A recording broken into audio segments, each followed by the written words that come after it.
Attention in the barn. We're going to try to start on time this morning. If you would, my young people that were going to lead us with the national anthem and the prayer, please head this way. We're about ready to get started.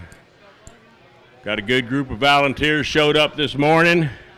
Hopefully we'll sail right through this thing. Hey guys, let's visit just 1 second about these trucks over here on this west wall. You're going to have to move those things. I don't know what we've evolved into, but this society nowadays is all about me. And it needs to be about us. And it's pretty rude when we got people needing to load out and they can't back up because you're so special that your truck needs to be parked there. So why don't you move that thing right now? We're not gonna beat up on you all day making announcements. We don't have time for that. But just show some courtesy, some respect for other people. Get out there and move your truck, please. I'm asking you real nice.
Good morning, ladies and gentlemen. We're about ready to get underway here. We're going to start today off with the prayer, the national anthem, and the American and Texas pledge. Gentlemen, please remove your hats. We have Mr. Tucker Hutton from Perrin FFA. He's going to lead us in prayer this morning. Hold it close to your mouth so they can hear you. If you will bow your heads and join me in prayer. Dear Lord, thank you for bringing us all together today. We ask that you watch over us as we compete and keep us all safe as we travel home. In Jesus' name we pray. Amen. Thank you, Tucker. And now we have Miss Kellen Merkel from Ellis County 4-H. She's going to lead us in the national anthem. Oh, say, can you see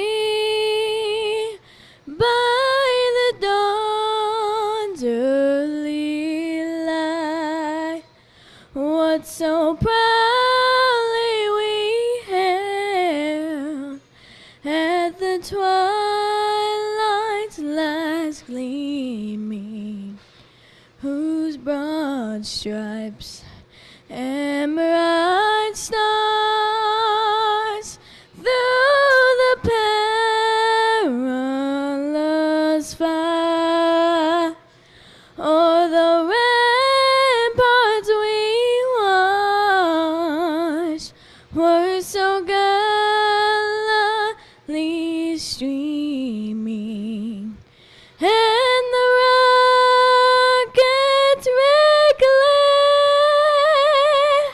the bombs bursting in air, gave proof through the night that our flag was still there.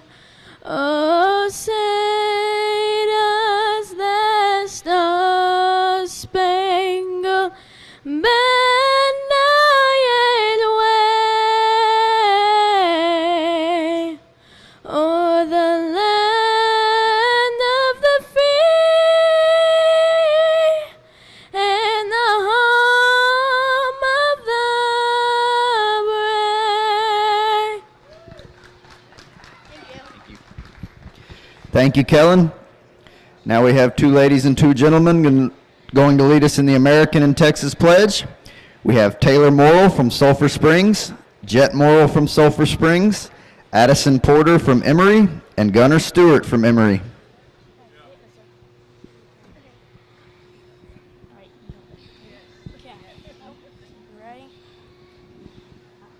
I pledge allegiance to the flag of the United States of America and to the republic for which it stands, one nation, under God, indivisible, with liberty and justice for all. Honor the Texas flag. I pledge allegiance to thee, Texas, one state, under God, one and indivisible. Thank you all very much.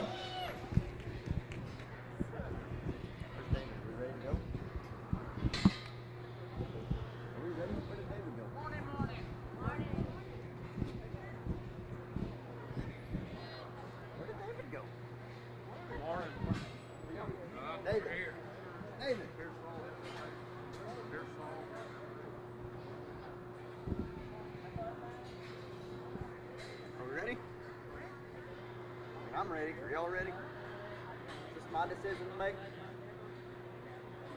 He's gossiping.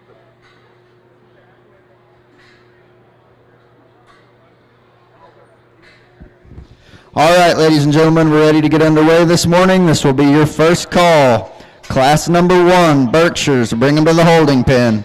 First call, class number 1, Berkshires, bring them to the holding pen.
Attention exhibitors will be your second call. Class number 1 Berkshires, bring them to the holding pen.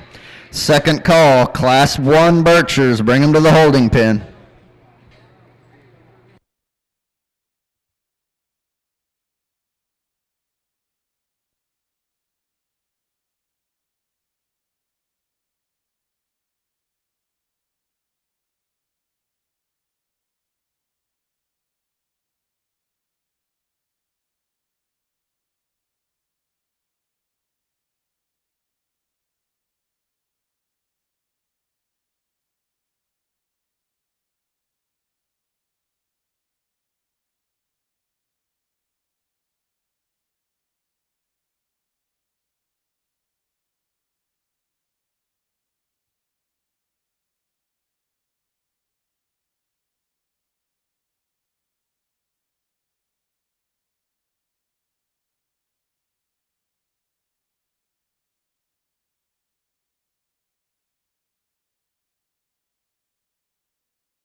Attention exhibitors will be your final call for class number 1 Berkshires. Bring them to the holding pen. We are missing 4 gilts from this class. Class number 1 Berkshires, final call. You exhibitors and ag teachers and parents, please be sure and double check the class listings. Make sure you know which class you're in. Final call, class number 1 Berkshires. Bring them to the holding pen.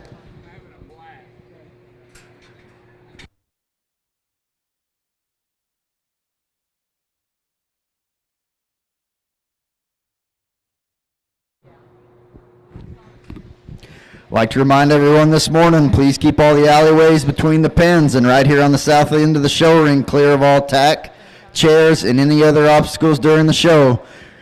We want to make it as easy as possible for these exhibitors to get to the ring.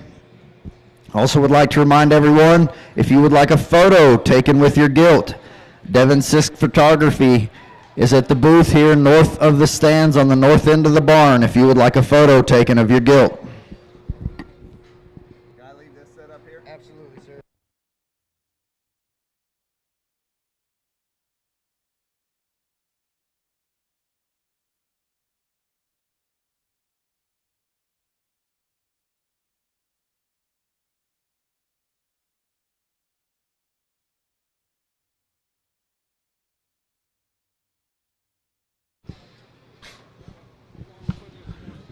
I want to remind all exhibitors in the barn, if you showed crossbeds yesterday, you should have found out already that whether or not you're in our sale. But that list is posted over by the office. We'll be doing that today throughout the day when we finish these classes, and we'll be posting the gilts that will be in our sale. If your gilt is selected for the sale, she must be presented for sale. So don't think you have an option to pull her out. She'll have to sell. The next thing is there's an information sheet in the office that I'd like for you to pick up and give you some instructions. Just kind of set the stage on that. You folks with those crosses, feed them up good this morning, but kind of keep them hungry for that photo session. And we'll get out of here in no time if we bring those gilts over there, and they'll pose with a feed pan. But when you feed them up fat and full, and you get over there, they don't want to mess with taking no pictures. So kind of help us out with that. Once again, after these breeds are done today, and hopefully in a timely manner, we'll get the list up who's in the sale. Check that out. When you get checked out, if you're not in the sale, you're free to go home. At the end of the show today, we're going to sit down and put all those lists together and come up with our sale order. Do not go to those sale order pins, those sale pins over there, until you are instructed to, and you'll need to check that list because it will have your sale lot number. That sale lot number will be your pin. When you get over there, there's going to be tack pins, and there's going to be a lot of them. We don't want boxes hanging on fences up high. Keep those pins clean. Remember, we got a sale. Keep your gilts full. Keep them pretty. Tomorrow, you will not be allowed to go to the wash rack.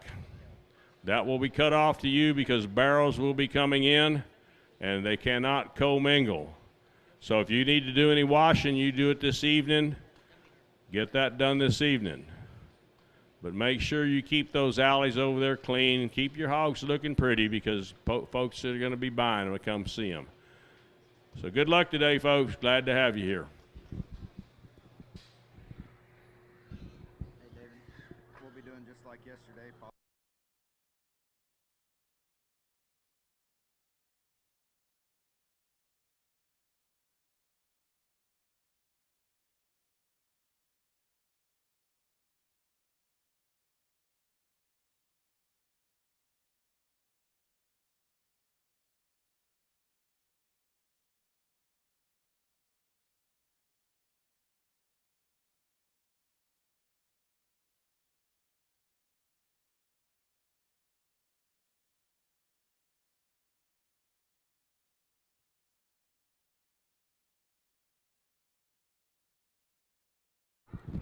Attention exhibitors, this will be your first call for class number 2 Berkshires. Bring them to the holding pen.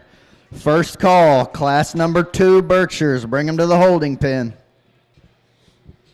Would also like to remind all you exhibitors, for y'all that were here yesterday, in some of these classes, when we come back and show for the breed champion, we will be calling back more than first and second from some of these classes.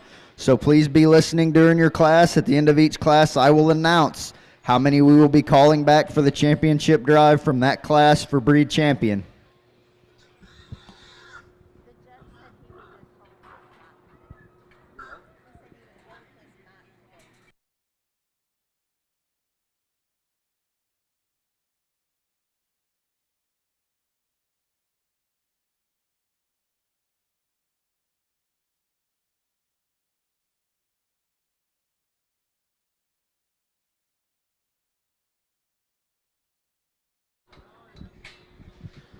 I'd also like to remind you exhibitors today, dress these gilts with water only. Water only when dressing these gilts.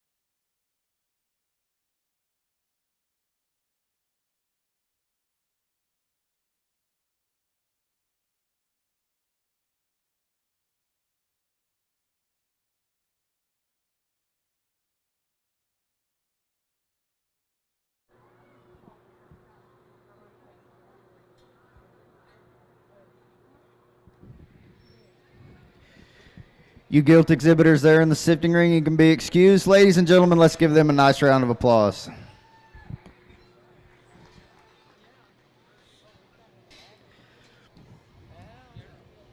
This will be your second call. Class number 2 Berkshires. Bring them to the holding pen.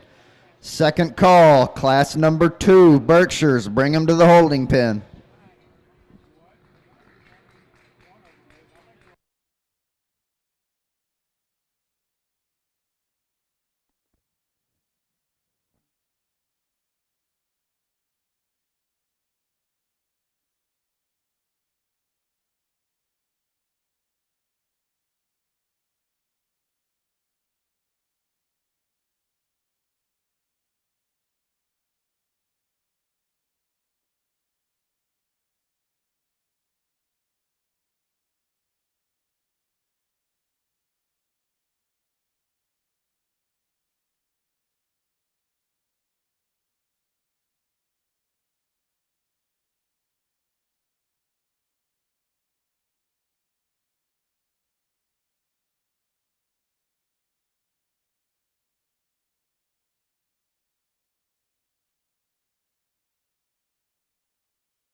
Attention exhibitors, this is the final call for class number 2 Berkshires. Bring them to the holding pen. We're missing 2 gilts from class 2. Final call, class number 2 Berkshires. Bring them to the holding pen.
Well, good morning. It's a pleasure to be back here to evaluate the purebred gilts here this morning, and obviously got a little bit of a temperature change, so we're going to try to get you moved through here today so everybody can see the Super Bowl here this evening, and but move through them in an efficient manner, but yet give each one of them a good equal look. So got a good set to start here in the first class of Berkshires. I think we got a logical class winner in terms of one that sets and strides is the best one from the ground up from a build perspective. She's not necessarily the trendiest one out in front of her blade, but she's the best one from her blade back. That's the young lady there on the far side in the purple. Talk about one that comes at you busted open, leaves you the same way, plants down on a big foot and with a big ankle on both ends of her skeleton. Yeah, if I'm going to change her, I'd like to lengthen out her front end a little bit. I don't read it as coarse or anything. I just read it a little more traditional in terms of a Berkshire head. She excels the class in terms of shape up high and proportionality there as well. Her hind leg is just better than our second place gilt. Second place gilt's got a little more length on both ends of her skeleton. Just like to really get into this gilt and make her rear pastern set and plant a little more comfortably. She maybe wants to be a little more bland in terms of her shape up high in comparison to that class winner there as well. Bring that gilt out in third. She's given up some pounds in this particular class, and that's not what gets her in the third hole. This silhouette right here is very, very good. I like her up-headedness, I like her level top, I like her square hip. She gives you, like I said, a good view from the side. Coming and going is where you get this gilt. She wants to narrow in her knee there and just kind of flatten up high when you get up on top of her, but a very, very nice third place gilt. Fourth place gilt coming out here next, probably the most skeletally extended of the top four. It comes to her disadvantage, though, maybe just not quite as much in the base of her rib cage here. Gilt does have some shape up high. We just need to blow this one open, make her a little stouter all the way through, maybe make her hind leg hit the surface with a little more ease and comfort there as well. Young man drives one here that's given up some structure in this particular class, just given up some maturity. I mean, love that thing's profile, love how tall-fronted and flat back she is with a long hip in her, a good enough kind of hind leg. We just got to have a little bit more when we get to the surface to get her up any higher today. Attention exhibitors, will be your first call. Class number 3, Berkshires, bring them to the holding pen. First call, class number 3, Berkshires, bring them to the holding pen. Attention you exhibitors from class 1. We will just be calling back first and second place for the championship drive of Berkshires from class 1. We will just call back first and second place for the championship drive for Berkshires from class number 1.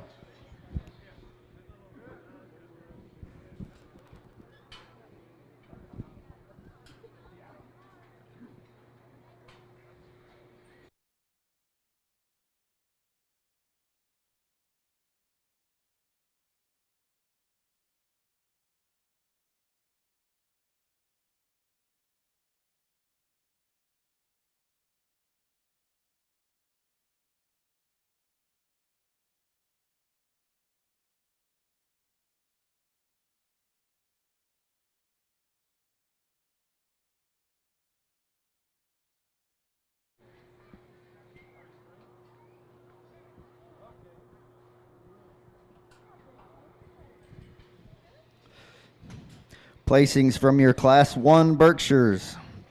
10th place, Caden Jenkins, Valley View FFA. 9th place, Tanley Park, Rotan FFA. 8th place, Tate Yant, Paradise FFA.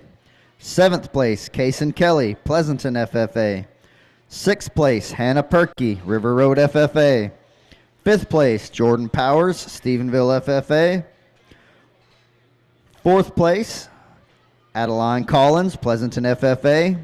3rd place, Alexis Dean, Perrin FFA. And a reminder from this class number 1, we will just be calling back first and second for the championship drive. 2nd place was Juan Del Fonte, Floyd Ada FFA. And your class 1 Berkshire winner was Avery Henry, Clear Springs FFA.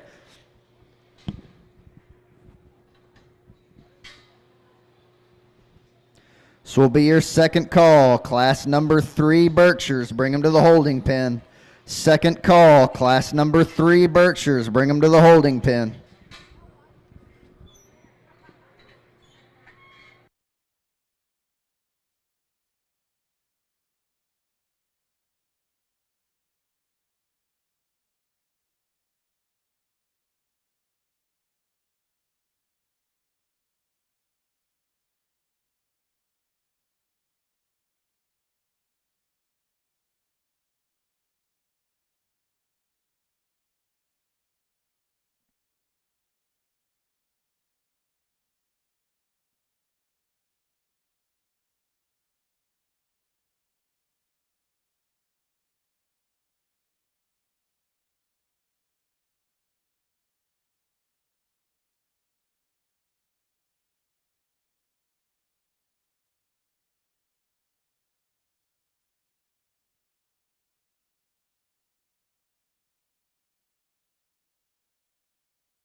Attention exhibitors, final call, class number 3 Berkshires, bring them to the holding pen. We're missing 2 Gilts from class number 3. Final call, class number 3 Berkshires, bring them to the holding pen. Y'all be sure and check the class listings and make sure which class you're in.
I would love one too.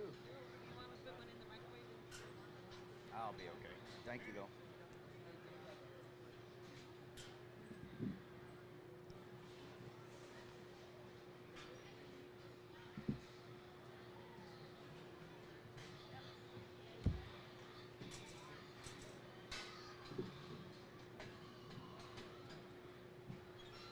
They're all here. We have one scratch. Just drop them in, guys. Should be fine. Just drop them on top. Okay. Dylan Hunter, Galveston County 4-H. Okay, gotcha.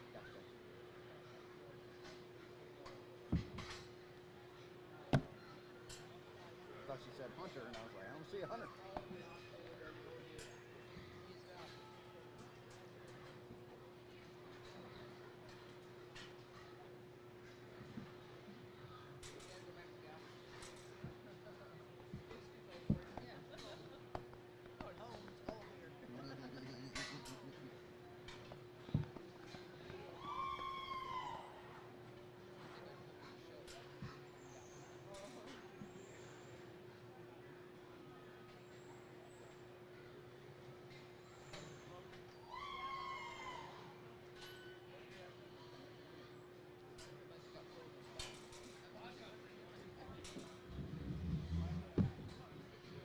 See if that young lady will hand it to me. Thank you, ma'am.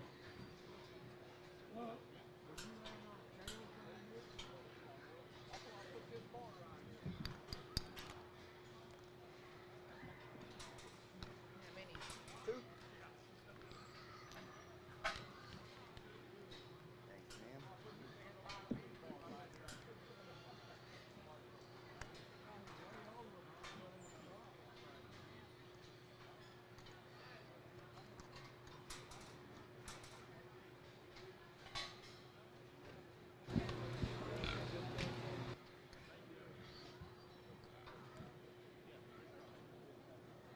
Thanks, ma'am. Thank you, ma'am.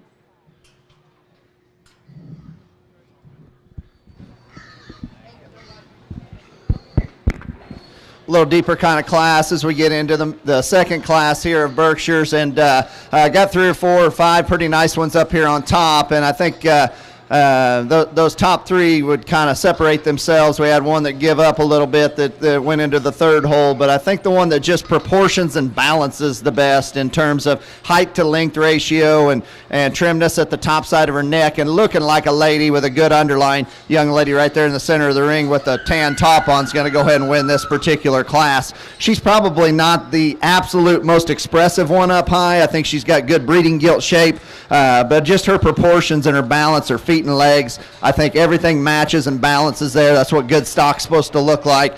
Good stock's supposed to to tie everything together, not be piecey. As we get into our second place gilt, she is a gilt that's almost, and I know some people aren't going to like this term, but she's almost too long-bodied. For where she's at in relation to match her blade forward. She wants to get a little shorter at the top of her neck, a little crestier at the top of her neck. I like how her head and neck sits on top of her shoulder, but it just kind of comes out of balance and it hurts her balance. We need to clean the top of that neck up there. Underline's good. I mean, big ring swoop to her belly is real good back there in her flank. Maybe not quite as stout structured as the gilt that wins the class in terms of just sheer bone size and foot size as you take her to the surface off of both ends, but still a lot of quality in that gilt, just not as proportional as our class winner. Here's the one off the gate that hits you really good. I mean, this is a tall-shouldered, feminine-fronted gilt that's got a good back shape in her. The longer she's out here, you can kind of start to see her just labor off both ends of her skeleton. She's just not as comfortable off of that rear leg in terms of how she sets and plants to the surface, and her shoulder starts to rock forward the longer we go. Young man does an outstanding job. Congratulations to him.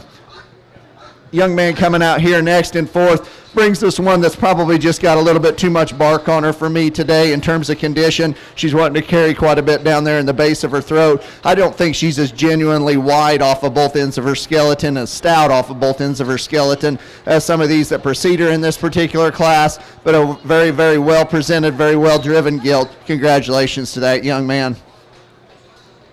As we get down in 5 and 6 here, got a gilt here that maybe just doesn't have quite as much punch in the center portion of her body, maybe not quite as full today. Shape's good, hips good, hind legs good, maybe just need more there today to compete with the ones above her. Got one here that we pulled out of the sea and worked up a little bit. I think good pattern, kind of a gilt. There's just not enough of her from end to end in terms of just sheer width and genuine muscle in this breeding gilt scenario. But congratulations to that young man for sticking with her.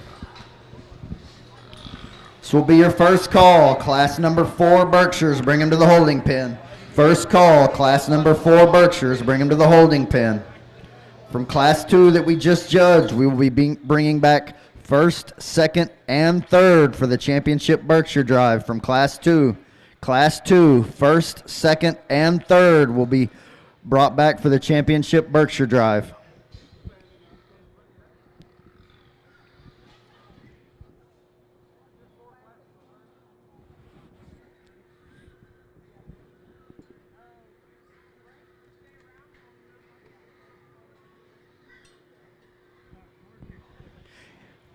You gilt exhibitors there in the show ring, you can be excused. Ladies and gentlemen, let's give them a nice round of applause.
This will be your second call. Class number 4 Berkshires, bring them to the holding pen. Second call, class number 4 Berkshires, bring them to the holding pen. Placings from your class 2 Berkshires, and remember, we will be calling back first, second, and third place from class 2 for the championship Berkshire Drive. First, second, and third place from class 2 for the champion Berkshire Drive. 10th place, Bridie Elliott, Ballinger FFA. 9th place, Bailey Gold, Water Valley FFA. 8th place, Remy Wilson, Erath County 4-H. 7th place, Miles Long, Potter County 4-H. 6th place, Creasy Darville, Eastland FFA. Fifth place, Harley Turner, Alvarado FFA. Fourth place, James Deans, Royce City FFA. Third place, Hudson Music, Stephenville FFA. Second place, Hannah Alanese, Royce City FFA. And your Class 2 Berkshire winner was Marley Walford, Community FFA. Let's give those exhibitors a nice round of applause.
This will be your final call. Class number 4 Berkshires, bring them to the holding pen. Final call. Class number 4 Berkshires, bring them to the holding pen.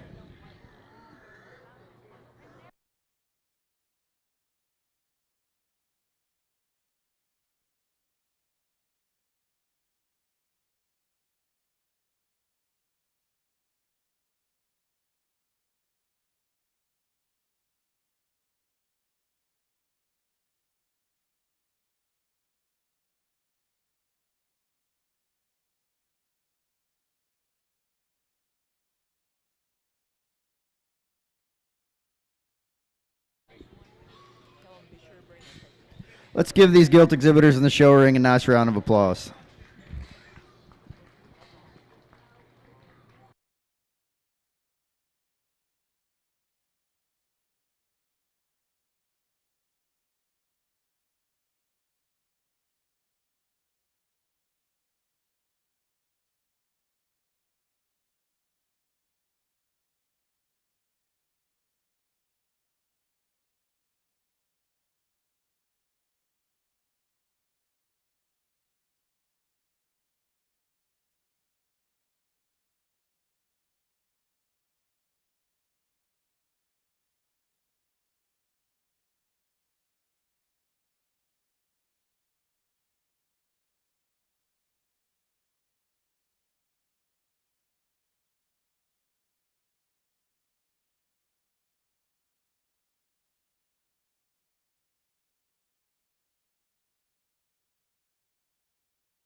Attention in the barn. We need Eric Kale from Hamilton. Please come to the announcer stand.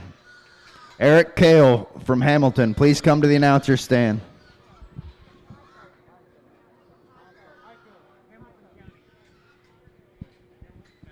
That's Hamilton County, Hyco, Texas.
Well, we've got an interesting class here. Got some depth of quality and got a couple that are getting a little noisy and one that just doesn't really want to be a show pig today.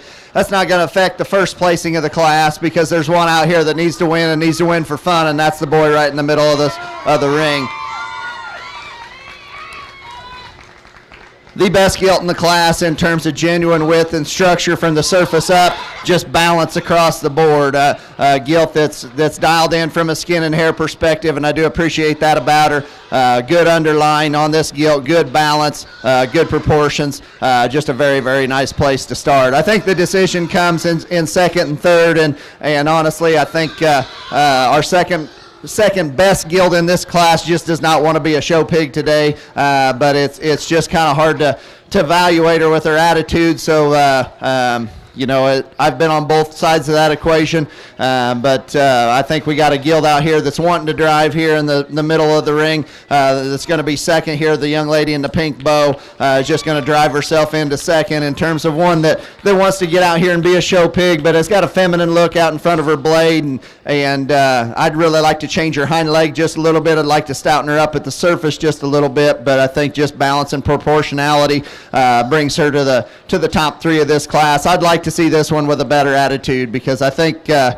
she's a little tight because of her attitude, I think, but I think this is a pretty good pig, and maybe it's unfortunate that maybe it's just a bad day for her, or maybe that's just the way she is. I don't know, but Gilt, we'd just like to see a little more of from a show perspective. I'm sure the young lady's doing everything she can to get her driven here today. Young man coming out in fourth has got a good balanced one from the side. This view right here coming at you and the view going away is not good enough from a just genuine width perspective, but a gilt that gets out here and gives a good side view profile. Got some depth of body, got some shape up high, got some structure, got some comfortability. Just need to blow her open from end to end. Got one here that's just that hits me a little bit too mature out there through the front third of her body.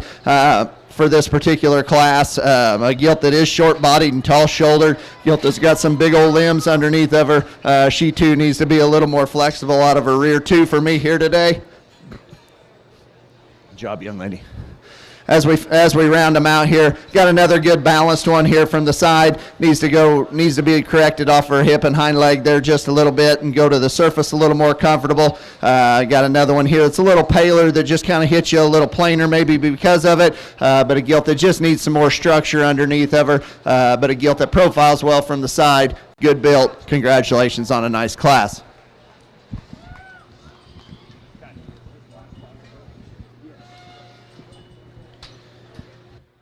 Here shortly, when we call back for the championship drive, we'll be calling back first, second, and third from class number 3.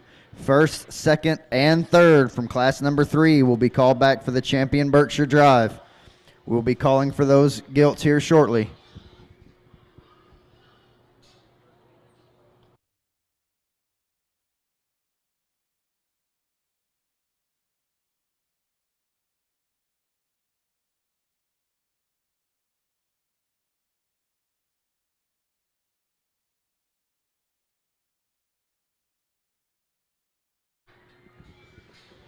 You Gilt exhibitors there in the show ring, you can be excused. Ladies and gentlemen, let's give them a nice round of applause.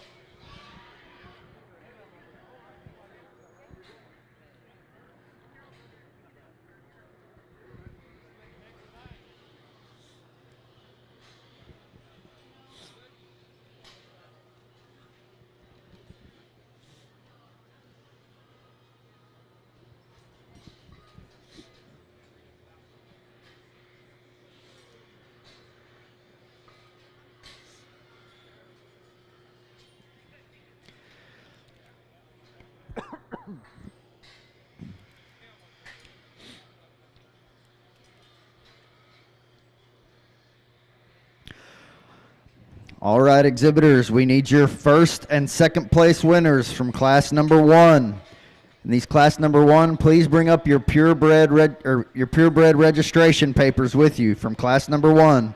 First and second place from class number 1, please come to the holding pen. We need first, second, and third place from class number 2. And first, second, and third place from class number 3. Bring your gilts to the holding pen.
Attention in the barn.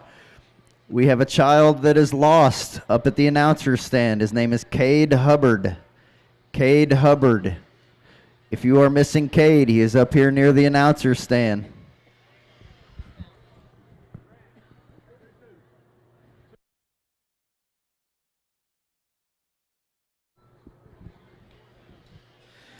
Attention exhibitors, we need your first and second place winners from class number 1. Bring them to the holding pen. Also, please bring your purebred registration papers, class number 1. We forgot to pick them up earlier. We also need first, second, and third from class number 2, and first, second, and third from class number 3. Bring them to the holding pen.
Attention exhibitors, we need the first place winner from class number 3.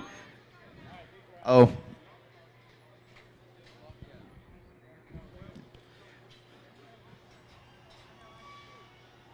Attention exhibitors, we need your first place winner from class number 3, John Jones, parent FFA. Bring your gilt to the holding pen. And the third place winner from class number 3, Courtney Williams, parent FFA. Please bring your gilt to the holding pen.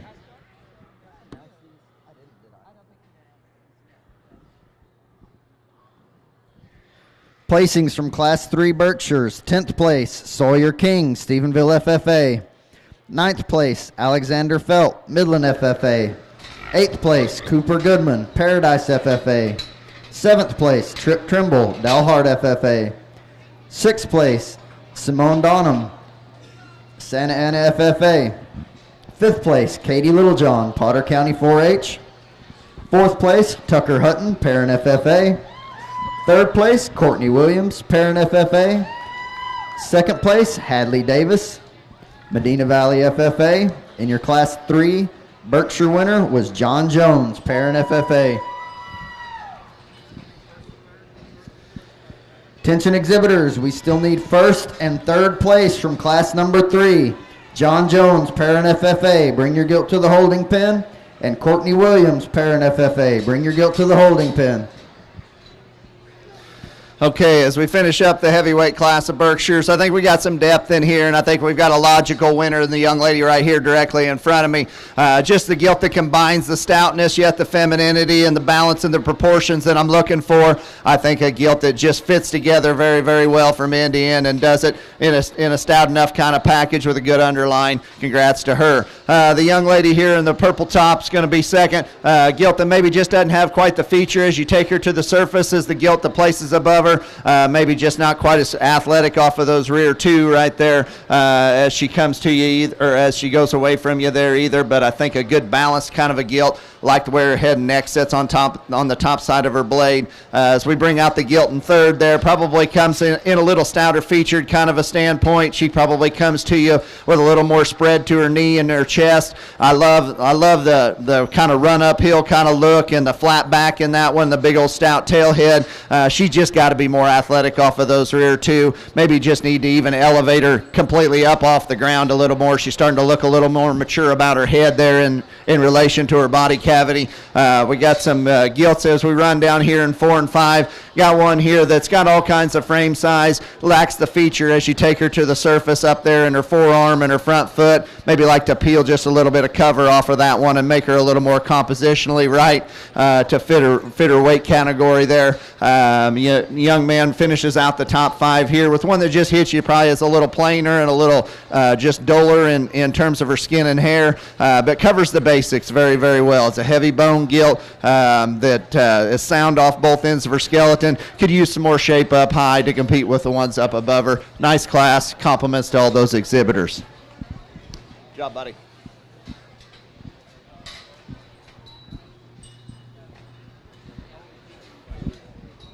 Yeah, I did tell her, but then when I wanted to tell her.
The champion Berkshire buckle was donated by Real Hog Farm, Marion, Texas. Someone with Real Hog.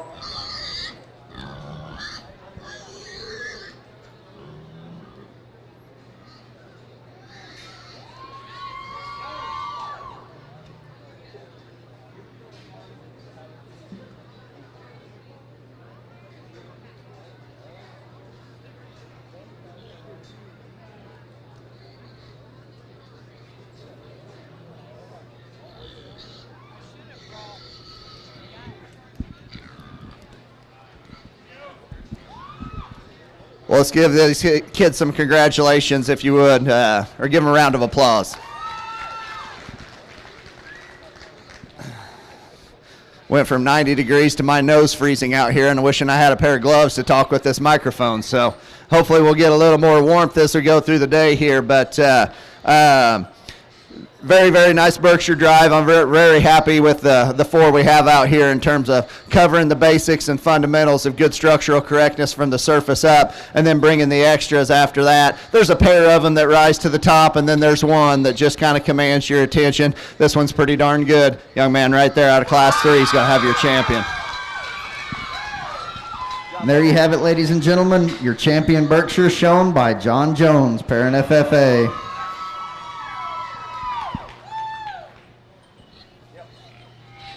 Second place in that class was Hadley Davis.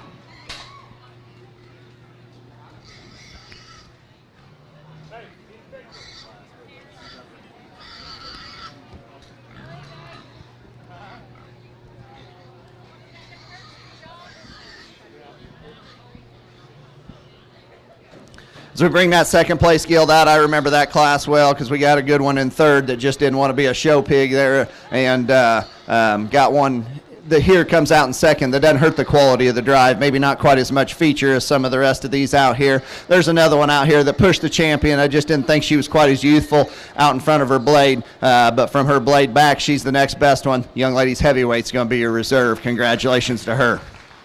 And there you have it, ladies and gentlemen, your reserve champion Berkshire, Allie Huseman, Lubbock County 4-H.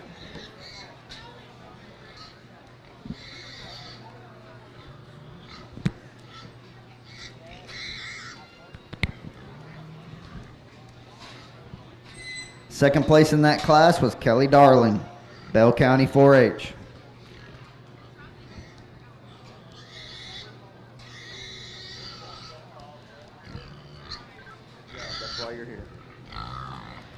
This will be your first call, class number 1, Chester White. Bring them to the holding pen. First call, class number 1, Chester White. Bring them to the holding pen.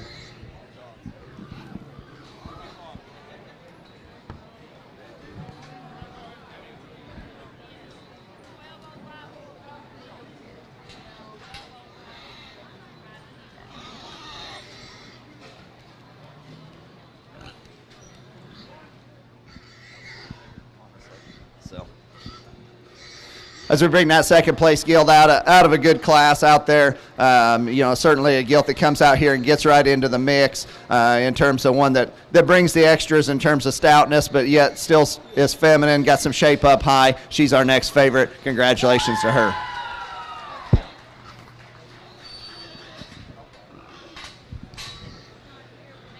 And there you have it, ladies and gentlemen. Third overall Burke is Kelly Darling, Bell County 4-H.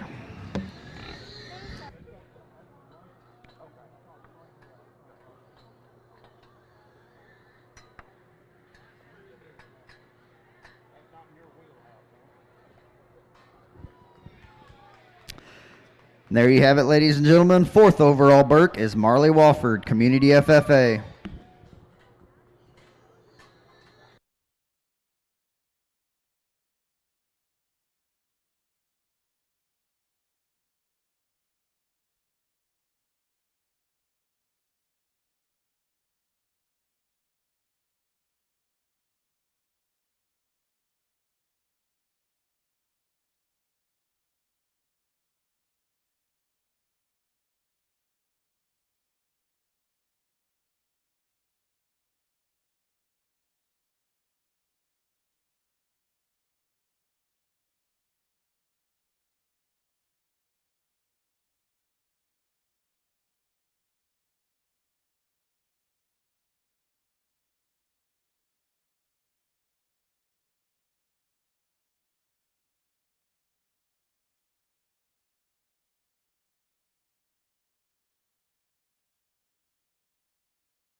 This will be your second call. Class number 1, Chester Whites. Bring them to the holding pen. Second call. Class number 1, Chester Whites. Bring them to the holding pen.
It's your final call. Class number 1, Chester Whites. Bring them to the holding pen.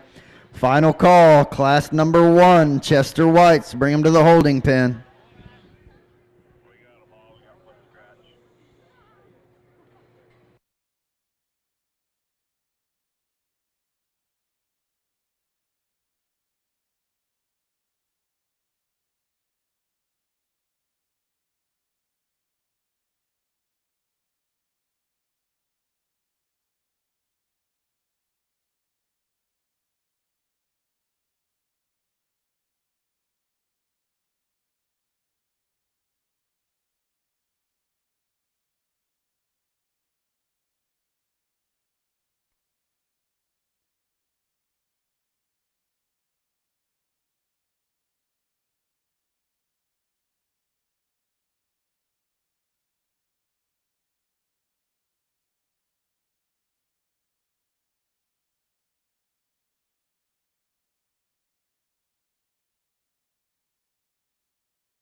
Attention exhibitors, will be your first call. Class number 2, Chester Whites. Bring them to the holding pen. First call. Class number 2, Chester Whites. Bring them to the holding pen.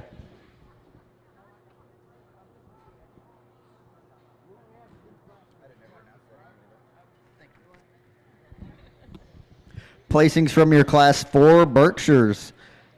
10th place, Jace Bomer, Whitesboro FFA. 9th place, Leighton Greer, Brownwood FFA. 8th place, Braylon Crooks, Perrin FFA. 7th place, Addison Williams, Eastland FFA. 6th place, Elizabeth Martinez, Heiko FFA. 5th place, Blakely Gooden, Bryson FFA. 4th place, Brooklyn Ort, Valley View FFA. 3rd place, Rachel Gavlik, Edwards County 4-H. 2nd place, Kelly Darling, Bell County 4-H. Your Class 4 Berkshire winner was Allie Huseman, Lubbock County 4-H. Let's give those exhibitors a nice round of applause.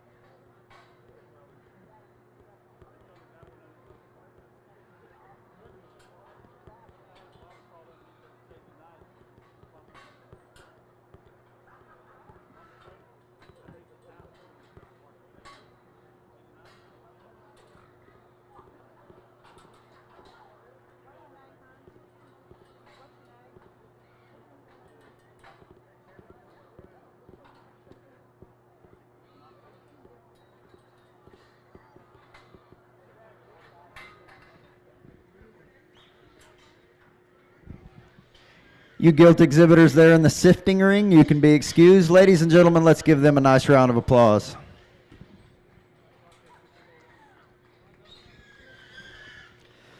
This will be your second call. Class number 2, Chester Whites. Bring them to the holding pen. Second call, class number 2, Chester Whites. Bring them to the holding pen.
Final call, class number 2, Chester Whites. Bring them to the holding pen. Final call, class number 2, Chester Whites. Bring them to the holding pen.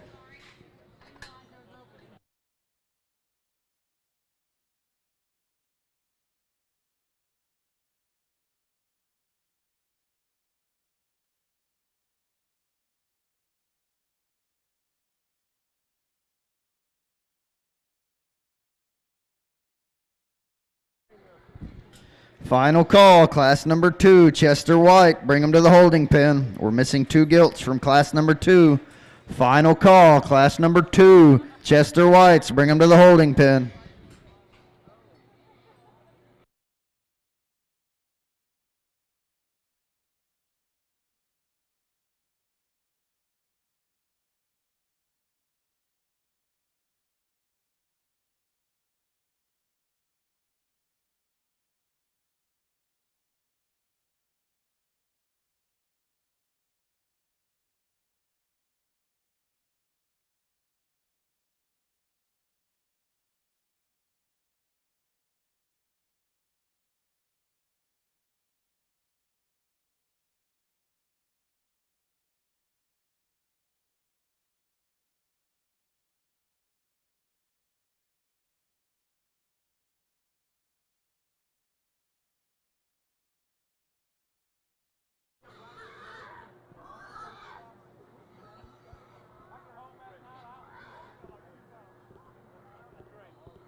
Attention exhibitors, this will be your first call. Class number 3, Chester Whites, bring them to the holding pen. First call, class number 3, Chester Whites, bring them to the holding pen.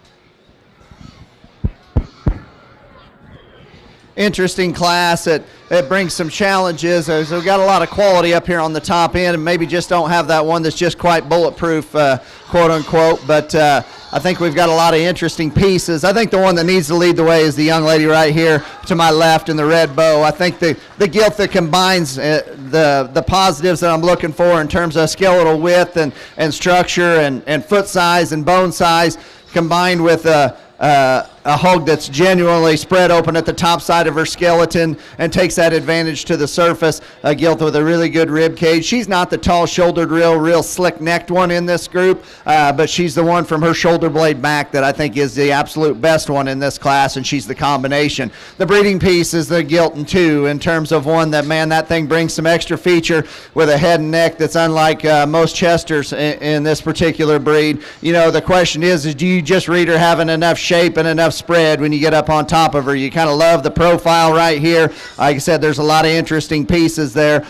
Just when you get up on top of her, you're kind of surprised that there is quite that much. It just doesn't look like it from the side when she first hits the ring. But from an interesting breeding piece standpoint, that thing's got a lot of value. The Gilt 3 wants to start laboring as the drive progresses and kind of pitch forward in that shoulder a little bit. She too is the frailest one up there in her forearm and her front foot of that top 3, but a gilt that's got some genuine punch out the backside of her blade, got a good kind of a rib cage in her. We'd like to give her a little more depth into her flank there to just soften her up a little bit everywhere. I just don't think that one's quite done yet from a maturity standpoint. That one's got better days in front of her if she'll mature with a little feature.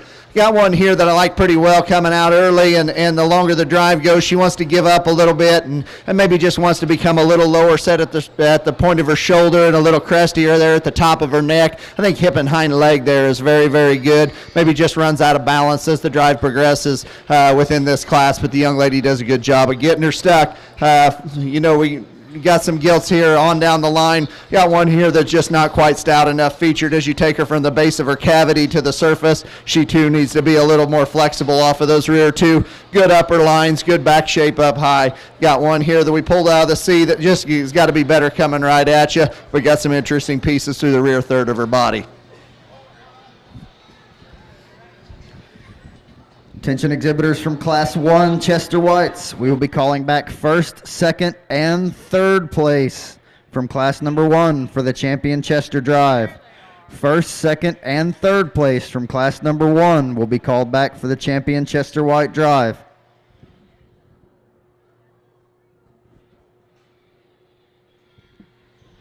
This will be your second call, Class number 3, Chester Whites. Bring them to the holding pen. Second call, class number 3, Chester Whites. Bring them to the holding pen.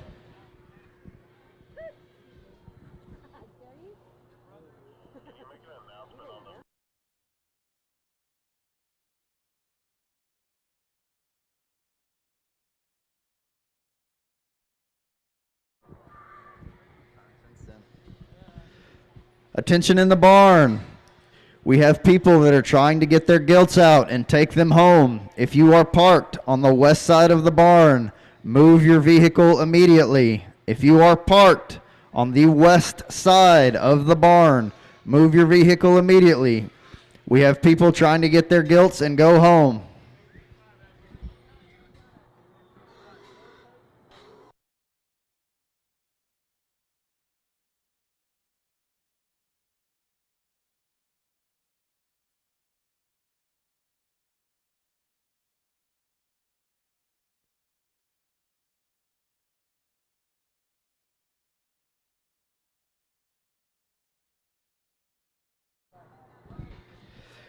Placings from Class 1, Chester Whites. And remember, from Class 1, we will be calling back first, second, and third for the champion Chester White Drive.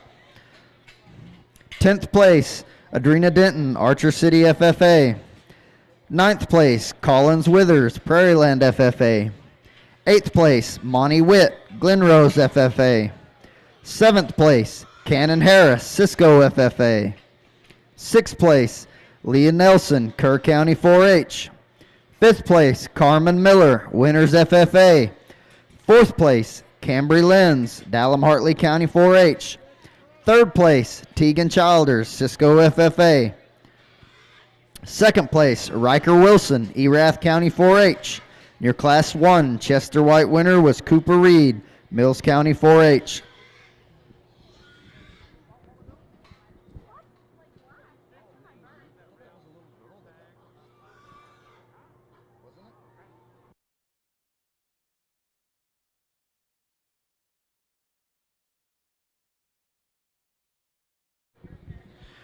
Final call, class number 3, Chester White, bring them to the holding pen. Final call, class number 3, Chester White, bring them to the holding pen.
you, ma'am.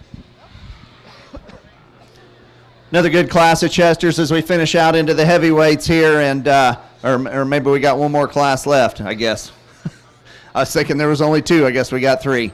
So middleweight class anyway. Good pair up here on the top end. Got some give and take. I think you could probably justify it both ways. The one that I gravitate towards, height to length ratio, is just more appropriate. She's more feminine at the top side of her neck and the base of her neck. That's the Gilt right here. The young lady's driving closest to me. I think a very, very nice place to start. Tall shouldered level back Gilt that's good in terms of her hip and hind legs. She excels the second place Gilt in terms of her ability to plant and push off of her rear foot there.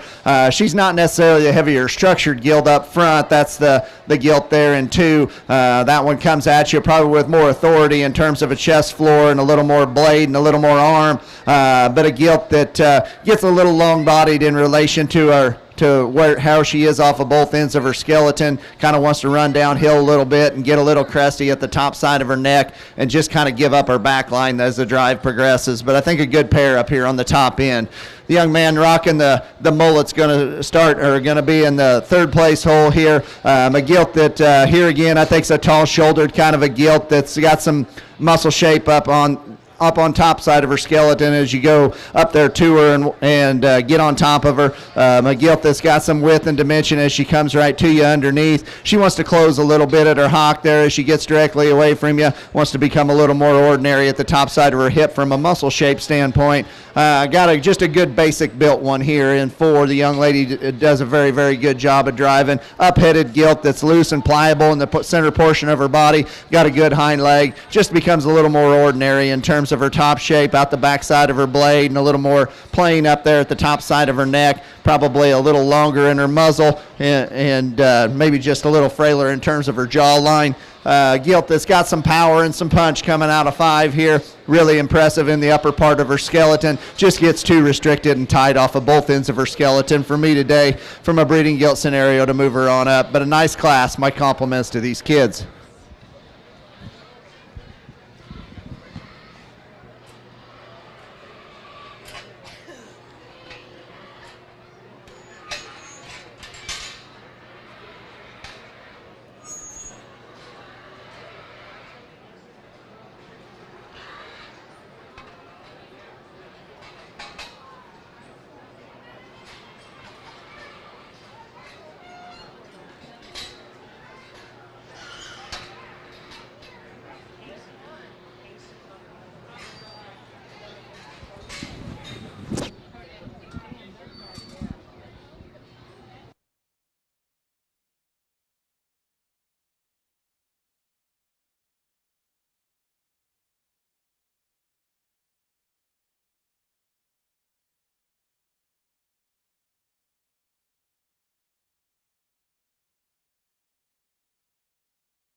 Attention exhibitors from Class 2 Chester Whites. We will be calling back first, second, and third place from Class number 2 for the Champion Chester White Drive. First, second, and third place from Class number 2 will be called back for the Champion Chester White Drive. I'll be calling for you shortly.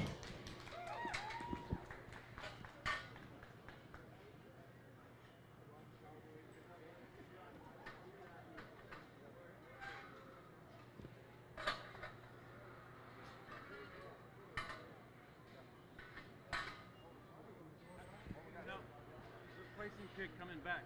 How many did you place in class? 3 and 3. 3 and 3.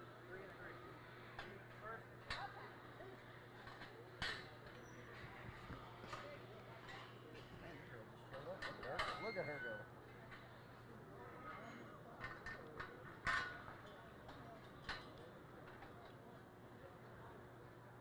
I mean, I don't blame her. You sit the pin up here, you sit the pin back there.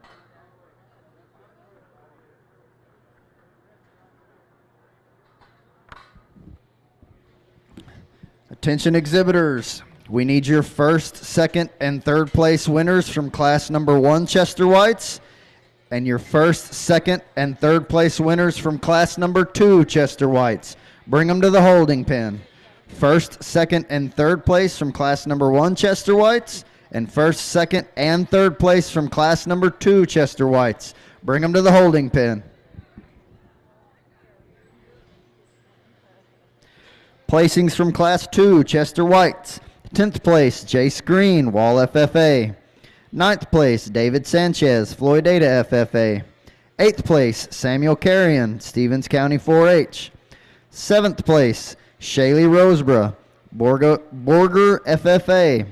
6th place, Carla Vasquez, Fort Stockton FFA. 5th place, Ella Ettlinger, Cedar Park FFA. 4th place, Kinsler Gingo, Mansfield FFA. 3rd place, Hayes Hubbard, Hockley County 4-H.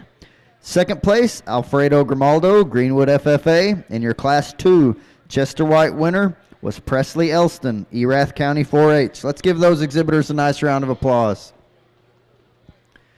Again, we need the first, second, and third place winner from Class 1 Chester Whites, and the first, second, and third place winner from Class number 2 Chester Whites. Bring them to the holding pen.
We'll go third, then 1.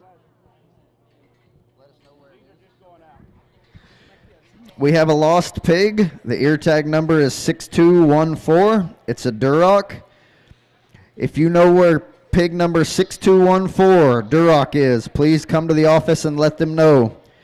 We have some people missing their Duroc. 6214 is the tag number. If you have found this Duroc and put it in a pen and know where it is, please let the office know. 6214, missing Duroc.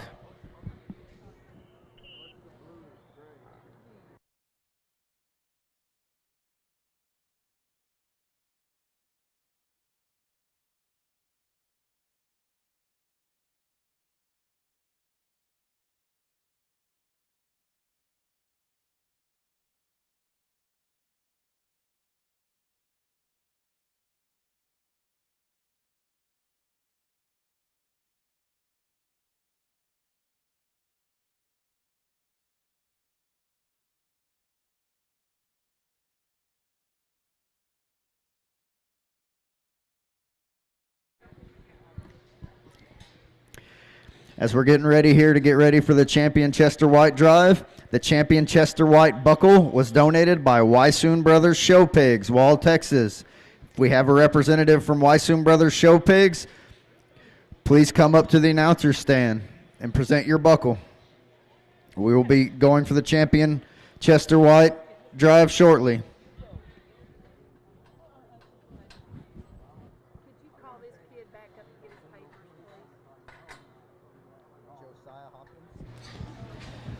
Josiah Hopkins from Blanket, Texas, please come to the announcer's stand. We have your certificate of registry we need to give back to you. Josiah Hopkins, Blanket, Texas, please come to the announcer's stand.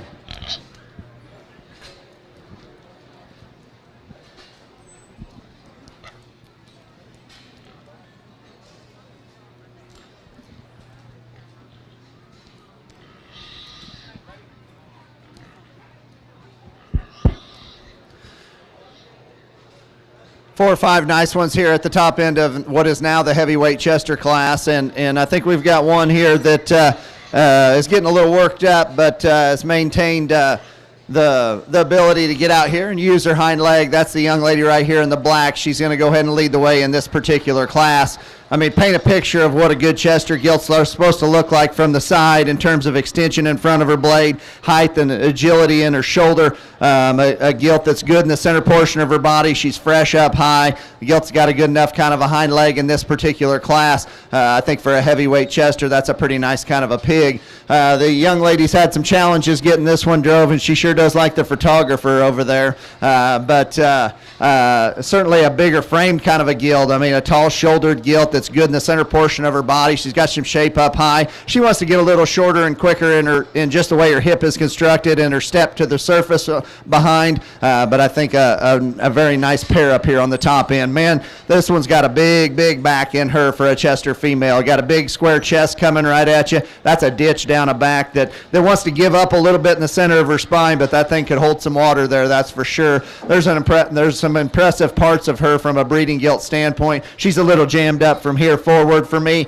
and gets a little low fronted and just kind of comes out of balance, but breeding piece wise, that one's got some interesting things about her. As we come into the 4-hole here, we got a stout featured one here that wants to give up on her front pastern there a little bit and get a little quicker to her step behind to just get to start stabbing them. Here you go, buddy. There you go.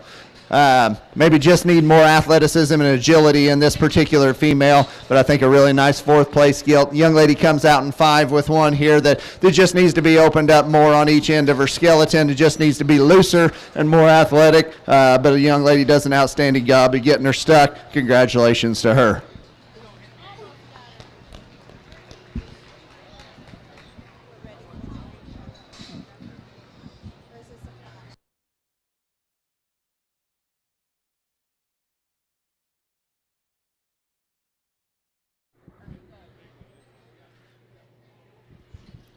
All right, ladies and gentlemen, we're ready to show for the champion Chester White. First place in Class 1, Cooper Reed, Mills County 4-H.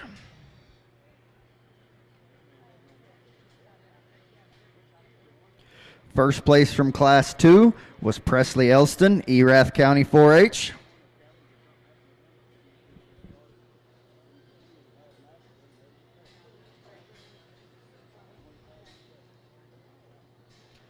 First place from Class 3, Riley Hoffman, Tom Green County 4-H.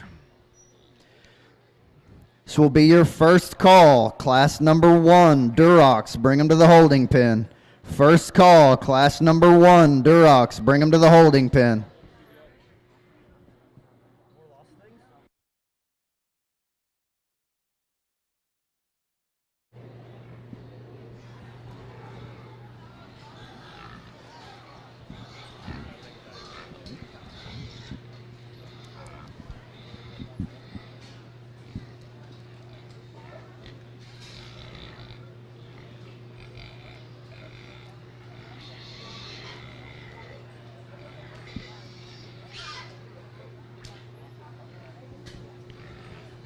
Attention, you exhibitors who are looking for the lost Duroc. If you're looking for the lost Duroc, Heiko FFA, it is in pin 542 or 544. 542, 544, the 2 pins.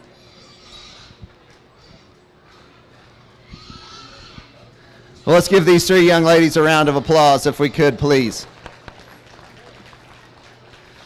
good Chester drive here today. I think all three of them look alike out here. They all bring the kind of quality and the kind of phenotype that I'm looking for in a Chester female, but especially just females in general. I mean, paint them any kind of color you want. The fundamentals and the basics of what good females are supposed to look like in my mind are here. I think of the three, there's one that is genuinely the most opened up on both ends of her skeleton from a chest width standpoint, carrying that advantage all the way to the surface. Then when you get up on top of her, she is without a doubt the most impressive one out the backside of her blade and down her back and throughout the top of her hip. She's not the biggest one, but she's the best one. Lightweight, your champion. Good job.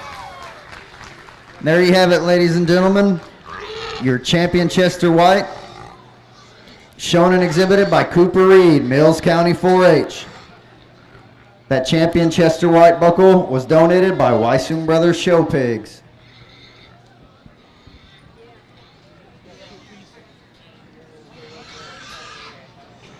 Second place in that Class 1 was Riker Wilson, Erath County 4-H.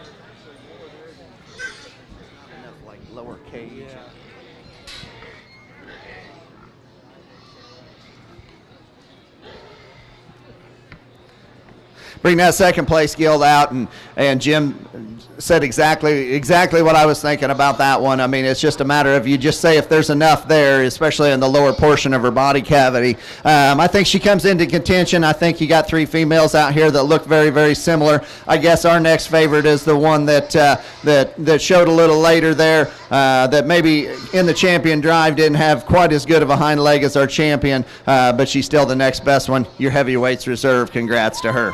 And there you have it, ladies and gentlemen, your reserve champion Chester White, Riley Hoffman, Tom Green County 4-H. Second place in that class was Allie Post, Clear Springs FFA.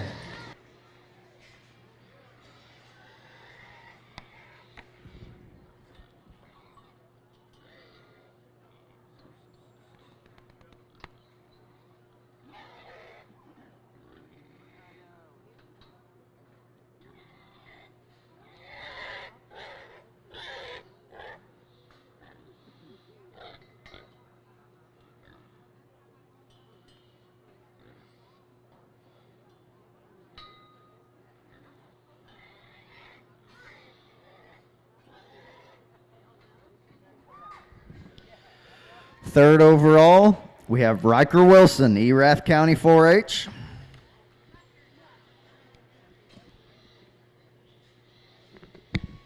Third place in that class was Tegan Childers, Cisco FFA.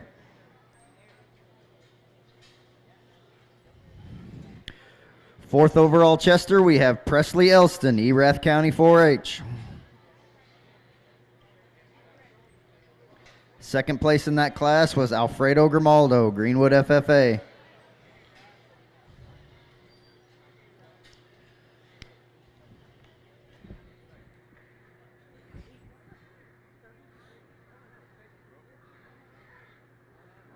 There's some papers with some scratches right here somewhere. Okay. Right there.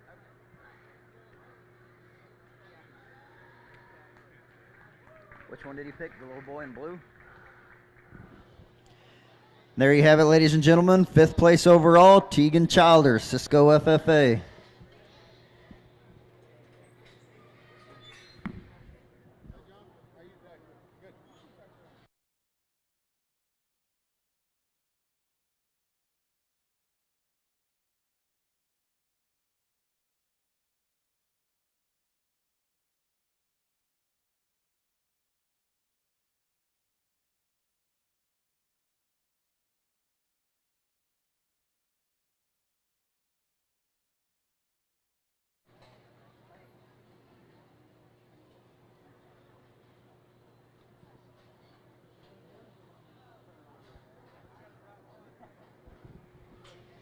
This will be your second call, class number 1 Durox. Bring them to the holding pen. Second call, class number 1 Durox. Bring them to the holding pen.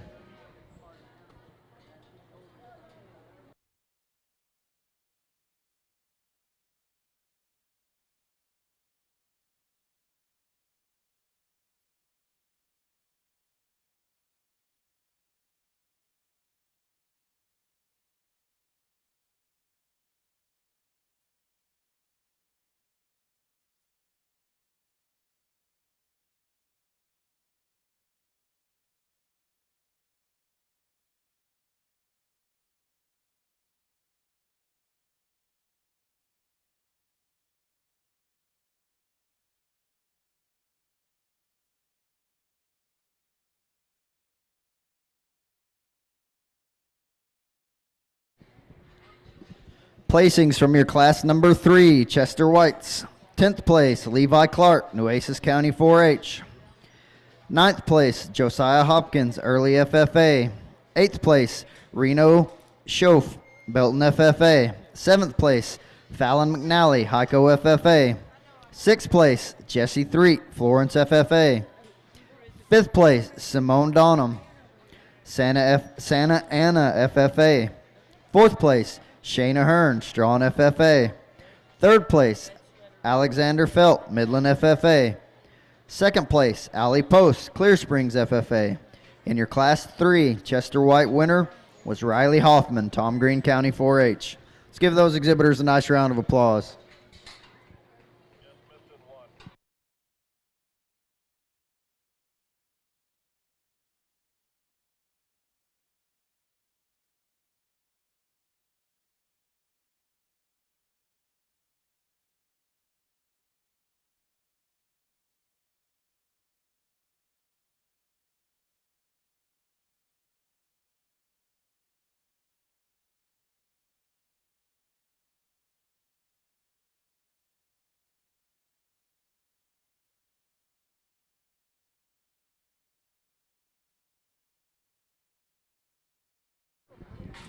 This is your final call for class number 1 Durocs. We are still missing one gilt from this class. Final call, class number 1 Durocs. Bring them to the holding pen.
Attention exhibitors, will be your first call, class number 2 Durocs. Bring them to the holding pen. First call, class 2 Durocs. Bring them to the holding pen.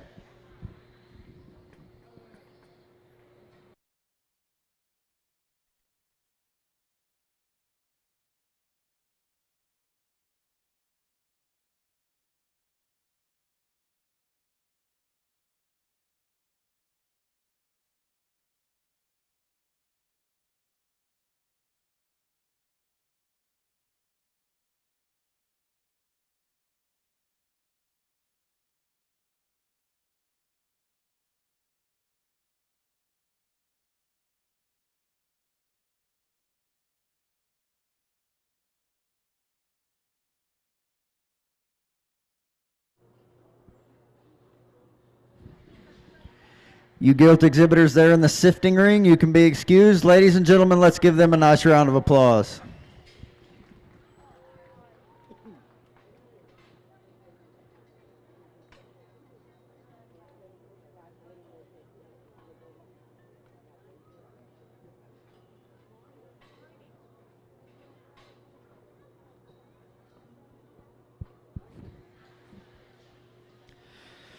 This will be your second call. Class number 2, Durox. Bring them to the holding pen.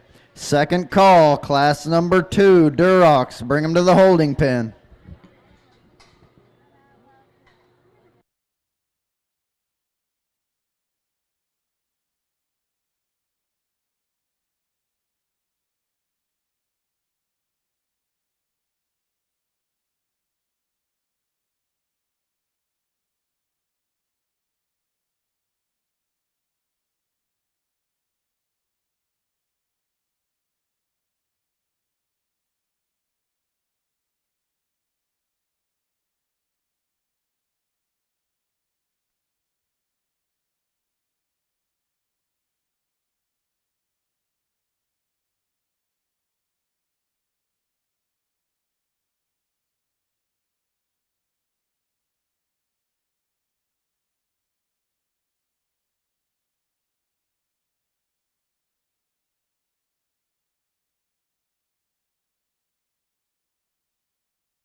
Final call, class number 2 Durox. Bring them to the holding pen. Final call, class number 2 Durox. Bring them to the holding pen.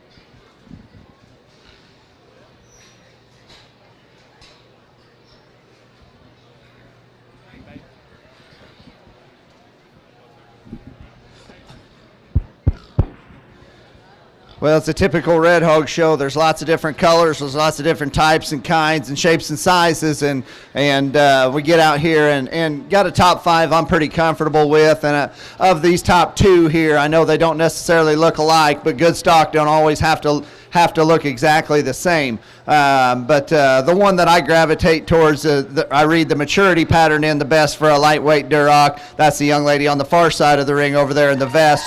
She needs to go ahead and win this particular class. Not the best colored one in the class. I'm not a huge fan of that color. Start studying angulation off both ends of her skeleton and a maturity pattern. I think she is the absolute best one. She goes to the surface the squarest off of both ends. She's not necessarily the most busted open one behind as you crawl around behind her and look at her from her pin set to her hock, but she is very, very square in what she does, very athletic off of both ends of her skeleton. I think a really nice place to start.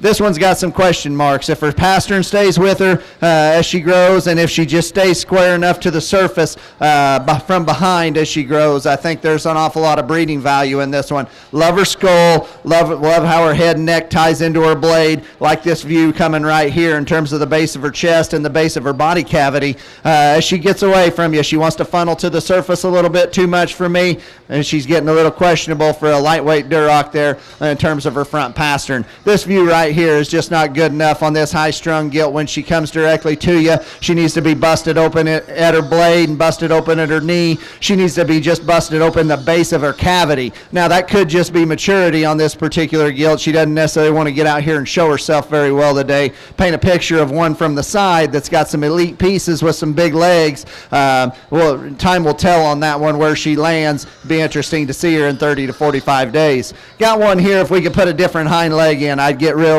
excited about, because hip forward, I like this one a tremendous amount in terms of height at the point of her shoulder, head and neck attachment, spread to the upper portion of her skeleton, I think is extremely good. She wants to get a little mechanical off of both ends of her skeleton the longer she goes in this particular drive. The young man here does an outstanding job of getting this off-colored gilt drove. Big chested gilt as she comes directly to you. Really good in the base of her rib cage, just too tight and frail as she gets to the surface out of the base of her cavity to the surface there behind. But a young man doing an outstanding job of getting her drove. My compliments to him. This will be your first call, class number 3 Durocs. Bring them to the holding pen. First call, class number 3 Durocs. Bring them to the holding pen. From your class 1 Durocs, we will just be calling back first and second place for the championship drive. Class 1 for the championship drive of Durocs, we will just call back first and second.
You Gilt exhibitors there in the sifting ring, you can be excused. Ladies and gentlemen, let's give them a nice round of applause.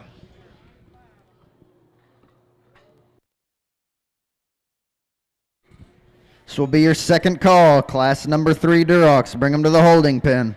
Second call, class number 3 Durocs. Bring them to the holding pen.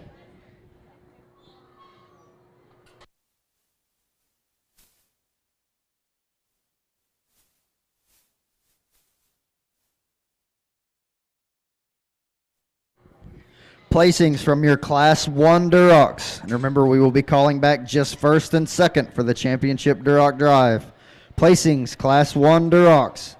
10th place, Tyler Stover, Brewer FFA. 9th place, Kayla Vincent, Wichita Falls FFA. 8th place, Sienna Schoaf, Belton FFA. 7th place, Eli Martin, Hall County 4-H. 6th place, Hannah Alls, Ballinger FFA. 5th place, Connor Wright, Huckabee FFA. 4th place, Isabella Ketchum, Huckabee FFA. 3rd place, Addison Henson, Floyd Ada FFA. 2nd place, Riley Hoffman, Tom Green County 4-H. And your Class 1 Duroc winner was Riley Christensen, Valley View FFA.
Attention exhibitors, your final call, class number 3 Durocs, bring them to the holding pen.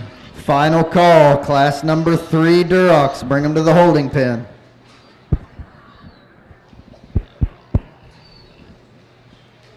Very nice pair up here on the top end of this particular class, and I think two hogs that pair up in terms of type and kind very well. I think when you just get down to studying the nuts and bolts of it, there's one of them that's just more athletic and angular off of both ends of her skeleton in terms of being set back more correctly, in terms of how her shoulder placement is, and driving off of her rear too a little bit more flexible. That's the young lady right here directly in front of me. I think needs to go ahead and win this particular class. I think a gilt that here again, just like I said, is just more angular and athletic. I think body shape and body type is very, very similar in both gilts. I actually prefer the second place gilt's head and neck placement just a little bit more. She's even maybe even has a bigger, stouter kind of a rear leg, and this thing has just got to be a little more mobile for me here today in a breeding gilt scenario. The longer the drive goes, she wants to pitch forward and kind of shuffle in that shoulder and just kind of stab those rear two a little bit. Young lady does an outstanding job of getting her drove. Man, this one here's got some real neat pieces. This view coming right to you is exceptionally well. Broad in the base of her chest. She's got a big old front foot on her with a good angle to her shoulder. As you take her back into her mid loin and even back in there to her hip loin, she wants to raise up there just a little bit, but it really doesn't affect her balance quite as much. You crawl around behind her and you just need more substance in that particular gilt to match what she has up high. Maybe drop her in her flank just a little bit, ever so slightly, but certainly a mobile gilt off of both ends, and that's what keeps her in the 3 hole over the gilt in the 4 hole here. Front 2/3 of this one in the 4 hole I think are very, very good. She's just got to be more athletic and more correct down her rear in terms of her hip and hind leg structure for me. Maybe even just a little stouter as you take her to the surface there behind as well. Got one here in 5 that's just a little plainer but covers the basics very, very well. Big feet, loose made, just needs a little more shape up high, needs a little more look out in front of her blade. Good class. Nice. My compliments to all these exhibitors. Am I talking loud enough?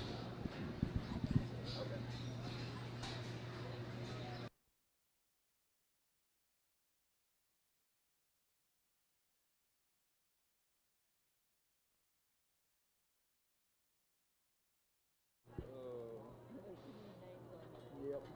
Could have been 2. Would have been like, okay, I got it.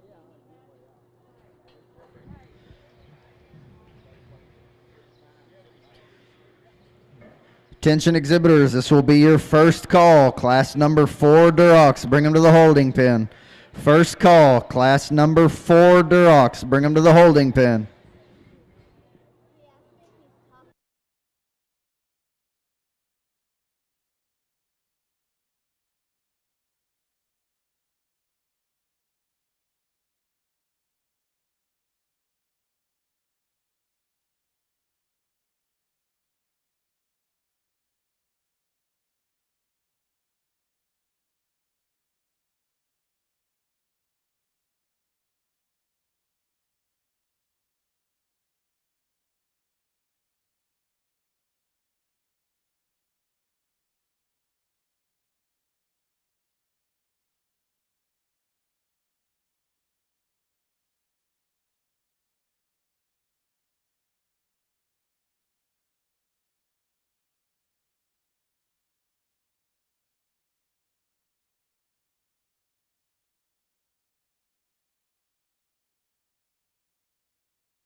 From Class 2 Durocs, we will only be calling back first and second for the championship drive.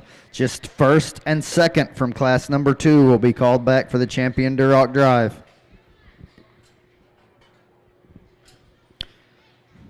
Placings from your Class 2 Durocs. 9th place, Gunnar Smith, Wall FFA. 8th place, Jetta Hartman, Midland Legacy FFA. 7th place, Lacey Day, Comanche FFA. 6th place, Heidi Fulkerson, Palo Pinto County 4-H. 5th place, Libby Reimer, Rising Star FFA. Fourth place, Isabella Ketchum, Huckabee FFA. Third place, Finley McAnley, Hyco FFA. Second place, Rachel Gavlik, Edwards County 4-H. And your Class 2 Duroc winner was Sienna Schoaf, Belton FFA. Let's give those exhibitors a nice round of applause. You Gilt exhibitors there in the sifting ring, you can be excused. Ladies and gentlemen, let's give them a nice round of applause. This will be your second call. Class number 4 Durocs, bring them to the holding pen. Second call, class number 4 Durocs, bring them to the holding pen.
Let's give these Gilt exhibitors in the show ring a nice round of applause.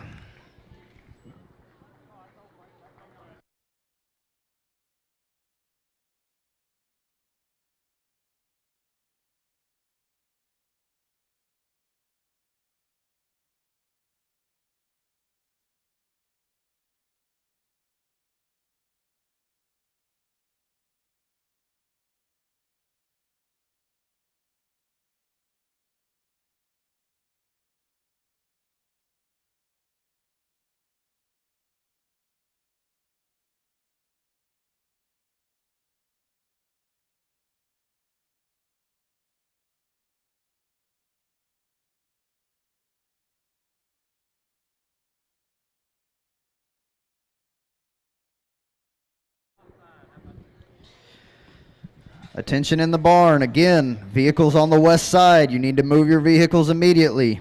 On the southwest corner, we have a GMC Dually TXG 5531. You are blocking trailers from being able to remove their gilts. And a white Ford Expedition RLB 9902. Move your vehicles immediately. If you are parked on the southwest corner of the barn, move your vehicles. We have trailers trying to get gilts out.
Attention exhibitors, this is your final call. Class number 4 Durocs, bring them to the holding pen.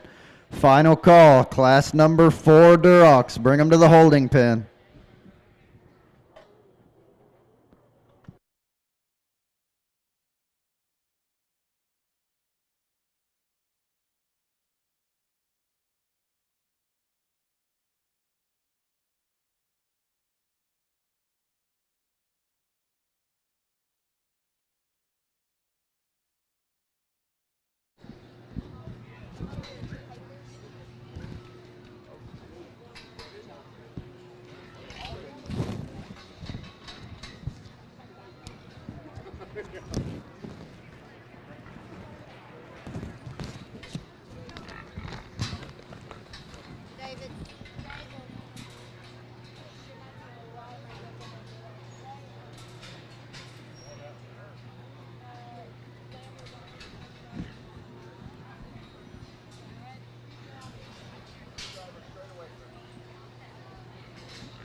Following me?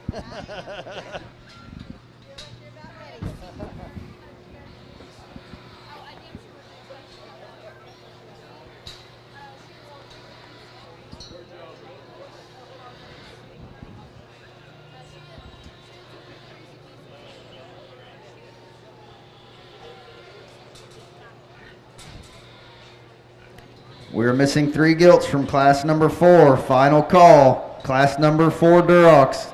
Bring them to the holding pen.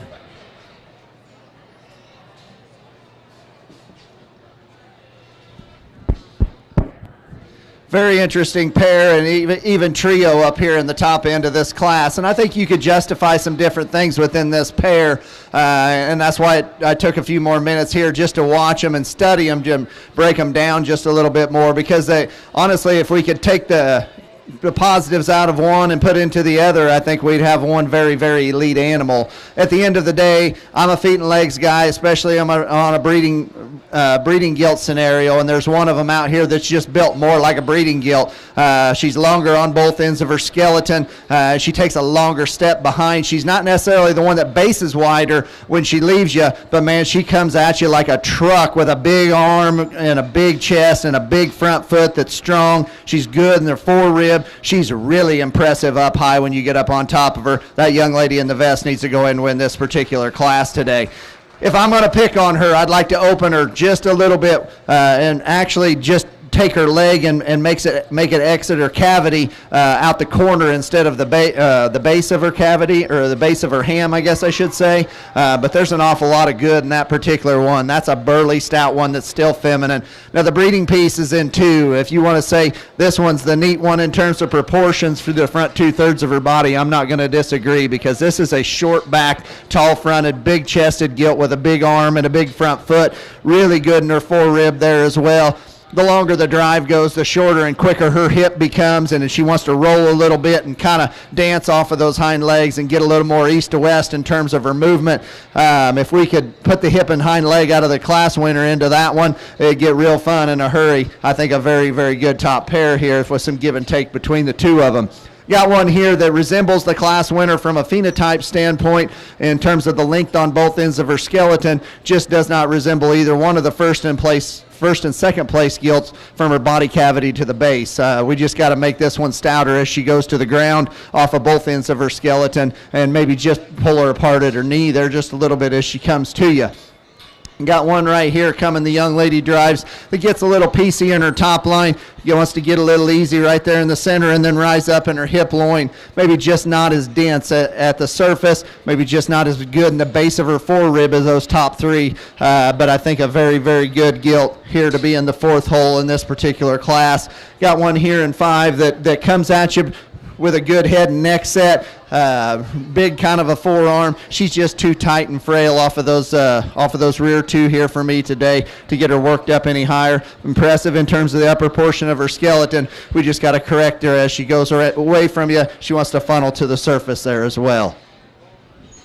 This will be your first call, class number 5 Durocs. Bring them to the holding pen. First call, class number 5 Durocs. Bring them to the holding pen. From class 3 Durocs that were just placed, we will be calling back first, second, and third place for the champion Duroc drive. From class 3, we will be calling back first, second, and third place from class 3 for the champion Duroc drive.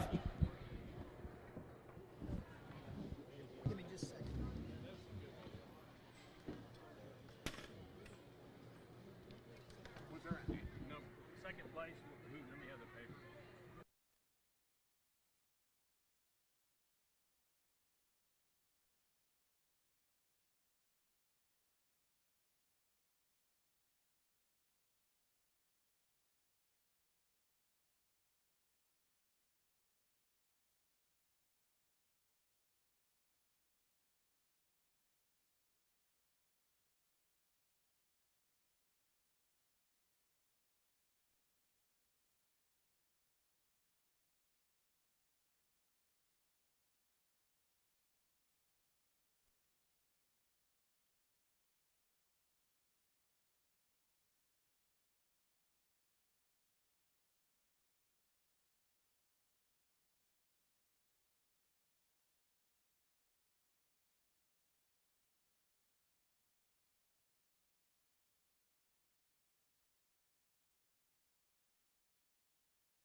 This will be your second call, class number 5 Durocs. Bring them to the holding pen.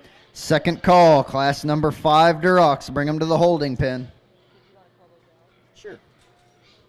Placings from your class 3 Durocs. And again, we will be calling back first, second, and third place from class number 3 for the champion Duroc drive. Placings, class 3 Durocs. 10th place, Ansley Nolan, Glen Rose FFA. 9th place, Ryder Patterson, Breckenridge FFA. 8th place, Carly Carpenter, Jayton FFA. 7th place, David Sanchez, Floydada FFA. 6th place, Lillian Boren, Bangs FFA. 5th place, Preston Mendez, Mineral Wells FFA. 4th place, Scarlett Hartman, Nolan County 4-H. 3rd place, Lacey Eisenhower, Barrett FFA. 2nd place, Jonathan Robertson, Palo Pinto County 4-H. Your Class 3 Duroc winner, Bailey Coker, Mansfield FFA.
Final call, class number 5 Durox, bring him to the holding pen. Final call, class number 5 Durox, bring him to the holding pen.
Attention exhibitors, this will be your first call. Class number 6 Durox, bring them to the holding pen. First call, class number 6 Durox, bring them to the holding pen. Once again, some give and take in terms of this pair and even trio up here on the top end of this class, but I think we land on two that are very, very good within their own right. Like to pick them apart here, just here and there, but you know, we can all pick apart livestock. You know, everybody can see where they need to be changed, but let's talk about the good in them. I mean, you know, let's not live in a pessimistic society so much, and let's see the value in the quality of the livestock. And when you do that and you just start totaling them up, this gilt right here in front of me needs to go ahead and win this particular class, in my opinion. She's not the bigger one as she comes right directly at you. She is the better one as she leaves you in terms of squareness going to the surface. Man, that thing is flat impressive when you get up on top of her, out the backside of her blade. Love the feminine look out in terms of her front end. Fore-rib, chest is all pretty good. I'd like to spread her at her knee just ever so slightly. If you want to say that's where she needs to be fixed, I'm not going to disagree with you. But, man, that's a beam going down her back with a good stout tail head on her and a long hip. I think a very, very nice place to start. Now, the tricked out one up front is the one that comes in too. And, man, that is a rocket-fronted, big-armed gilt that's got some meat on her arm as she comes right to you. She's really good in the base of her cavity. She's flexible on both ends of her skeleton. All that is very, very good. You crawl around behind her. She really wants to funnel to the surface. She wants to push out in her stifle a little bit, funnel to the surface just ever so slightly. I'm not so sure her rear leg substance from her hock to her foot is as big as the one that wins the class, but put that, I mean, front 2/3 of that one is absolutely incredible. The young lady does an outstanding job of skin and hair and getting her drove there as well. Young man here, you can tell, is a little greener at this, but he's doing a good job. I think when he gets this gilt's head up, it actually pitches her blade forward a little bit. She doesn't have quite as much substance off either end of her skeleton in relation to the top two in this particular class. But you talk about one that is square and attractive, that's proportional and balanced. There's a very, very good animal to be in the third hole.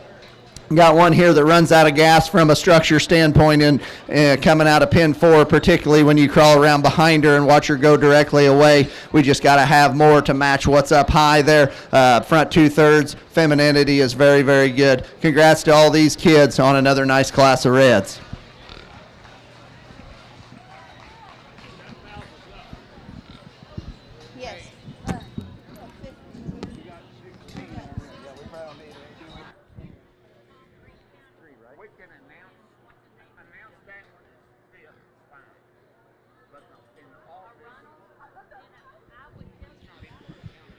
From Class 4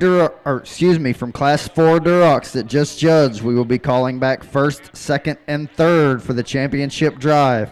From Class 4 Durocs that just judged, we will be calling back first, second, and third for the championship Duroc drive.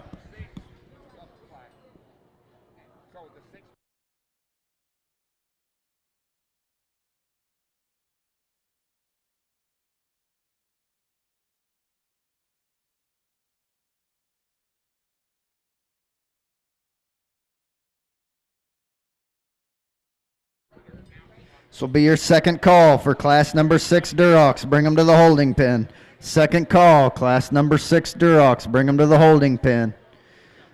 You gilt exhibitors there in the sifting ring, you can be excused. Let's give them a nice round of applause.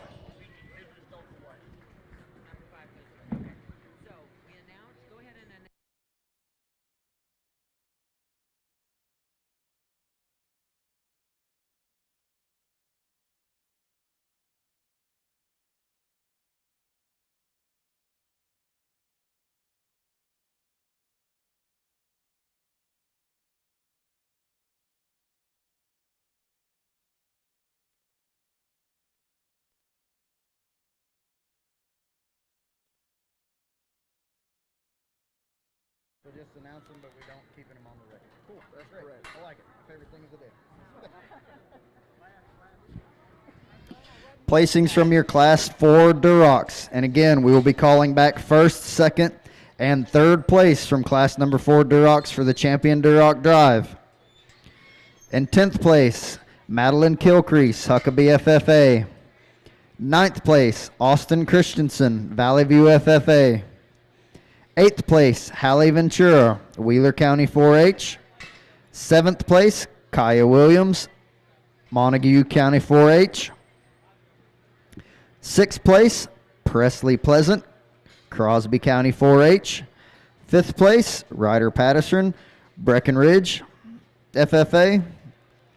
4th place, Jalen Miller, Dalhart FFA. 3rd place, Alexander Felt, Midland FFA. Second place, Ellie Thornbrew, Graham FFA, and your Class 4 Duroc winner was Katie Littlejohn, Potter County 4-H. Let's give those exhibitors a nice round of applause.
Also, they this vehicle move, that's a white GMC. And just remind them again to get off that wall so people can see. Is it a You got a Duroc that does not show. pickup or a white? We have a white GMC pickup on the west side that is blocking trailers. License plate VFR 8890. Move your vehicle immediately. White GMC pickup VFR 8890 on the west side of the barn. If you are parked on the west side of the barn, you need to move your vehicle immediately. We have multiple exhibitors trying to get Gilts out and go home, and you are blocking them. Move your vehicles from the west side. This will be your final call. Class number 6 Durocs. Bring them to the holding pen. If you have a Duroc and have not showed yet, you need to bring your Gilt to the holding pen. Final call. Class number 6 Durocs. Bring them to the holding pen. Yeah, I was gonna, I could.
We are missing 2 gilts from class number 6 Durocs. Again, final call, class number 6 Durocs.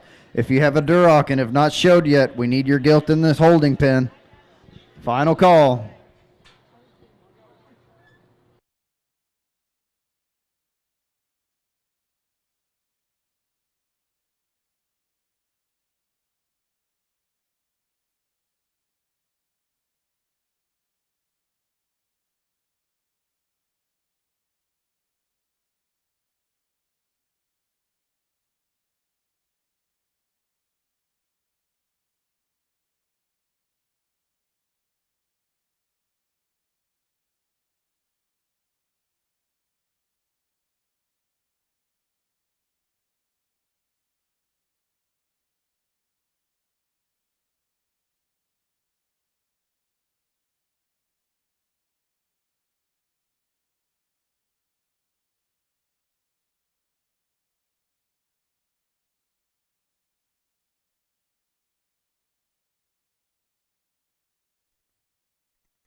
Good thing you got fingernails.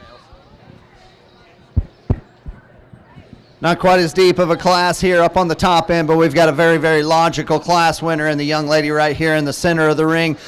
Brings me the gilt that's just pried open the most on both ends of her skeleton and maintains that advantage in bone and substance there as well.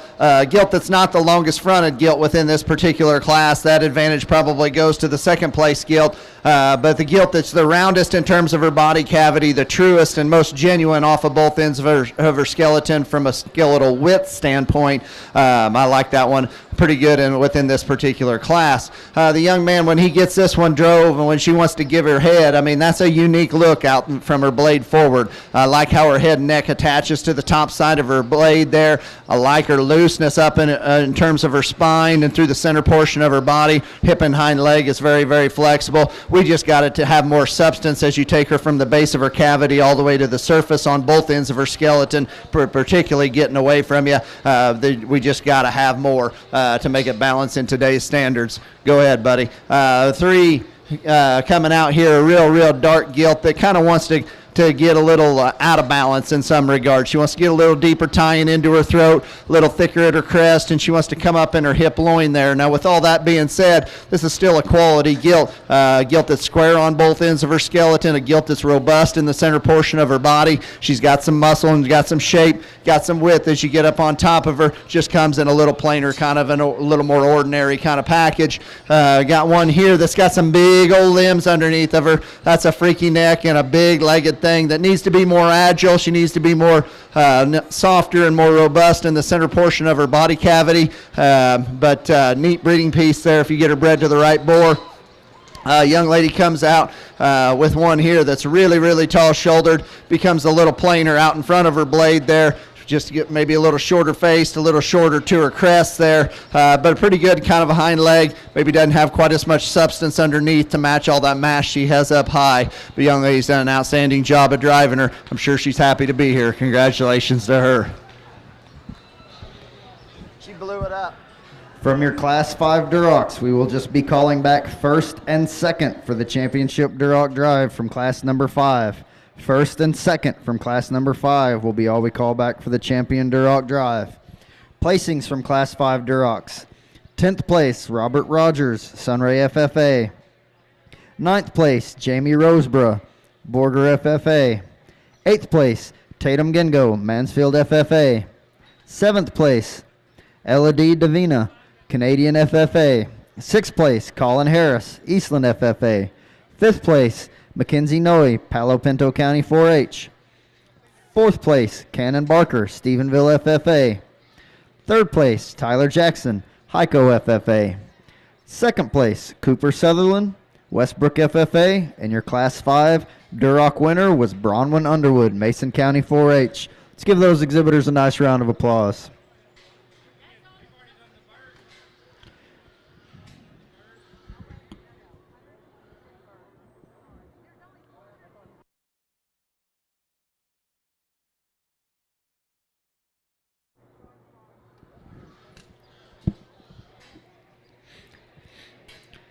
Cambry Willis, Childress, Texas. Could you please come to the announcer stand? Cambry Willis, Childress, Texas. Please come to the announcer stand.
Attention exhibitors.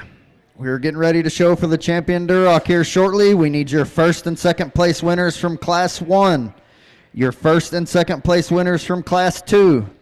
Your first, second, and third place winners from Class 3. Your first, second, third place winners from Class 4. And your first and second place winners from Class 5. Bring them to the holding pen. Again, that's your first and second place winners from Class 1 Durocs. First and second place winners from Class 2 Durocs. First, second, and third place winners from Class 3. First, second, and third place winners from Class 4. And first and second place winners from Class 5. Bring them to the holding pen.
Attention exhibitors, Duroc exhibitors, we need your first and second place winners from Class 1, your first and second place winners from Class 2, your first, second, and third place winner from Class 3, your first, second, third place winner from Class 4, and your first and second place winner from Class 5.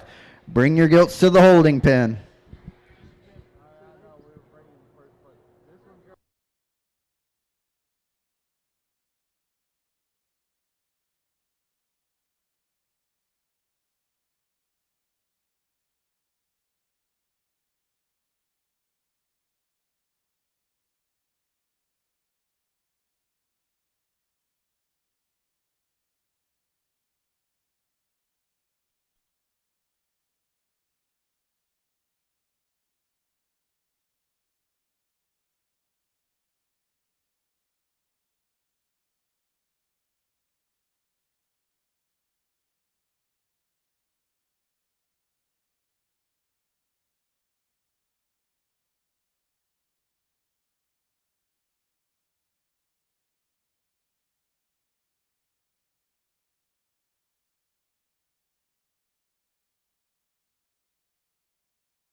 Well, as we round out the red ones here today, I think we've got a logical class winner in the young lady here in the black top in the center of the ring.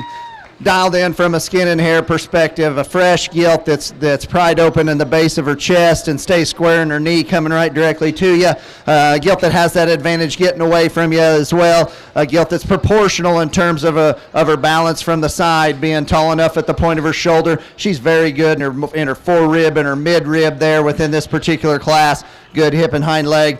You know, her pasterns may be just a little soft. It's not impeding her movement, but for a big heavyweight Duroc, I'd say it's plenty acceptable in that regard. Got a longer bodied one here in two that just kind of looks like if you had a bunch of these in your herd, you wouldn't get messed up. You'd kind of stay out of the ditch. I mean, that's a long hip in a red gilt with a big stout kind of hind leg in her. She needs to be pried apart and corrected at her knee as she comes directly to you. You get into the base of her rib cage and just the lower portion of her skeleton. She just needs to be pried open there, drop her in her flank there a little bit, maybe make her a little sharper out in front to just make her a little more attractive. The gilt that comes out of three, another longer bodied kind of a gilt that kind of runs out of balance. She kind of wants to trail off in her tail head there. She wants to cave in at her knee as she comes directly to you a little bit. When the young man kind of gets her going, she gives you a pretty good kind of a profile. I think she's got a good rib cage in her. She's got some shape. She just doesn't really want to get out here and coordinate and go and give him a good drive.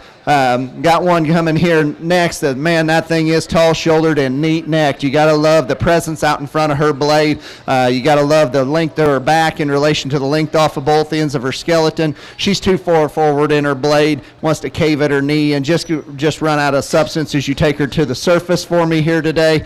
And got one here to finish out our top five. Here again, that just needs more substance as you take her to the surface to match all that mass she has up high. Feminine gilt out in front of her blade with a gut underline, no. Got some usefulness for that one in the breeding pen if you can find a stout enough board to take her to. Congrats to her.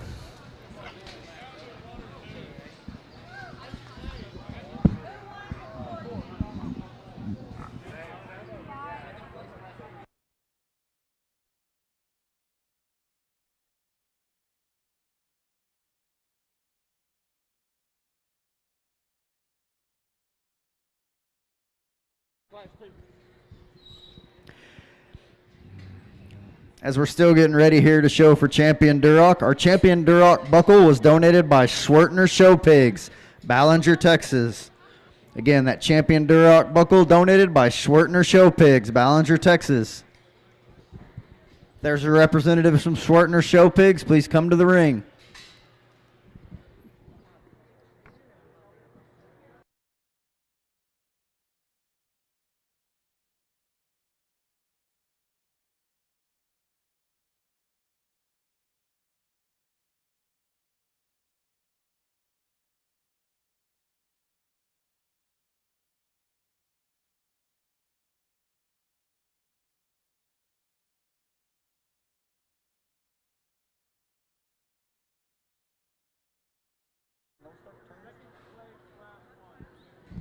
Attention exhibitors, we need second place from Class 1.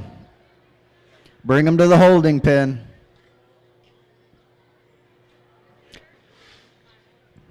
Second place from class number 1. Bring them to the holding pen. Riley Hoffman, Tom Green County.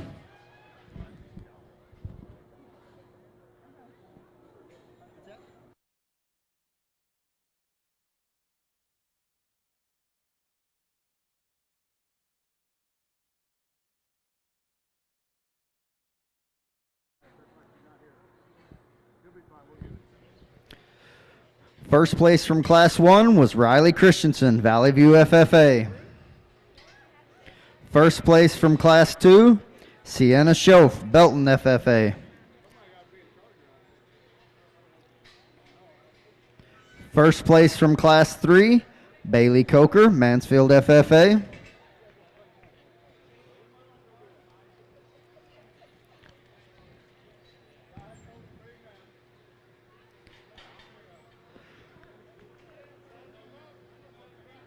First place from Class 4, Katie Littlejohn, Potter County 4-H.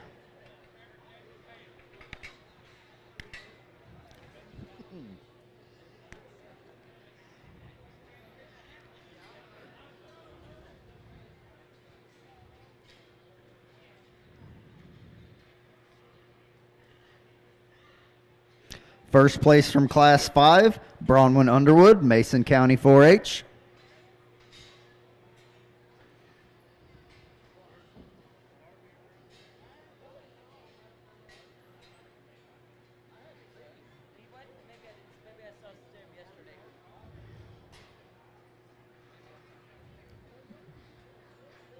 And first place from Class 6, Riley Hoffman, Tom Green County 4-H. Again, your champion Duroc buckle was donated by Schwertner Show Pigs, Ballinger, Texas.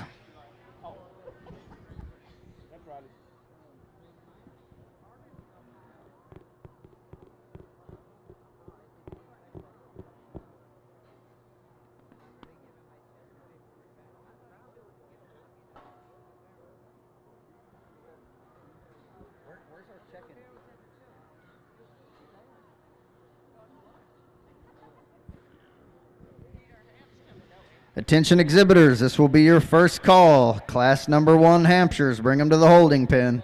First call, class number 1 Hampshires, bring them to the holding pen.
Well, let's give all these kids a round of applause if we could, please.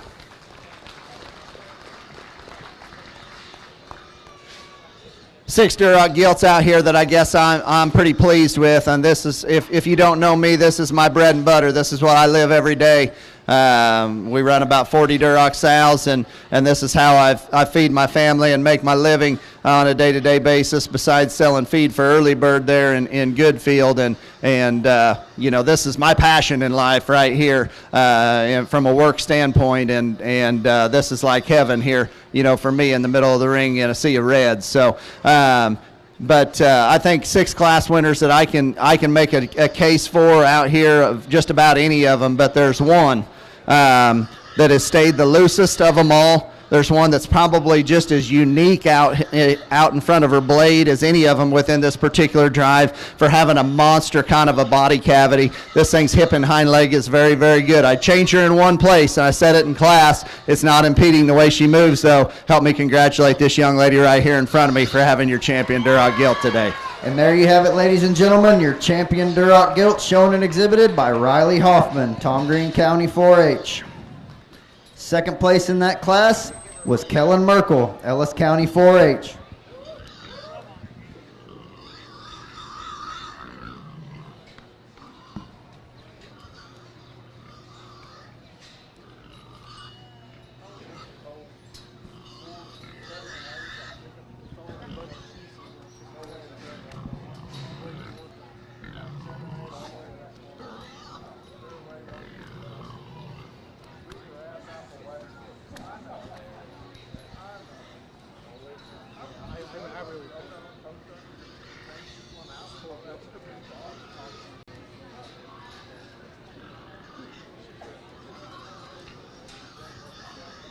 I think you just talked to have a stout one.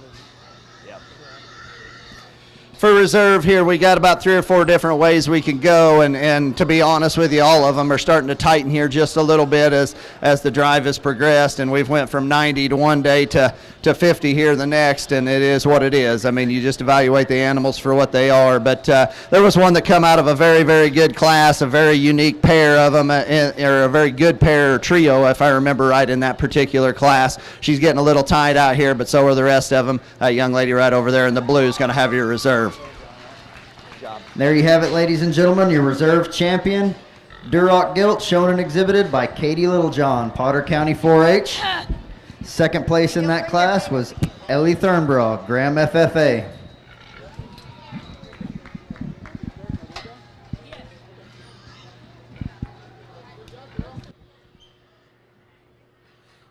Wonder how many they're going to do.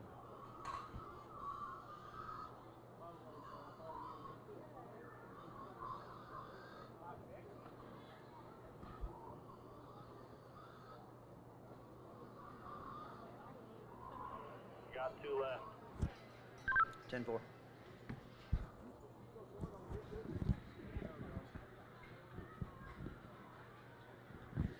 This will be your second call for Class Number 1 Hampshires. Bring them to the holding pen. Second call, Class 1 Hampshires. Bring them to the holding pen. There you have it, ladies and gentlemen. Third overall is Ellie Thurnbrough, Graham FFA.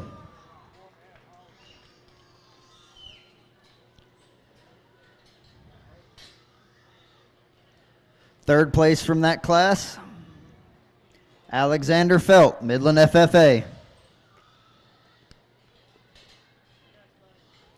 There you have it, ladies and gentlemen. Fourth overall Duroc is Alexander Felt, Midland FFA.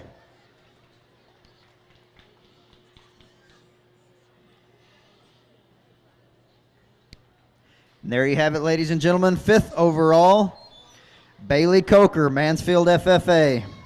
Second place in that class was Jonathan Robertson, Palo Pinto County 4-H.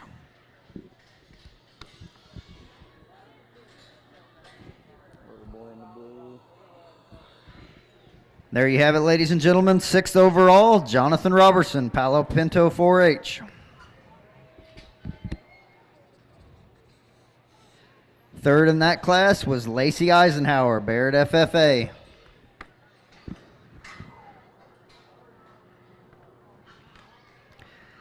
There you have it, ladies and gentlemen. Seventh overall, Sienna Schoaf, Belton FFA.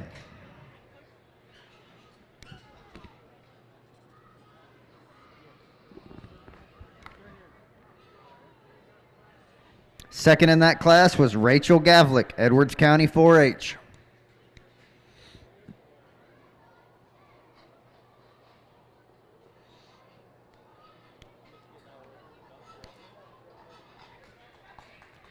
There you have it, ladies and gentlemen. 8th overall Duroc, Rachel Gavlik, Edwards County 4-H.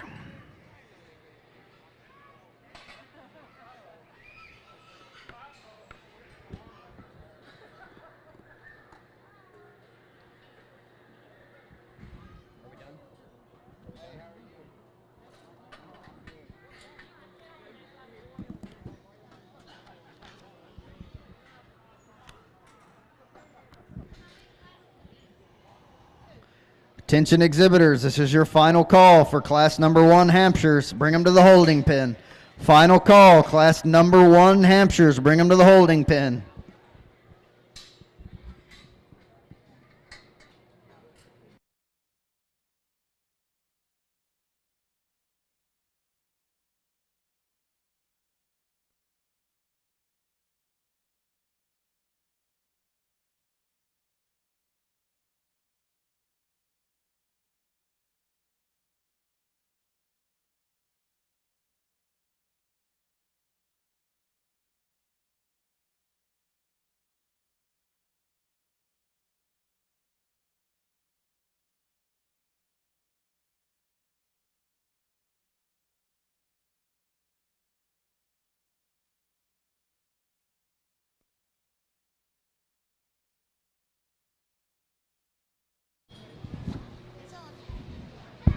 Attention in the barn, folks. Keep your eyes peeled to the wall over here. I guess, I don't know how much after your breed is shown, but they'll be posting the listings of the gilts that will be included in our sale. So kind of keep track of that. If you need to go home and you're not in that sale, well, you be safe. If you're in that sale, you do not get to go home. You need to stay here. Go in the office. There'll be an instructions sheet for exhibitors with gilts in our sale. Make sure you pick that up and please read it. Just kind of get you in the mood right now what we're going to expect. If you're not a champion or reserve or in our top fives, you know, don't get that gilt all loaded up on feed, because it takes extreme amount of time in this evening to get those things pictured if they're full. So keep them a bit hungry when they come over here. Do not take any gilts to the holding pens for the sale gilts until we have posted the sale. The sale lot number, your sale lot number is going to be your pen number on this other side. There's plenty of pens for tack, so you'll be in good shape about tack. But don't hang those things up in your pens. Just move them down the line and keep that in mind to keep that pretty clean over there. Once again, just get these trucks out, and I assume they're doing a good job because I hadn't heard anybody griping a whole lot. I really haven't been listening either, but nonetheless, make sure that you get that exhibitor sheet if you're in the sale and follow those instructions.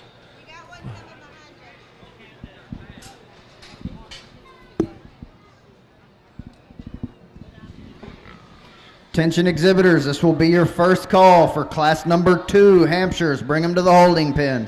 First call, class number 2 Hampshires. Bring them to the holding pen. Again, vehicles parked on the west side of the barn. We have multiple vehicles in front of doors 7 and 8 on the southwest side of the barn. You need to move your vehicles away from the west side of the barn so these people can get their trailers in and get their gilts taken home.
Could I have your attention in the barn for just a second?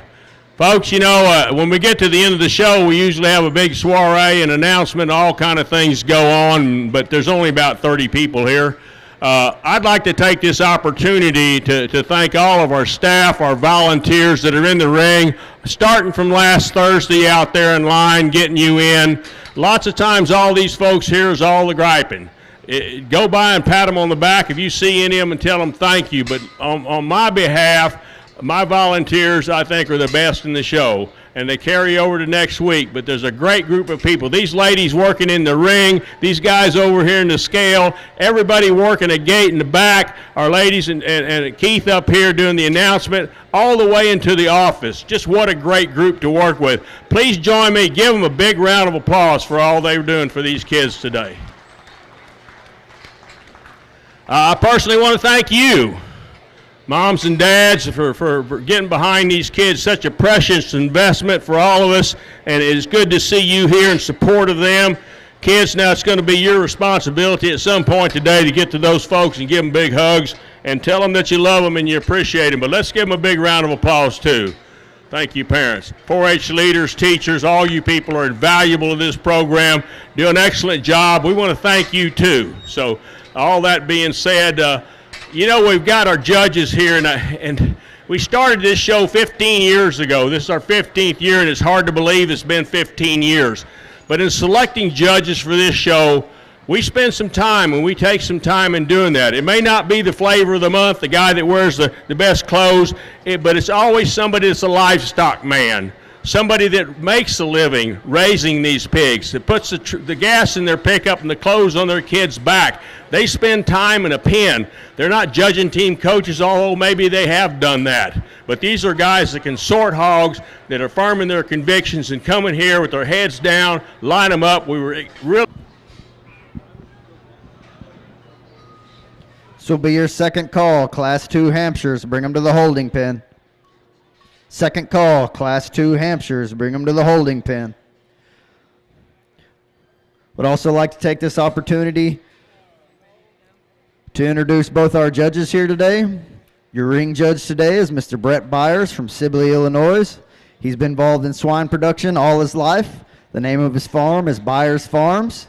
It's a show pig and purebred breeding stock operation. He went to Lakeland Junior College in Mattoon, Illinois, and Western Illinois University. He judged in junior college and senior college, and has judged many state fairs, Texas majors, and NSR shows. He has a wife named Jody and 4 kids, Brooke, Lane, Kinley, and Keaton. Our sifting judge in the back is Mr. Jim Kilmer, Monticello, Indiana. He has been involved in swine production all his life as well. The name of his farm is Kilmer Swine Farm. They have over 250 chows for show pig operation, crossbreds, and purebreds. Went to Juliet Junior College and judged on the team there.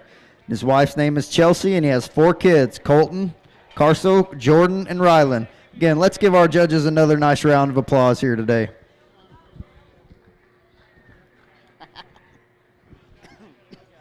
Placings from your Class 6 Durocs. 10th place, Addison Bias, Caprock FFA. 9th place, Addison Noack, Breckenridge FFA. 8th place, Alexi Lemons, Callisburg FFA. 7th place, Carson Aubrey, Midland Legacy FFA. 6th place, Dawson McCauley, ILU FFA. 5th place, Hattie Butler, Electra FFA. 4th place, Lachlan Russell, Lipscomb County 4-H. 3rd place, Tyler McLean, Hyco FFA. 2nd place, Kellen Merkel, Ellis County 4-H. And your Class 6 Duroc winner was Riley Hoffman, Tom Green County 4-H.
Well, we get into this first class of Hampshires, and this is a breed I have just a little bit of experience with. My kids show these. I don't let them show red ones, so we got to show some other breeds at home. So we try to raise a few of these. It's the only other thing that resides on our farm. He's home right now. I think both of these hogs are very, very good in their own right, but there's one of them that just devours the other one. This young lady right here in the center of the ring brings us a pretty darn good kind of a Hampshire Gilt. Man, that thing is feminine. That thing is broad in the center portion of her body. She's broad on both ends of her skeleton. I think that's a pretty sweet kind of a Hampshire Gilt to lead this first class off with. Megan Barra's here. Here we go. I mean, this thing's head and neck attachment is real good. She's got real Hampshire muscle on the top side of her skeleton right here. She wants to roll in her hip just a little bit, get a little more Hampshire-ish, if you will, right there in the way her hind leg and her muscle structure is from behind. A moderate kind of Gilt that's got some big legs and big feet. They all point in the right direction.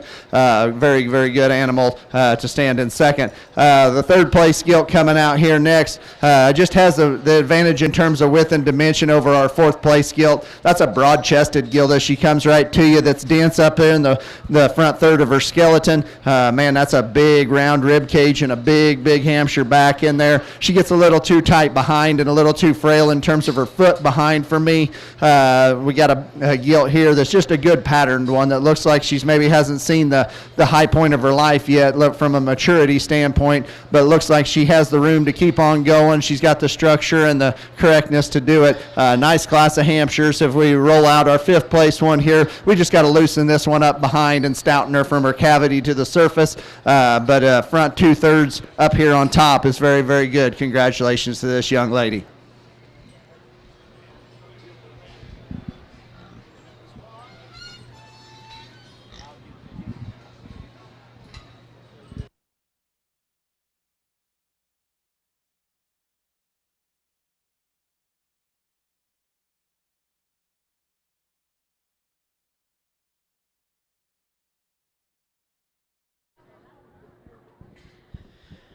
Attention exhibitors, we will be breaking for lunch after we judge champion land race. So we will judge class 1 and class 2 of the land race, then judge for champion land race, and then we will break for lunch. Placings for your class 1 Hampshires. 7th place, Cassidy Wooten, Rio County 4-H. 6th place, Ryan Turner, Albany FFA. 5th place, Addison Lacey, Hyco FFA. 4th place, Robert Munzer, Bastrop County 4-H. 3rd place, Addie Morris, Concho County 4-H. 2nd place, Markley Matthews, Midland FFA. And your Class 1 Hampshire winner, Tatum Gengo, Mansfield FFA. Let's give those exhibitors a nice round of applause.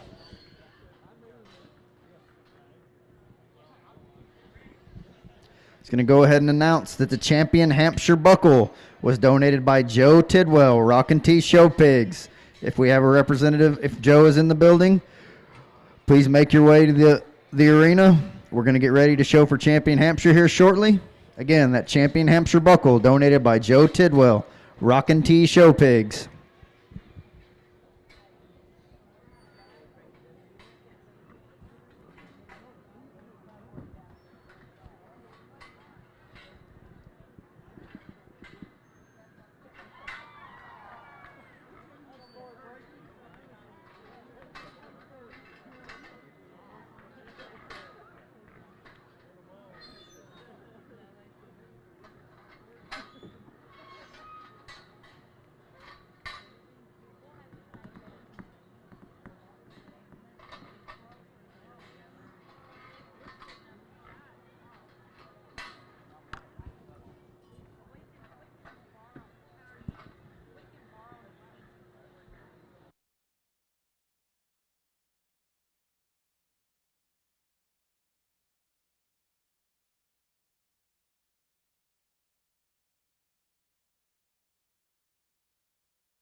will be your first call for Class 1 land race. Bring them to the holding pen. First call, Class 1 land race. Bring them to the holding pen. Well, if you maybe checked out, you might want to come back and take a look at this class, because I think this is the deepest class we've seen here today and maybe in 2 days. And Jim told me in the back, he said, I've got several up there, and he said, man, there's a lot of quality. There's a lot of good ones, he said, and those first 5 come out, and I think I pinned all 5 of them. And man, it's fun judging really good stock when you just got to separate little things. And as good as the other 2 are, there's one out here that combines the other 2 just from a total balance and squareness and agility perspective. That's the young lady right there in the center of the ring. That's an awful nice kind of a Hampshire Gilt to win this particular class. I'm not going to pick on that one too much here at this particular time. I think the biggest decision to make is whether you land on second and third here, and just on my nature in terms of one that I think is built more like a female, a very, very three-dimensional kind of a gilt that looks like a lady, that's got a absolutely huge back in her for being a more extended kind of a hug, is the young man right here in the center in the vest. I think man, that's a long front end and a long hip for a Hampshire Gilt. But this one right here might be the breeding piece here in 3. And if you want to say, well, she's a little lower fronted, maybe, gets a little up underneath of herself from behind, I'm not going to disagree with that. But that is a enormously round kind of a rib cage and a big upper skeleton in that one. She just doesn't blend and piece together as well from the side, in my opinion, but coming and going, she's as good as any of them. Congratulations to those top 3. We got one coming out here in 4 that's a hind leg away from being something awful special, in my opinion. Front 2/3 of this one is absolutely incredible. We just need to put a more flexible, more secure kind of a hind leg in that particular gilt, maybe lengthen and level her hip there additionally as well. The top 5, finishing out the top 5 here, we've got a gilt that's got some more skeletal extension that maybe just doesn't have the bulkiness and the stoutness that these top 4 in this particular class do, but in and of herself, that's still a pretty nice kind of a Hampshire Gilt. Congratulations to all these kids.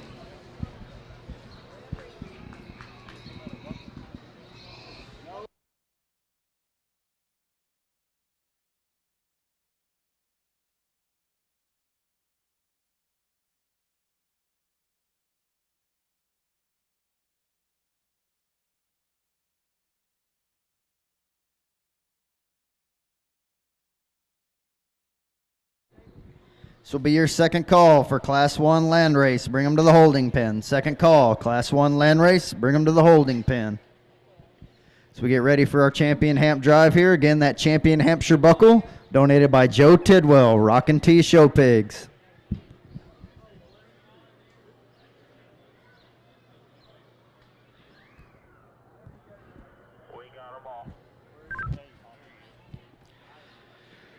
Your Class 1 Hampshire winner was Tatum Gingo, Mansfield FFA.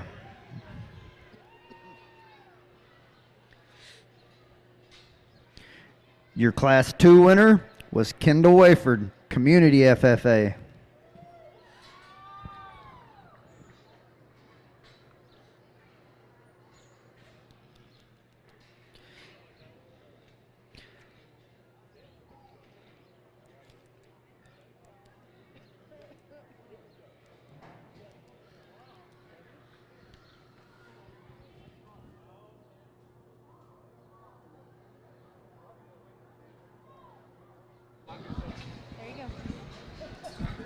Well, let's give both these young ladies a round of applause if we could, please. And these 2 classes of Hampshires have been fun. It's been a fun morning in general, but the top end of this thing right here has been very, very good. And both of these gilts, I think, are extremely good in their own right, but they're simply one that's taken it to another level in terms of shape out the backside of her blade and just the agility she has off both ends of her skeleton. This one right here is pretty special. Congratulations to that young lady. And there you have it, ladies and gentlemen, your Champion Hampshire Gilt shown and exhibited by Kendall Wayford, Community FFA. Second place in that class was Gavin Greer, Gray County 4-H.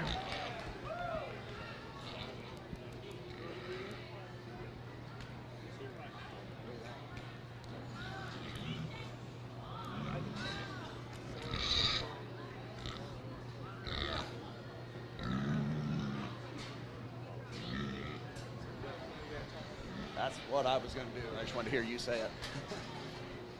Bring that second place gilt out and talked about that one being, just a very feminine, very extended kind of a female that's still got some width and mass in her, and I think it becomes close. And I think when you just start considering following type and kind, there's another one that just fits right in with that champion. Maybe just not quite as big, but she's just as good. Young lady out of the first class is going to be your reserve. There you have it, ladies and gentlemen, your reserve champion Hampshire Gilt, Tatum Gingo, Mansfield FFA. Second place in that class was Markley Matthias, Midland FFA.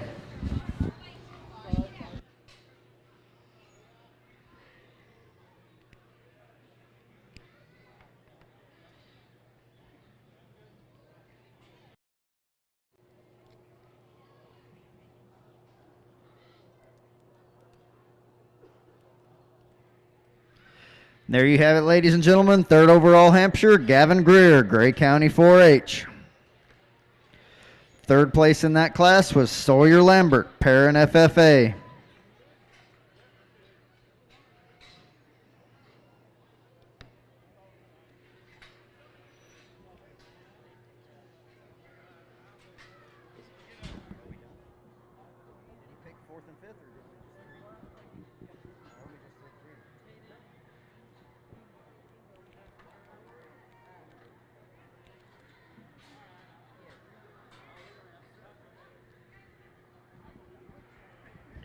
This will be your first call, class number 2 land race. Bring them to the holding pen. First call, class number 2 land race. Bring them to the holding pen.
Yeah, we think the doors are open probably.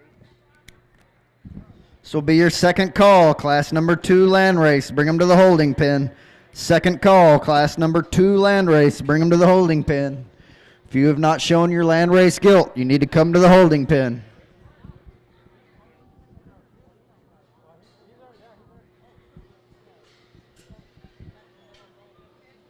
The champion land race buckle was donated by Sundown Bank, Wall, Texas. If there's a representative from Sundown Bank, please make your way to the show ring so you can present the champion land race buckle.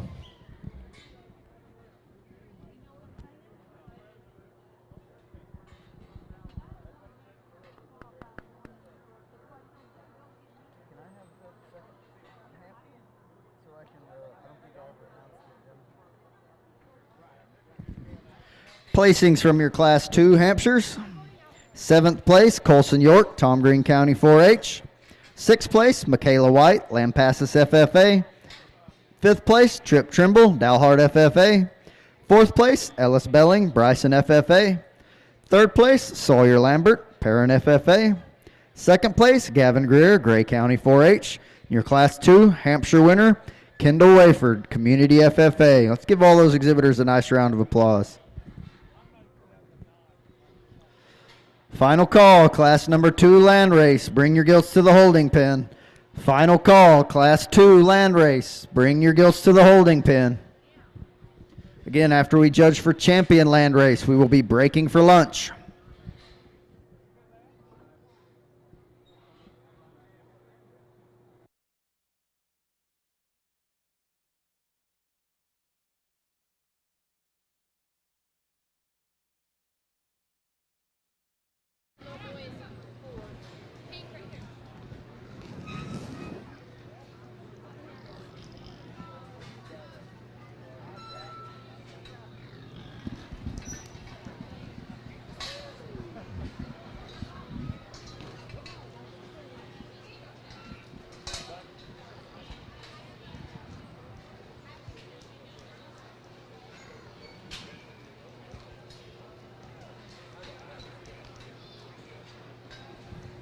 Final call, class number 2 land race. We're missing 2 gilts. If you have not shown your land race gilt, you need to bring them to the holding pen immediately.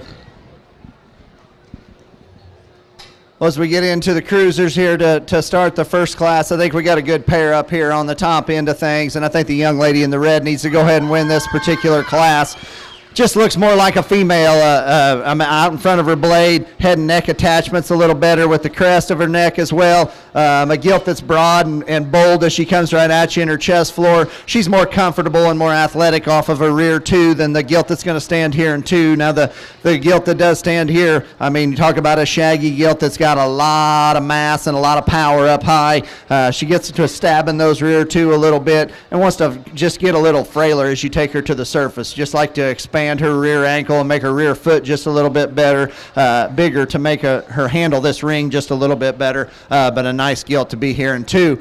Gilt coming in three, really snaky fronted gilt coming out here with a head and neck attachment we all love there and to have in the show pigs. This gilt just wants to cave at her knee too much as she comes directly to you, wants to get a little shorter and quicker in her hip and pull her hock together there just a little bit as she gets right directly away from you. But right there, that view gets you a long way through the front 2/3 of that gilt's body within this particular breed. Front 2/3 here is good in a lot of regards in the gilt that comes out of pin 4, just pushing a little bit too much as you get around behind her. She's wanting to lay some pressure to the outside of her hoof wall and just get a little wonky back there on those rear two. Like I said, front 2/3 are awful good. Just got to make her hip and hind leg better. Got one that's just a little too rigid on both ends of her skeleton here coming out of 5. Maybe just like to stouten her as you take her to the surface and make her feet just a little bit bigger and her rear ankle a little bigger there as well. Upper body cavity is very good. Presentation is good. Congratulations to that young lady.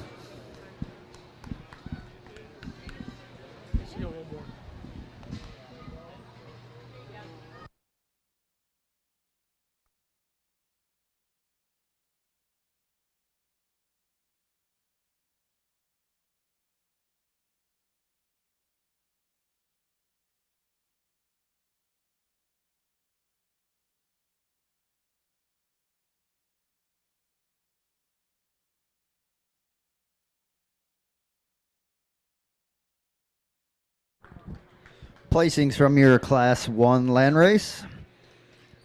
8th place, Bryson Dean, Atascosa County 4-H. 7th place, Cassidy Munzer, Bastrop County 4-H. 6th place, Easton Howell, White Deer FFA. 5th place, Hannah Tobin, Merkel FFA. 4th place, Jonathan Robertson, Palo Pinto County 4-H. 3rd place, Hadley Reeves, Hamilton County 4-H. 2nd place, McKinley Roden, Hill County 4-H.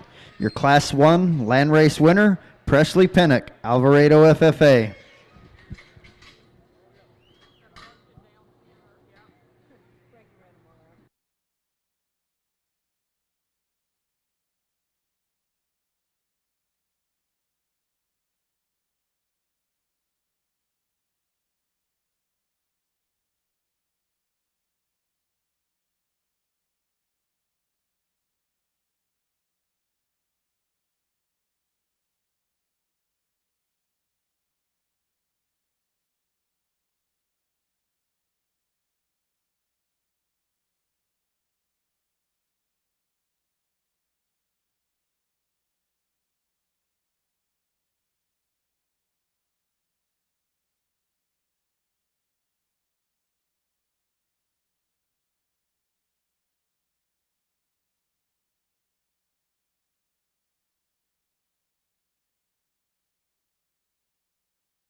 Attention in the barn, we will be reposting the Duroc sale list.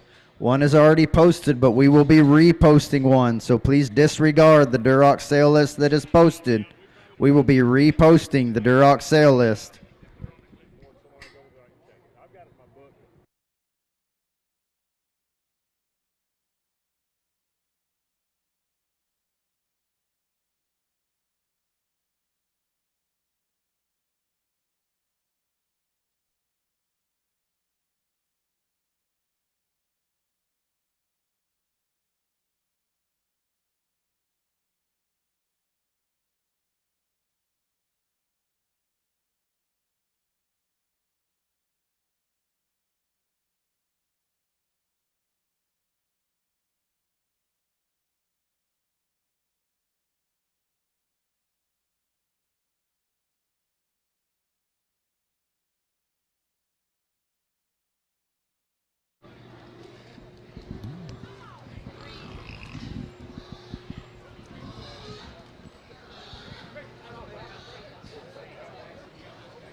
Interesting pair up here as we get into the heavyweight landrace drive, and got some give and take between the top two here in my personal opinion. I guess the one I can live with more in terms of hip and hind leg function and just muscle pattern and build is the young lady on the far side of the ring. I think she needs to go ahead and lead the way in this particular class.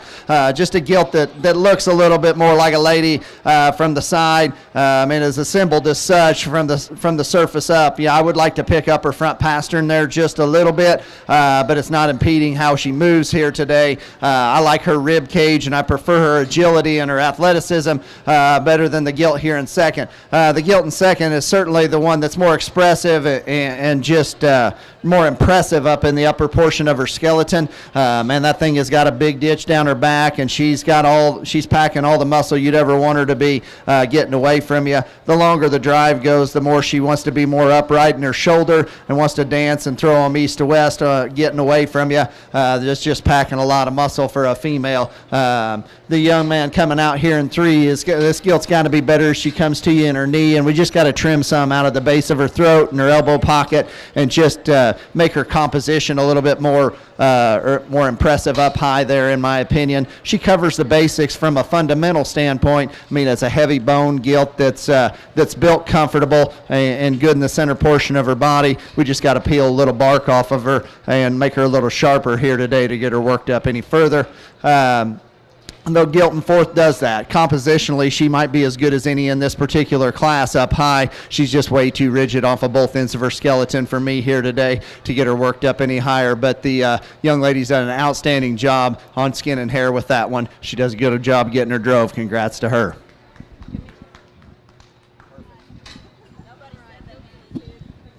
All right, ladies and gentlemen, we're getting ready to show for Champion Land Race. Our Champion Land Race buckle was donated by Sundown Bank, Wall, Texas.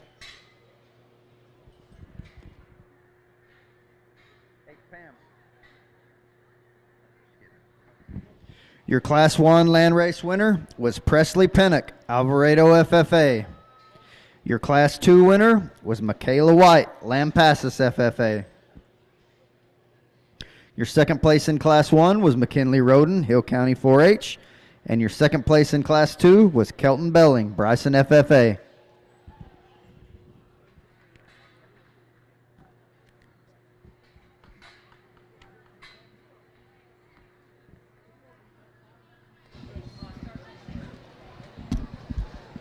Well, let's put our hands together for both of these young ladies out here in the center of the ring. Both of them bring two gilts that are similar in terms of type and kind, and similar in terms of muscle pattern, and being females that look like landrace females are going to lay down in the crate and make the next generation better. I think there's some give and take between the two of them. I think there's just one that's fundamental in terms of her build and just more elite at the top side of her shoulder and at the top of her neck. The young lady's lightweight's going to be her champion. Congrats to her. And there you have it, ladies and gentlemen, your Champion Land Race gilt shown and exhibited by Presley Pennock, Alvarado FFA. Second place in that class was McKinley Roden, Hill County 4-H. Bring that second place Gilt out here and talked about her in class. Man, that thing is impressive in terms of her upper skeleton when you get up there on top of her. She's packing a lot of punch right up the backside of her blade and in her upper rib cage. There's a lot to be desired there, but I think in terms of following type and kind, there's another one out here that follows that champion pretty close. Your heavyweight class winner is going to be your reserve. Congrats to her.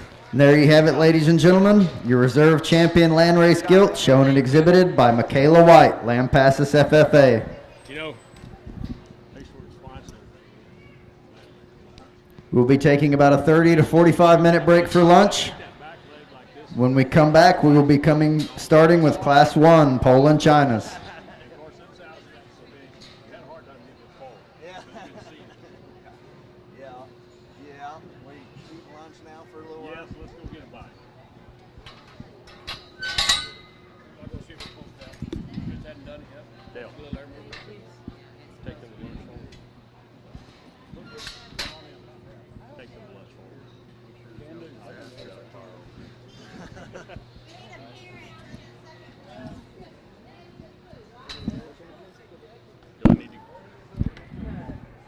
Can we get a parent or ag agent for your reserve champion, Michaela White, Lampasas? Please come to the pen over here with your exhibitor.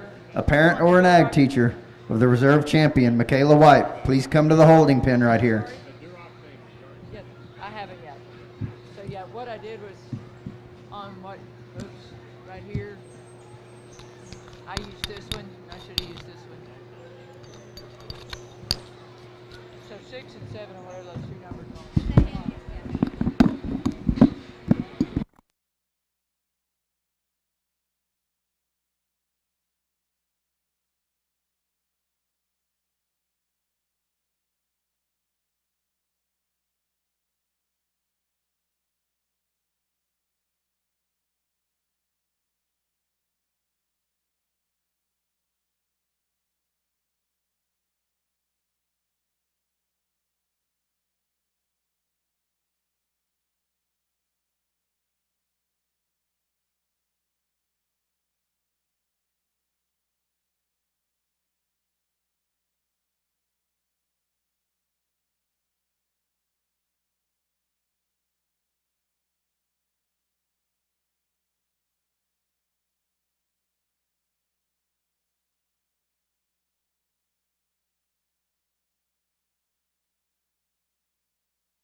Attention exhibitors, we're getting ready to call for the pole-ins here pretty quick. Would all of the volunteers please make your way back to the ring?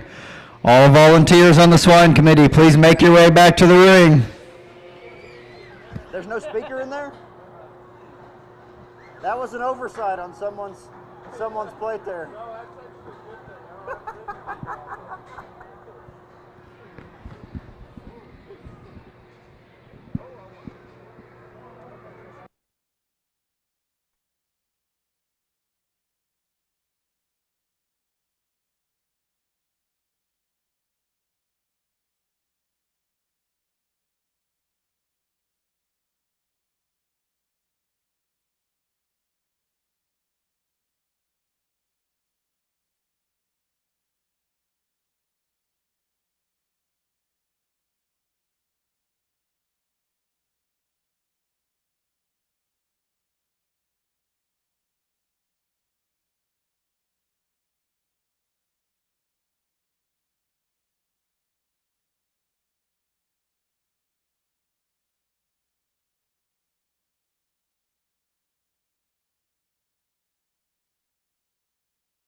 All right, ladies and gentlemen, this will be your first call. Class 1, Poland, China, bring them to the holding pen. First call, Class 1, Poland, China, bring them to the holding pen. Placings from your Class number 2 land race. Class number 2 land race. Placings, 7th place, Quincy Wyatt, Happy FFA. 6th place, Daxton Saul, Valley FFA. 5th place, Daxton Saul, Valley FFA. 4th place, Megan Swintick, Wimberley FFA. 3rd place, Jagger Monroe, Bosque County 4-H. 2nd place, Kelton Belling, Bryson FFA. And your Class 2 land race winner was Michaela White, Lampasas FFA.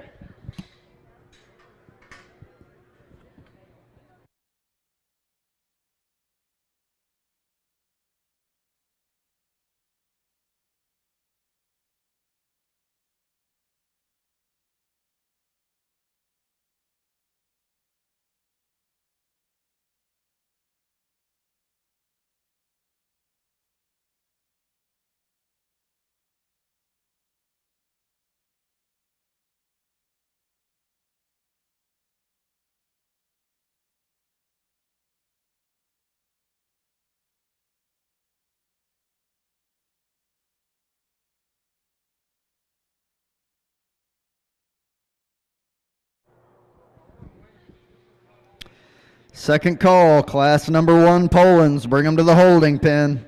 Second call, Class number 1 Polands, bring them to the holding pen.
Final call, class number 1, Poland, China.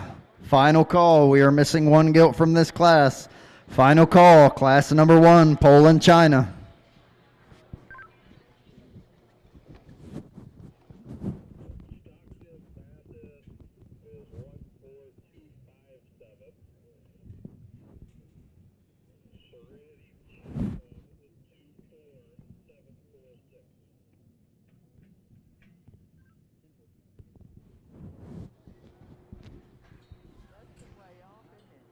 Way off. One was close, the other one.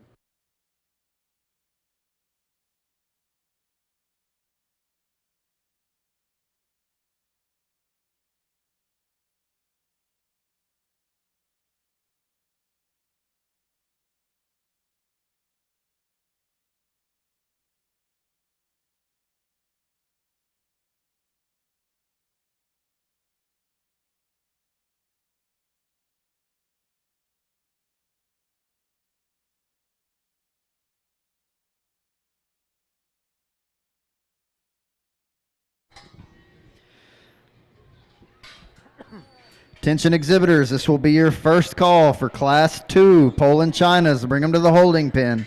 First call, class 2, Poland, China. Bring them to the holding pen.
It's your second call, class number 2, Poland, China. Bring them to the holding pen. Second call, class number 2, Poland, China. Bring them to the holding pen.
Final call, class number 2, Poland, China. Bring them to the holding pen.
Good class to get started on. Good trio up here on the top end to get back into the swing of things here after lunch. I think we've got a logical class winner in the young man over here in the paisley colored shirt. I guess that's paisley, isn't it, buddy? Yes, sir. There you go. Dialed in skin and hair perspective. Young man gets the wheels drove off of her. Very good from the side. I mean, that one puts together the balance and the phenotype that I'm looking for and the proportionality. She's probably not exactly the most busted open one coming right at you. That probably goes to the third place gilt within this particular class, but she's the totals gilt. She's just the best one in my opinion. The young lady here in second brings a broad gilt. I mean, opened up on both ends, tall shouldered, maybe a little too full today. It kind of takes away from her balance in my opinion. Still neat out in front of her blade there, and I like her head and neck attachment to the top side of her shoulder. A gilt that maybe just doesn't carry quite as much substance to the surface, especially when we compare her to our third place gilt. Just got a better hip and hind leg than the third place gilt. Go out and bring her out there, buddy. This one is broad and wide when she comes right at you. Got a big stout skull in her, got a big back in her, and a stout tail head. Just need to reconstruct her hip and hind leg to get her worked up any higher for me here today. Fourth place gilt coming out next. Gives up some size and just pounds in this class, but doesn't give it up from a quality perspective. There's a long strided gilt that's long on both ends of her skeleton. She wants to get up in the center of her spine just a little bit, be a little naturally lower set at the shoulder. Got a gilt here that's going to round out our top five that maybe wanting to get a little ouchy up front, maybe pitch too far forward in her blade. Just kind of inhibits her from getting out here and handling the ring as well as she needs to. But a quality animal the young lady's done a nice job with. Let's give her a round of applause. Good job.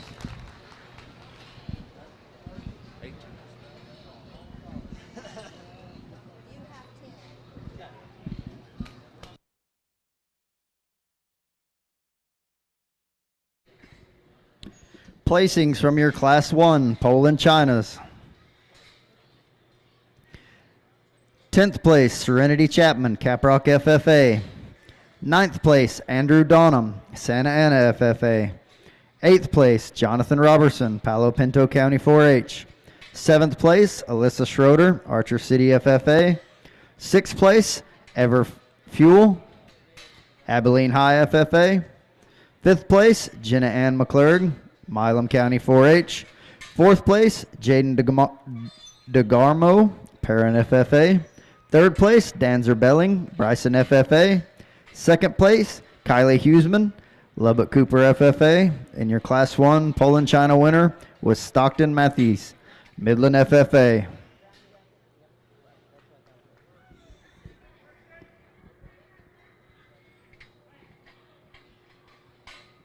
Guess I might as well call the old spot.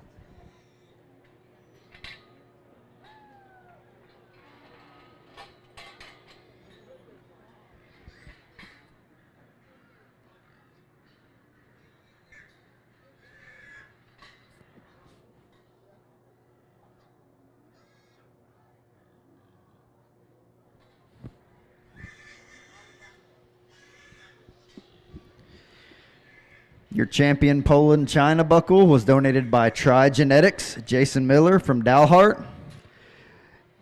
If a representative from Tri Genetics is here in the building, it'd be nice if you could make your way up to the show ring so you could present this buckle to the champion Poland China.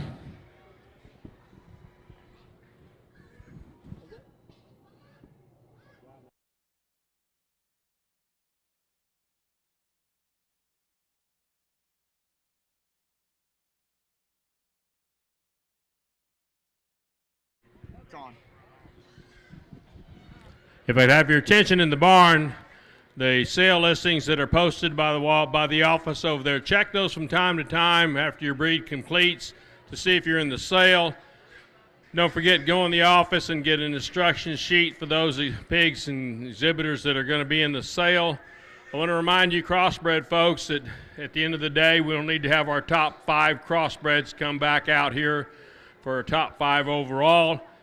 If you don't have one of those top 5 crossbreds, please don't be stuffing your pigs full of food right now, because we'd like to have them on edge just a bit and hungry for the photography session this evening. So help us out in that area. You can water them okay, but please do not be filling hogs up right now that are going to be pictured later this evening. We will have the final sale list posted after we get all the crossbreds and the purebreds put together. We'll have a sale list come out now with a sale lot number.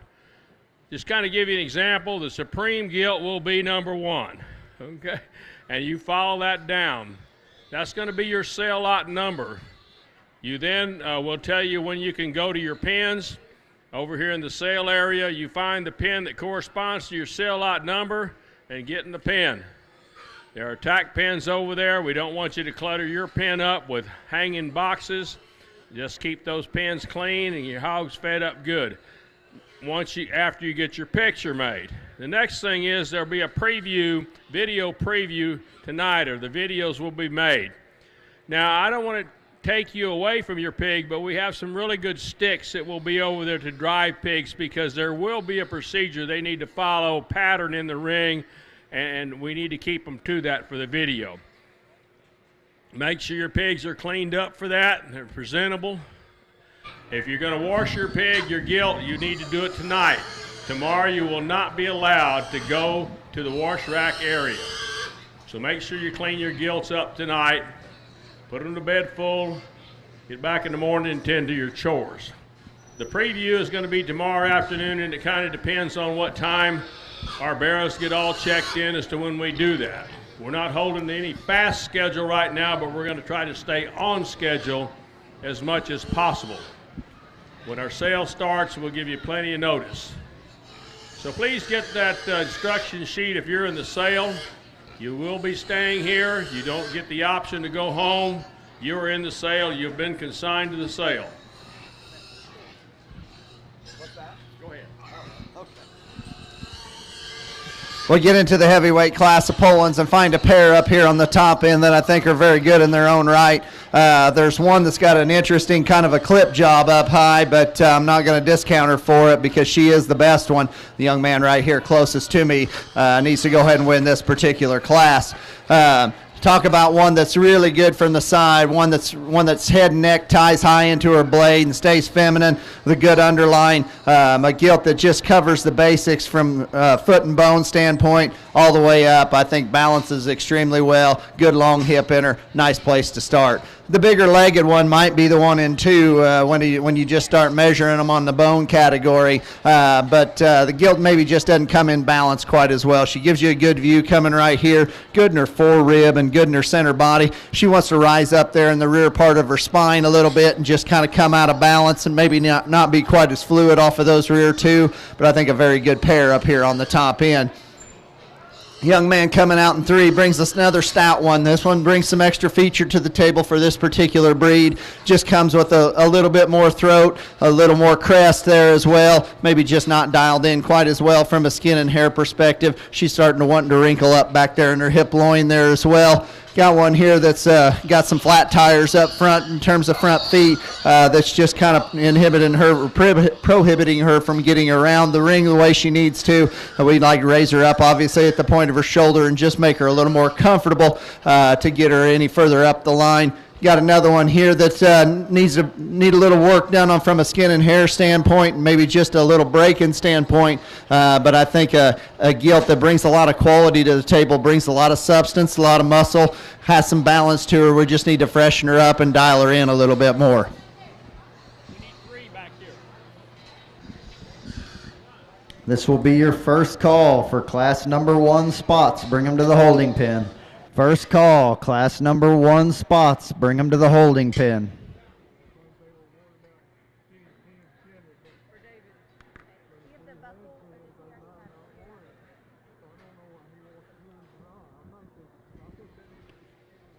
All right, ladies and gentlemen, we're about ready to show for the champion Poland China. And again, that champion Poland China buckle was donated by Tri Genetics. Jason Miller, Dalhart, Texas.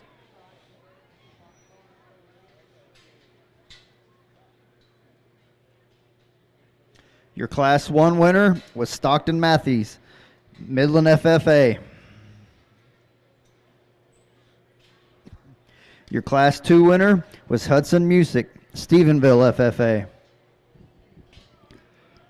Your second place from Class 1 was Callie Huseman, Lubbock Cooper FFA. Your second place from Class 2 was Gavin Greer, Gray County 4-H. And your third place from Class 2 was Grady Wyatt, Happy FFA.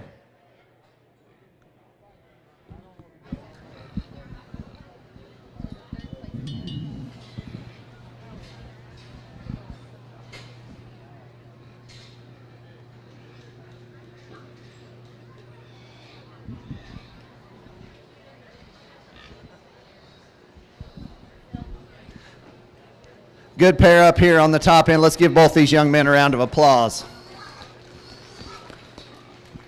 Lots of quality coming to the table here at the top end of the Polands, and two hogs that fit together and pair up very, very well, in my personal opinion. There's subtle differences between the two of them. I think there's one that comes at you just a little better in terms of where her knee sets into her. And then I think at the same point in time, she ties a little higher into the top side of her blade, out of her head and neck, and just becomes one that's a little more unique looking and maybe a little harder to manufacture within this breed on a day-to-day basis. Young man with the heavyweight's going to be your champion.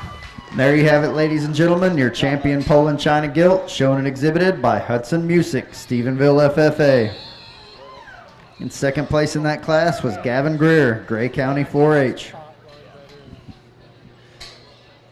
Yeah, we bring that second place skill out and just talked about her in class. I mean, you know, here's one that if you could set the center of that thing's spine down and let her rear leg get out behind the plane of her hip and just use it just a little bit more. I mean, you get real excited about that one because there's a lot of positive traits within her. I think, you know, just keeping with type and kind, I think there's a pair that paired up very, very well. Your lightweight's going to be your reserve. Congrats to him.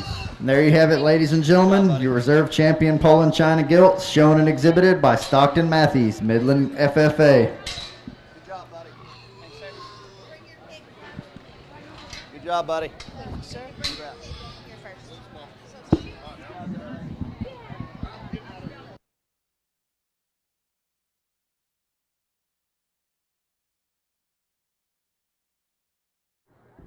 This will be your second call for class number 1 spots. Bring them to the holding pen. Second call, class 1 spots. Bring them to the holding pen.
Placings from your Class 2, Poland, China. 10th place, Caitlin Buckaloo, Valley View FFA. 9th place, Lachlan Russell, Lipscomb County 4-H. 8th place, Kelton Rice, Brown County 4-H. 7th place, Reno Schoaf, Belton FFA. 6th place, Tatum Hutton, Perrin FFA. 5th place, Hadley Patterson, Collingsworth County 4-H. 4th place, Hadley Reeves, Hamilton County 4-H. 3rd place, Grady Wyatt, Happy FFA. 2nd place, Gavin Greer, Gray County 4-H. And your Class 2 Poland China winner was Hudson Music, Stephenville FFA. Let's give those exhibitors a nice round of applause.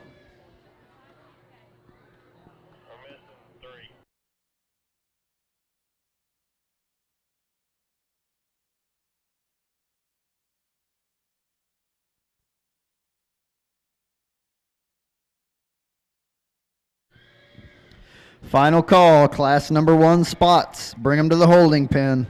We are missing 3 gilts from this class. Final call, class number 1 spots. Bring them to the holding pen.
Attention exhibitors, this will be your first call. Class number 2 spots, bring them to the holding pen. First call, class 2 spots, bring them to the holding pen.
You Gilt exhibitors there in the sifting ring, you can be excused. Ladies and gentlemen, let's give them a nice round of applause.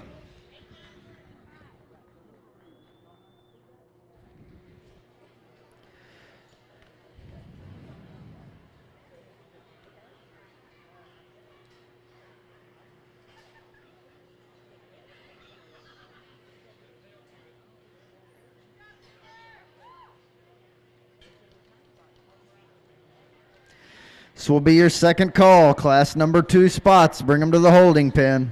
Second call, class number 2 spots. Bring them to the holding pen.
Final call, class number 2 spots, bring them to the holding pen. Final call, class number 2 spots, bring them to the holding pen.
Two. Okay.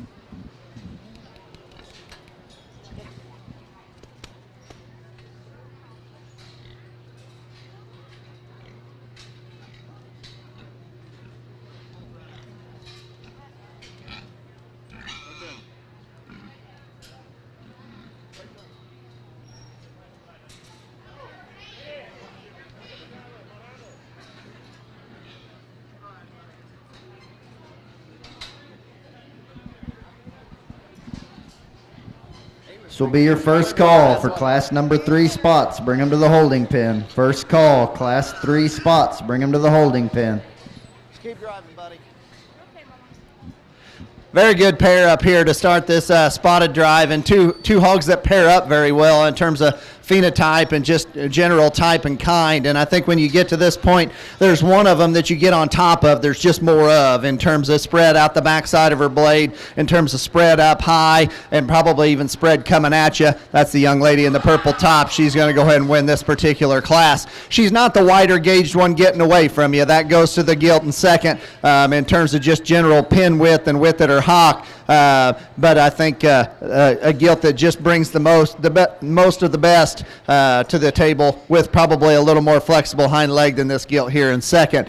Gilt in second, I like a lot of things about here. Like I said, I just like to give her a little more set and flex back there in her, particularly in her hock and her hind leg and her rear foot. Maybe just spread her a little bit up high, but I think both of them are very, very good. The Freak comes out in 3, and if this one's part of a breeding program, I wouldn't blame anybody for that, because for a long-bodied Gilt that's got length on both ends of her skeleton, this thing comes at you pretty good in terms of squareness up front and chest and knee. A Gilt that's just not enough of her when you get right up on top of her. We need to make her deeper down there in her heart, make her spring her more there in her forerib and give her more flank, just blow her apart through the center portion of her cavity to get her worked on up any higher. But man, that is a neat looking one that could be a very neat breeding piece. Real stout one coming out here in 4 that's very proportional in terms of height to the length ratio. Maybe like to shave her crest and her poll down there a little bit, maybe just tune her in from a clip job standpoint there just a little bit in skin and hair, but covers the basics very, very well, just doesn't have the extras in terms of look that those top 3 do in this particular class. Got another neat looking one coming out here in 5 that's almost so long bodied and so long faced and snouted that she's just a little frailer on both ends of her skeleton. She's just naturally a little shallower in terms of her body cavity. She just don't have the punch that the rest of those have up above her, but a very nice Gilt to be down here in the 5 hole. Got one right here that's a little spot footed up front in terms of turning them in and rolling them out, or rolling out her pressure on the outside of her front toe. Just a Gilt that's a little more moderate in terms of her size, just not comfortable enough when it comes right down to it to withstand the drive.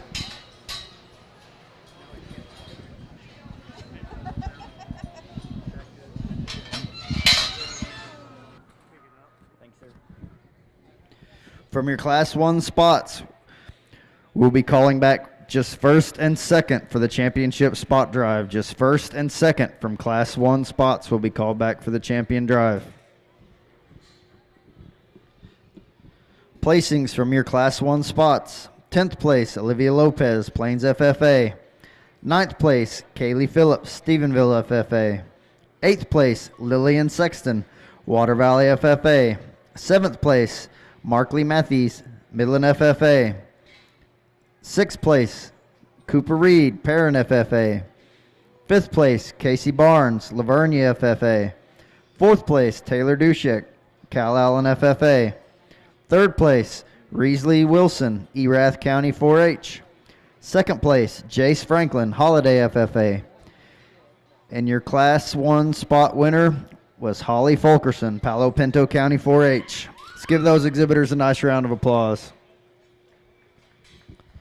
This will be your second call for Class number 3 spots. Bring them to the holding pen. Second call, Class number 3 spots. Bring them to the holding pen.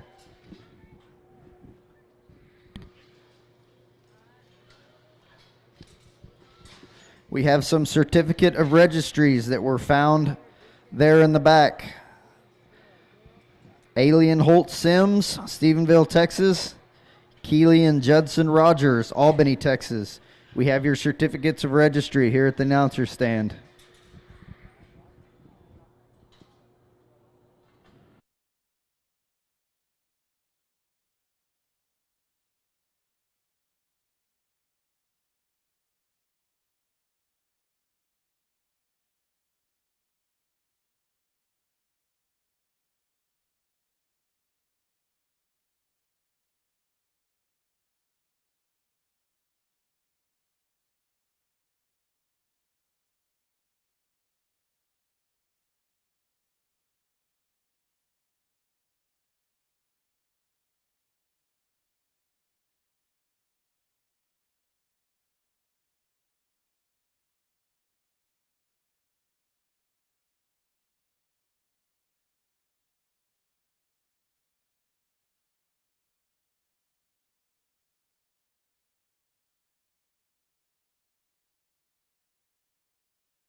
Final call, Class number 3 spots. Bring them to the holding pen. Final call, Class 3 spots. Bring them to the holding pen.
You Gilt exhibitors here in the main show ring, you can be excused. Ladies and gentlemen, let's give them a nice round of applause.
will be your first call. Class number 4 spots, bring them to the holding pen. First call, class number 4 spots, bring them to the holding pen.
Madison what?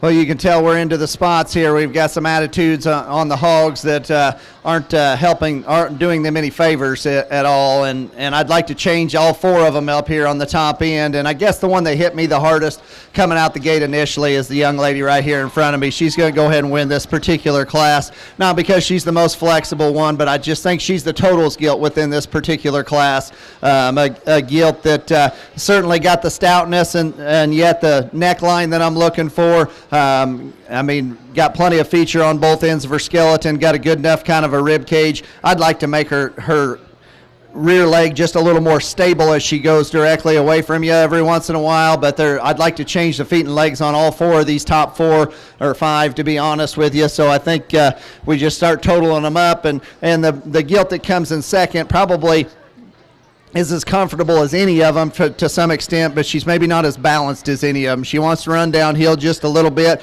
wants to be a little crustier at the pull of her neck, wants to start wrinkling up there in her hip loin, but that is a long-hipped gilt that's got a fairly good kind of a hind leg in her, and she's really good down there in terms of her forerib and her heart, just maybe not as tricked out as some of the others in this particular class. The gilt that comes out in 3 is the powerhouse in terms of the one that comes right directly at you like a truck. I mean, that thing's got a big old chest floor and a big forerib and center body in terms of where that gilt's at in the center portion of her skeleton. She becomes the quickest and hardest to her rear step and probably the smallest in her rear foot of any of the top 3. That's what's going to land her in the 3 hole. If we could put the body depth and body cavity of some of these other gilts in the top 3 holes in this one's skeleton right here, we'd really have something. This gilt gets to be a little longer from blade to hip, which works to her disadvantage in terms of just having enough spring and bulk and depth in the center portion of her body cavity there to kind of make it all blend and work. Got some big legs, fairly flexible, nice enough kind of gilt.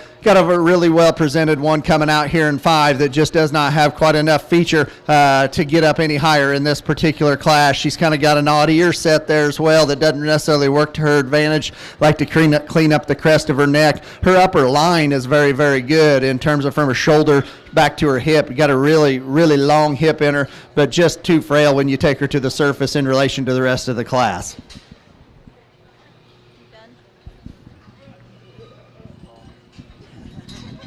Attention you exhibitors from Class 2 spots. We will just be calling back first and second for the championship spot drive from Class 2.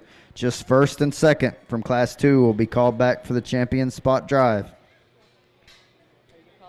Sure. Placings from your Class 2 spots.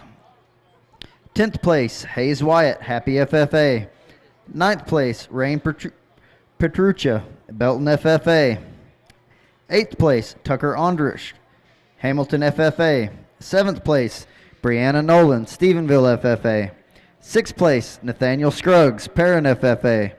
5th place, Callie Winter, Stony Point FFA. Fourth place, Ansley Nolan, Glen Rose FFA. Third place, Madison Dean, Perrin FFA. Second place, Bryn Imiabi, Cumbie FFA. And your Class 2 spot winner was Kinsler Gengo, Mansfield FFA. Let's give those exhibitors a nice round of applause.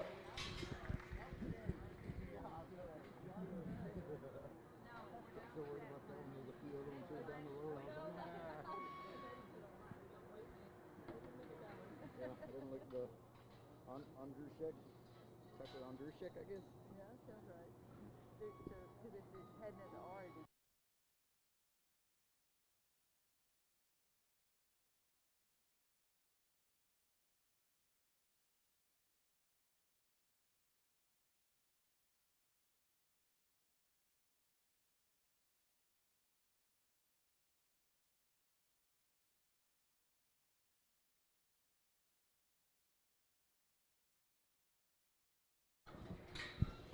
Attention exhibitors.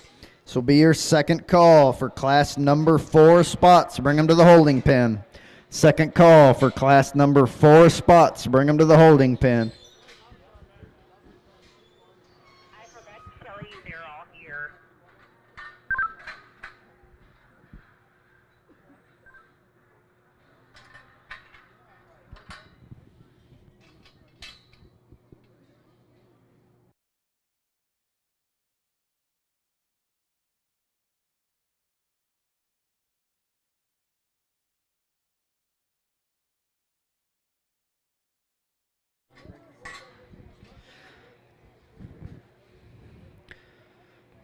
Final call, class number 4 spots. Bring them to the holding pen.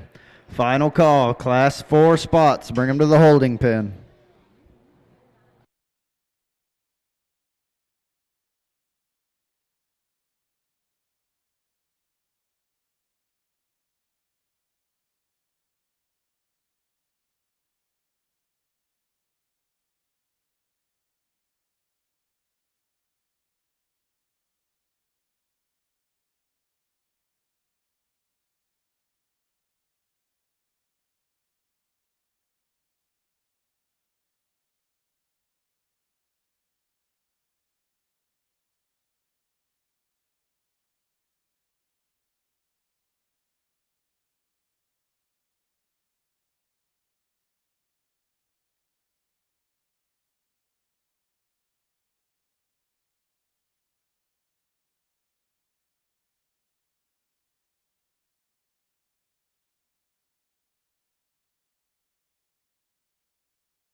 Well, I'm going to say sorry, but I'm not going to say sorry for taking a couple minutes to study this pair right here, because I feel like I need to get this pair right within my particular mind here, because this is a very, very good pair of spot gilts right out here in this ring, and I think you can cuss and discuss them. You can kind of do whatever and take a straw poll. You might get a 50-50 or whatever, but man, this pair is very, very good out here on the top end. And to be honest with you, the one I was originally drawn to is probably not the one I'm gonna use, because I think the more you study them and the more you just pick them apart, I think there's one that just brings some extra stuff to the table that is hard to do in any particular breed, but particularly hard to do in this breed. Man, this thing is flat back. She is long hipped. Her head and neck attach higher to the top side of her blade. And if you stand off of her, you think maybe she's a little flat in her forerib, and I'm not saying she might not be, but you get up on top of her, she is the more impressive one from a spread and bulk standpoint, and she sure is the bigger chested one as she comes to you. That one right there needs to win this particular class. Congratulations to that young lady.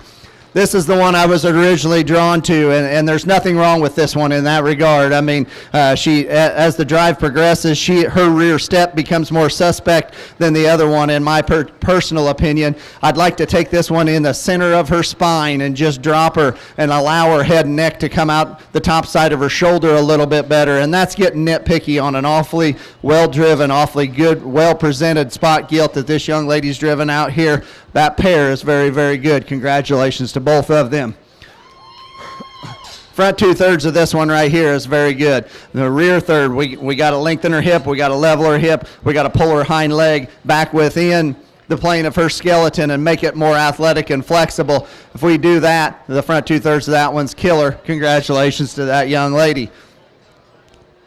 Young lady comes out here with one that I worked up a ways, and she hits me just a little plainer, to be real honest with you, but the longer you study her, you just figure out there's not a lot wrong with this gilt. She just doesn't bring the extras that the three on top of her do, but a very nice fourth place gilt.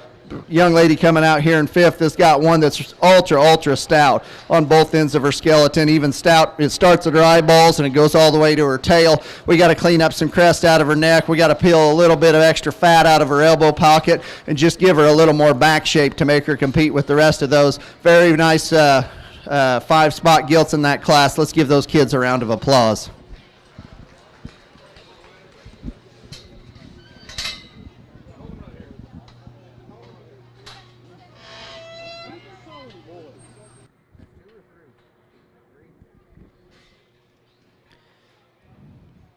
Attention you exhibitors from Class 3. When we call here shortly for the champion spot drive, we will be calling back first, second, and third place from Class 3.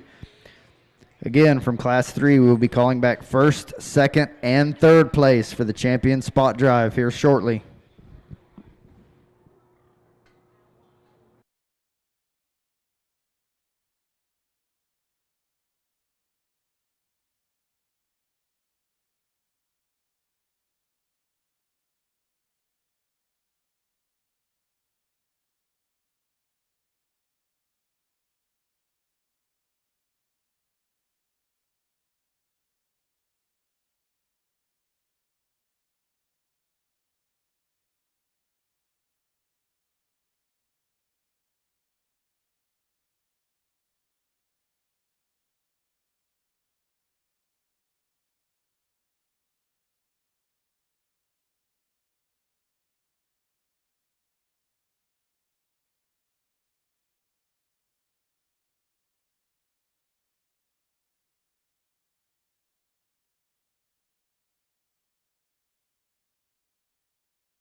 Attention exhibitors, we need your first and second place winners from Class 1 spots, your first and second place winner from Class 2 spots, and your first, second, and third place winner from Class 3 spots. Bring them to the holding pen.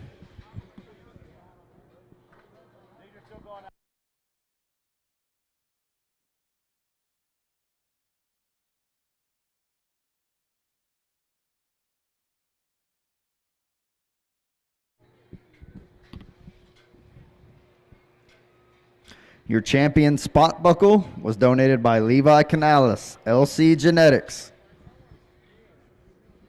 Again, we need your first and second place winners from Class 1 spots, your first and second place winners from Class 2, and your first, second, and third place winners from Class 3.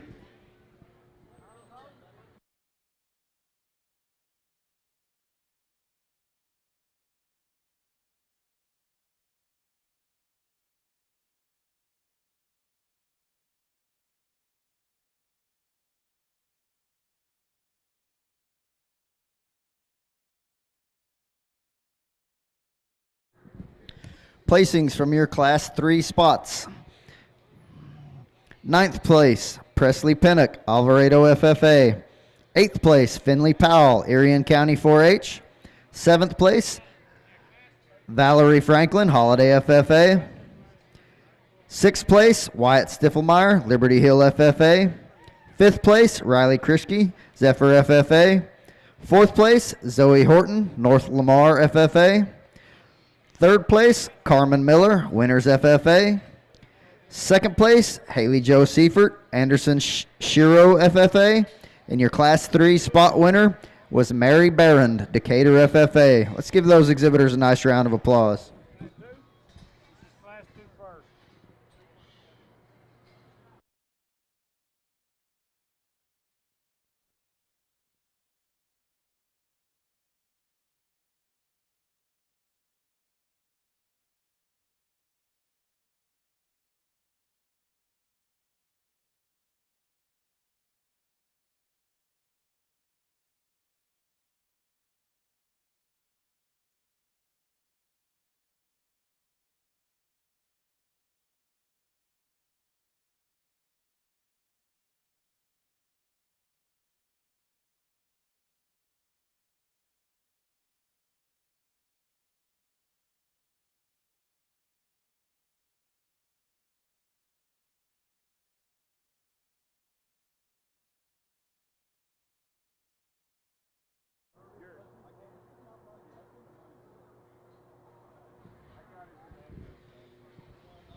Attention exhibitors, we need the 2nd place Gilt from Class 3. Bring them to the holding pen. Oh, there she is.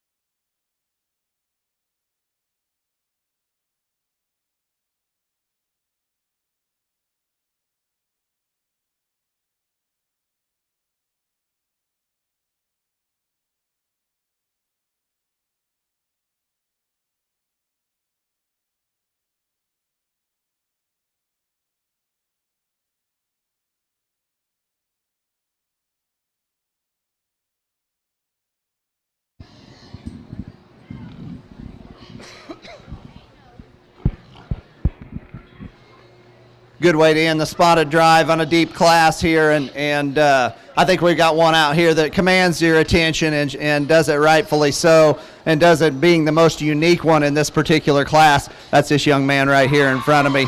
Brings me a very, very well presented Gilt, very, very well driven. Congratulations to him. But the Gilt, just to talk a little bit about her. I mean, here's a tall-shouldered Gilt that looks like a show hog out in front of her blade. She is the most impressive when you get up on top of her from an upper skeleton standpoint. She's really square getting away. Big-legged Gilt that's comfortable on both ends of her skeleton. I think a very, very nice place to start. She's a little more tricked out up front than the Gilt that comes here in second. Longer-bodied Gilt that maybe wants to get a little more bland here about her mid-rib. in terms of fill and shape as well. But a gilt that, man, she gets out and fills her track and takes a good long stride. Like to clean up the crest of her neck there just a little bit as well.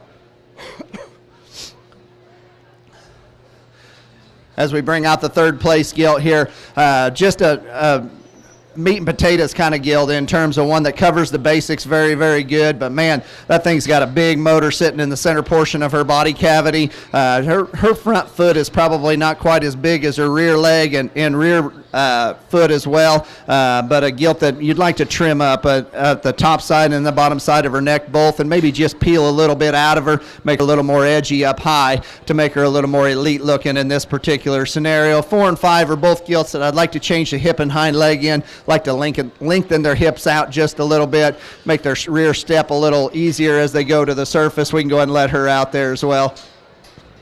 But let's give both of these kids and this class a round of applause as they head them back.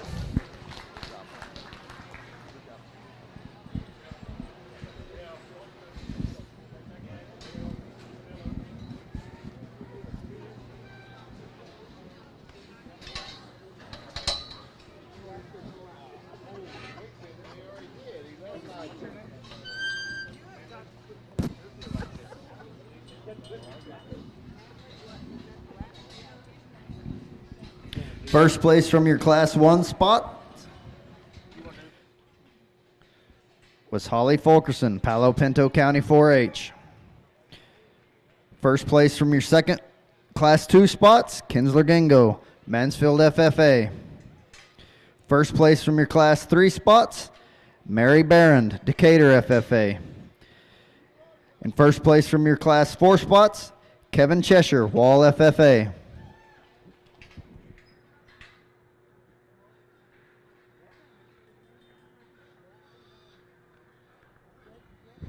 This will be your first call for Class 1 Yorkshires. Bring them to the holding pen. First call, Class 1 Yorkshires. Bring them to the holding pen.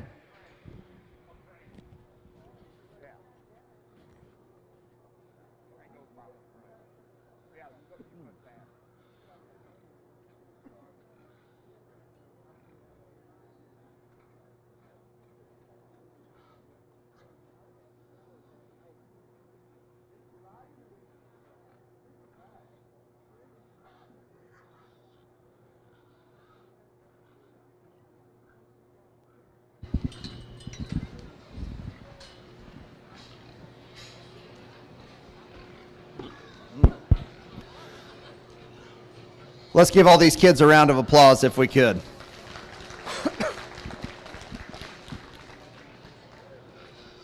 Four class winners out here that bring all the quality and the balance and the proportionality to the table that me and Jim are looking for here at the end of the day.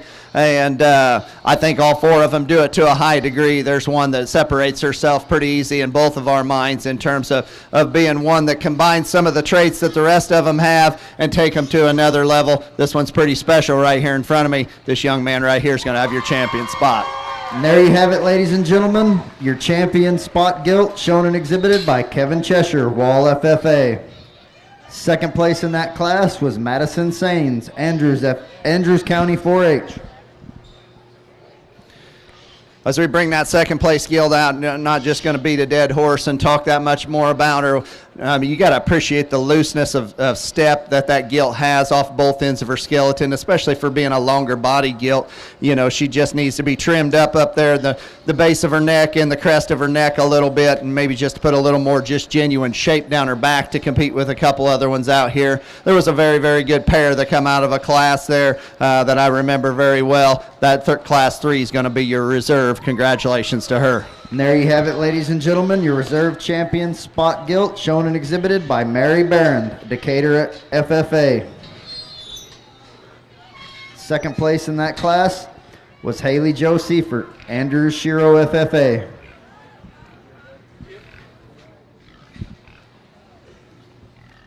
There you go, young lady. Good job. There you have it, ladies and gentlemen. Third overall spot is Haley Jo Seifert, Andrews Shiro FFA.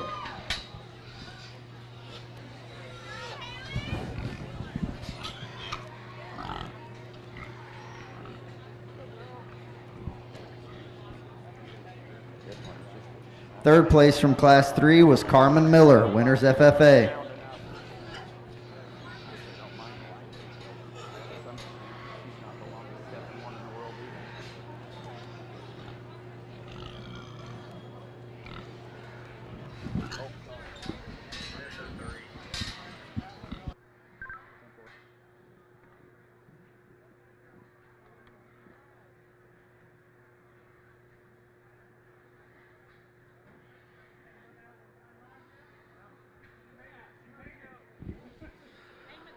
This will be your second call for Class number 1 Yorks. Bring them to the holding pen.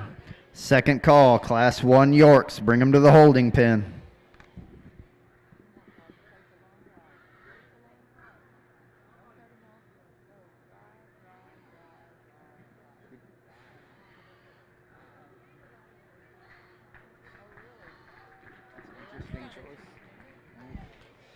Your fourth overall spot is Kinsler Gingo, Mansfield FFA.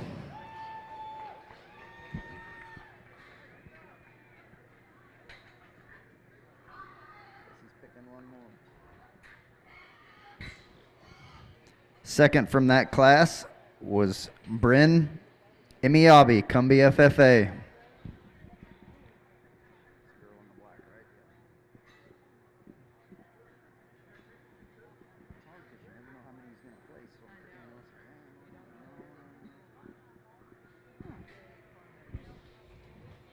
There you have it, ladies and gentlemen. Fifth overall is Carmen Miller, winners FFA. I would assume if he made him go through 5, I would think, because he kept looking over there at David and then they kept saying like, Who was your number 4? Kinsler Gingo Out of Class 2? out of Class 2.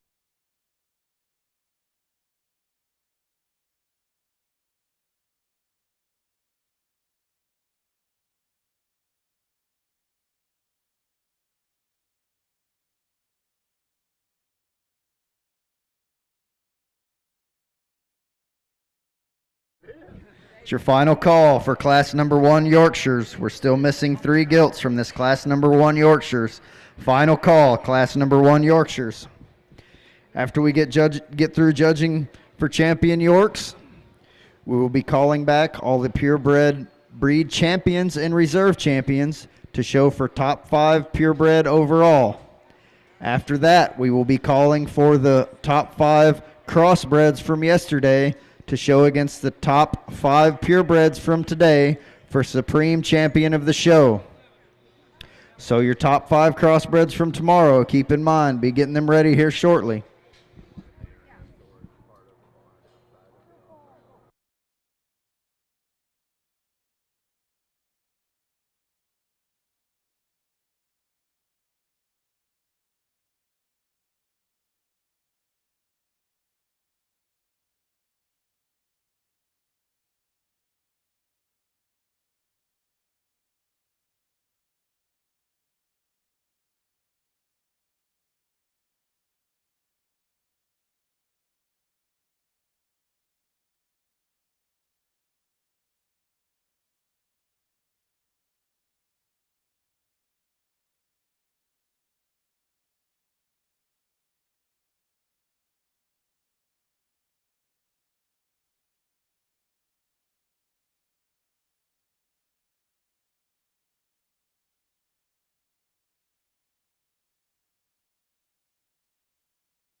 Placings from Class 4 spots. 10th place, Gatlin Thomas, Gray County 4-H. 9th place, Mackenzie Noe, Palo Pinto County 4-H. 8th place, Ashton Martin, Palo Pinto County 4-H. 7th place, Braylon Brown, Graham FFA. 6th place, Paige Price, Albany FFA. 5th place, Casey Barnes, Lavernia FFA. 4th place, Bella Cook, Pretty FFA. Third place, Matley Fishbacher, Potter County 4-H. Second place, Madison Saines, Andrews County 4-H. And your Class 4 spot winner was Kevin Cheshire, Wall FFA.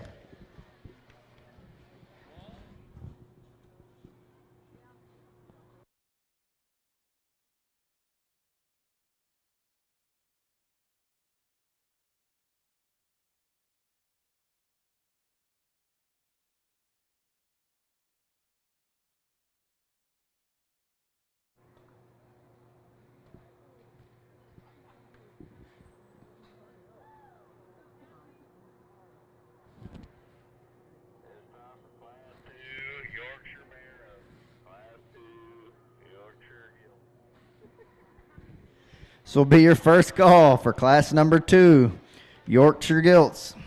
First call, Yorks, class number 2. Can I have your spots from class 4?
You Gilt exhibitors there in the sifting ring, you can be excused. Ladies and gentlemen, let's give them a nice round of applause.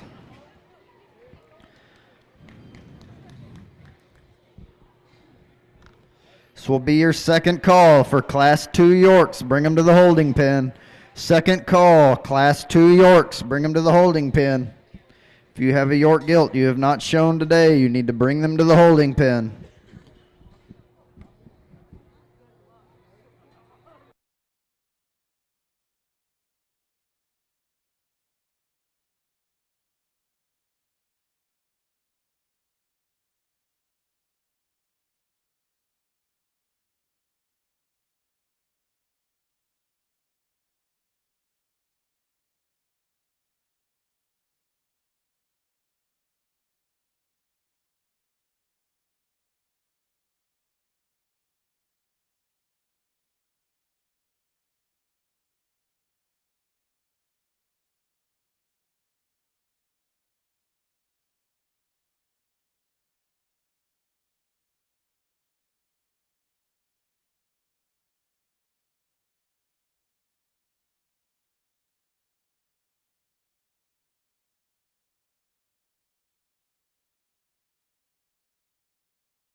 Once again, you purebred champion and reserve champions, Gilts, be getting your Gilts ready.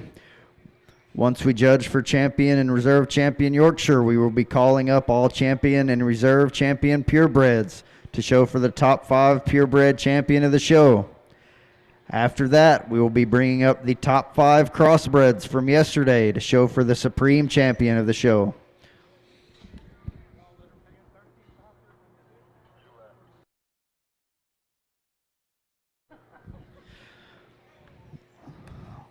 Final call for Class 2 Yorkshires. Bring them to the holding pen. We are missing 2 gilts from Class number 2. Final call, Class 2 Yorkshires. Bring them to the holding pen.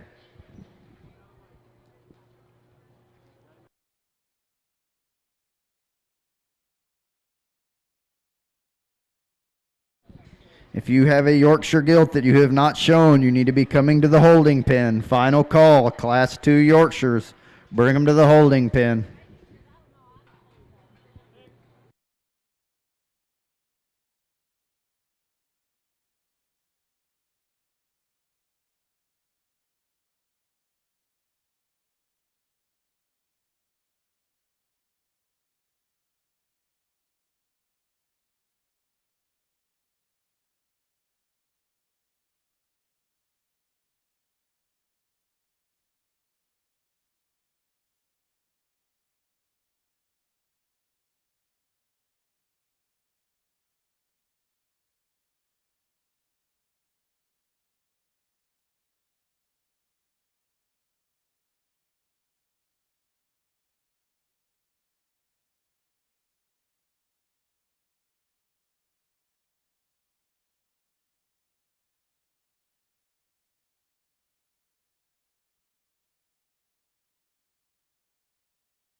Attention exhibitors again.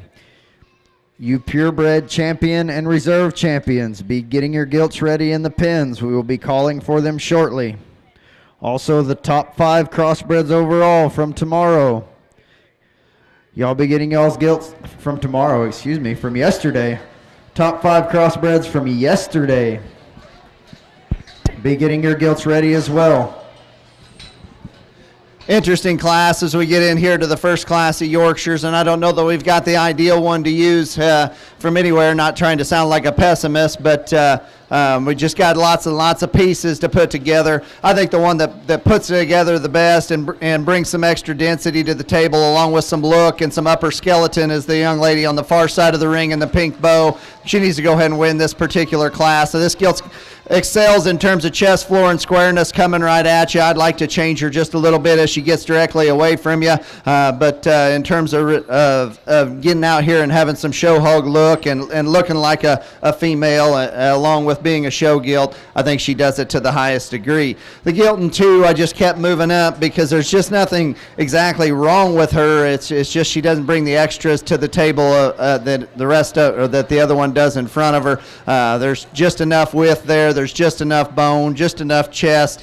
She's just kind of strong enough in her back. I mean, I think she covers the basics very, very well. Just need a little bit more of her all the way through to get her worked on up. Big chested gilt coming here that wants to get pretty rigid in her shoulder and kind of tight and a little frailer in her ankle as she goes to the surface behind. Got a big back up in her. Just doesn't match what's down low as we take her to the surface. Got another one coming here that's certainly a more skeletally extended kind of a gilt that the young lady's done an outstanding job on skin and hair. Here again, we just need more stoutness as we go to the surface and more flexibility and range of motion.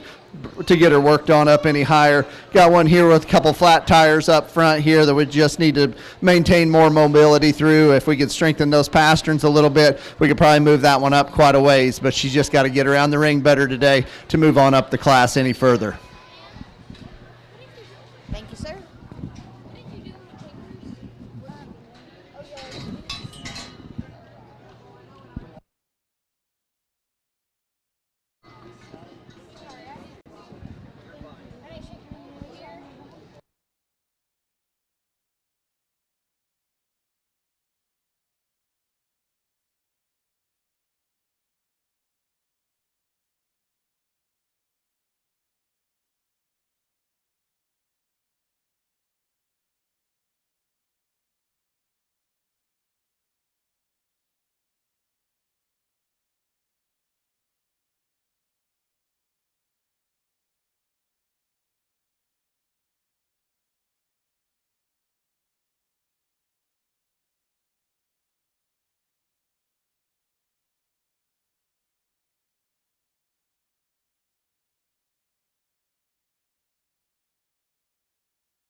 Placings from your Class 1 Yorkshires. 8th place, Dylan Carter, Perrin FFA. 7th place, Josie Blevins, Valley View FFA. 6th place, Hadley Stapp, Albany FFA. 5th place, Hannah Alinas, Royce City FFA. 4th place, Aaliyah Garcia, Royce City FFA. 3rd place, Carter Donovan, Lockney FFA. 2nd place, Shiley Roberts, Hyco FFA. And your Class 1 Yorkshire winner was Reesley Wilson, Erath County 4-H.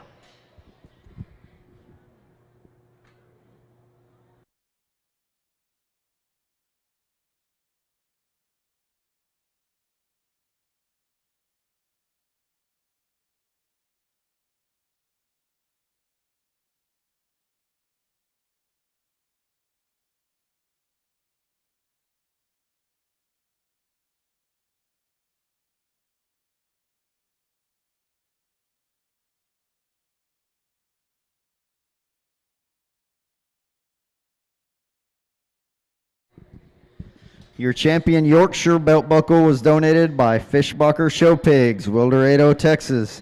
If we have a representative from Fishbacher Show Pigs, please make your way to the show ring to present your champion Yorkshire buckle.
Attention exhibitors, we need your breed champion and reserve breed champion purebreds. Bring them to the holding pen.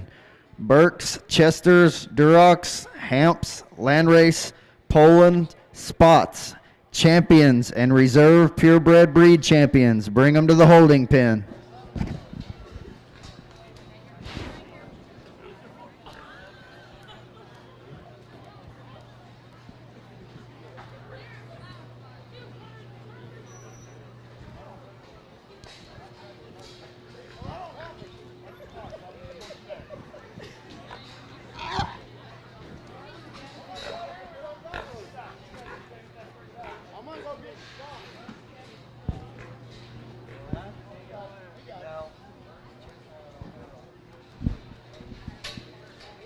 Good pair up here on the top end, and just longevity of the drive is what's going to separate this pair here. I think the young man on the far side of the ring needs to go ahead and win this particular class just because that Gilt's handling the drive a little bit better, and it hasn't been that long of a drive. I think a Gilt that just maintains flexibility and balance and proportionality to the highest degree within this particular contemporary group. The young man that's going to be in second would have been my class winner, to be honest, if that Gilt just had a little more stamina and a little more go. I mean, a Gilt that probably excels our first place Gilt in terms of forerib and just punch in the center portion of her body. I think that Gilt's got a lot going for her. She just got to maintain athleticism a little bit longer in this particular class to get up to the first place hole. The Gilt coming out in 3, front 2/3 I like pretty well. I'd like to clean up the crest of her neck, admittedly, a little bit. We get around, get to the rear third of her body. I'd like to stouten up her ankle and her rear leg and just make it more flexible to where she can get her foot up past the plane of her hip when you view her from the side, and just maintain a little more flexibility to get her worked on up any higher today. Got another one here that's kind of giving up a little bit on her front pasterns. Not bad, but just gets a little shorter stepping. Kind of looks like she's been put together by a committee a little bit. She's a little lower shouldered, but yet she's a little higher in her hip loin, and just kind of dances a little bit off of those rear two for us there at times. Got one here that's just too shallow in the base of her body cavity, right there around her heart and the base of her forerib. Gets a little more at her average looking out in front of her blade. Real good hip and hind leg in that particular Gilt. Real pretty kind of back shape when you get up into her upper skeleton. Just doesn't put it all together well enough for us here today.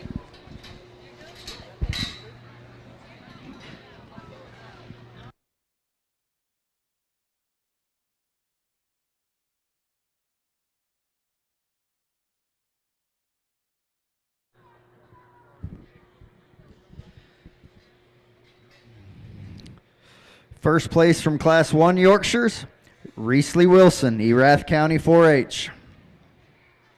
First place from Class 2 Yorkshires, Grady Lackey, China Springs FFA.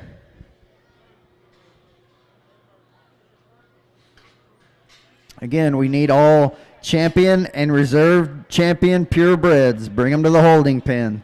All purebred champion and reserve champions. Bring them to the holding pen.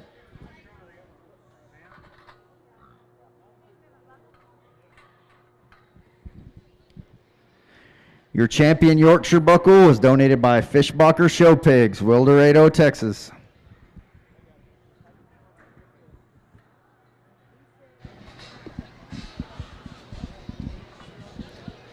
Well, let's give each of these exhibitors a round of applause if we could, please.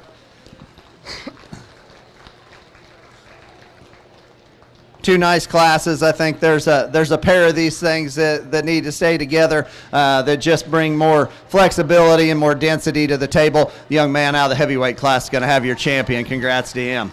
And there you have it, ladies and gentlemen, your champion Yorkshire Gilt, shown and exhibited by Grady Lackey, China Springs FFA. Second place in that class with Heath McLean, Hyco FFA. We bring that reserve right out here, and both of them could stand to be more flexible off both ends of their skeleton. I think that pair in the heavyweight class needs to stay together. She'll be your reserve. Congratulations to him. There you have it, ladies and gentlemen, your reserve champion Yorkshire Gilt, shown and exhibited by Heath McLean, Hyco FFA. Third place in that class was Lillian Mann, Jim, Corio County 4-H. I was going to go light. Yeah. as we bring that third place out of that just completed heavyweight class. She comes out here, and like we just talked about, I'd like to change her rear third just a little bit and stouten her up and make it blend with the front two-thirds of her. I think there's another one out here that offers some unique pieces from a Yorkshire perspective. That lightweight's going to be your third overall. Congrats to her.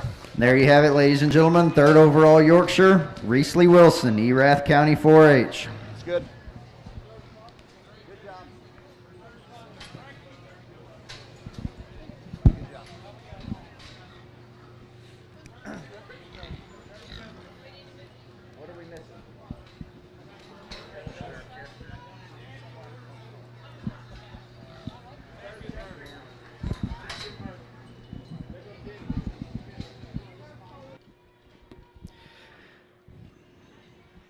Again, we're getting ready to judge for top 5 purebreds overall, so you top 5 crossbreds from yesterday, be getting your gilts ready. We'll be calling for them shortly.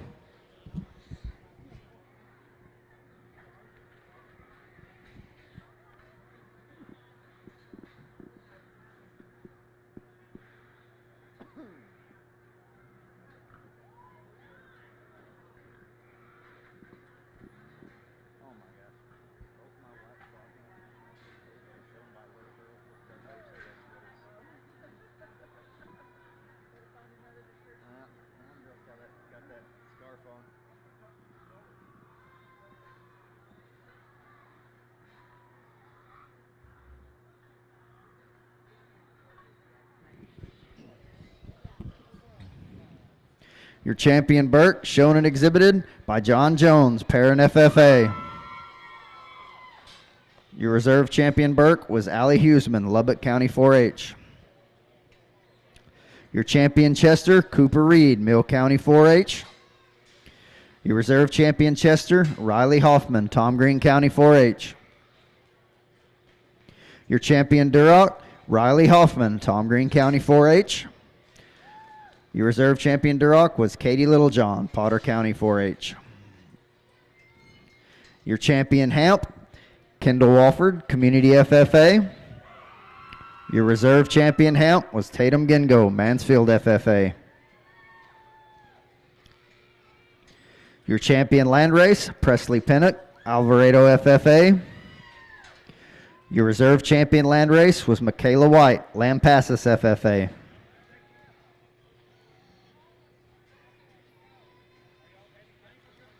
Your champion Poland, Hudson Music, Stephenville FFA. Your reserve champion Poland was Stockton Matthews, Midland FFA.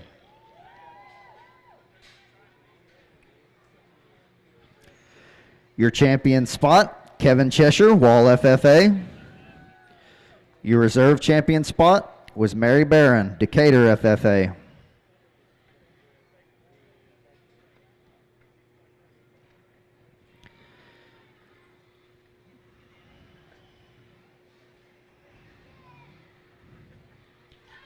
Your champion York, Grady Lackey, China Springs FFA.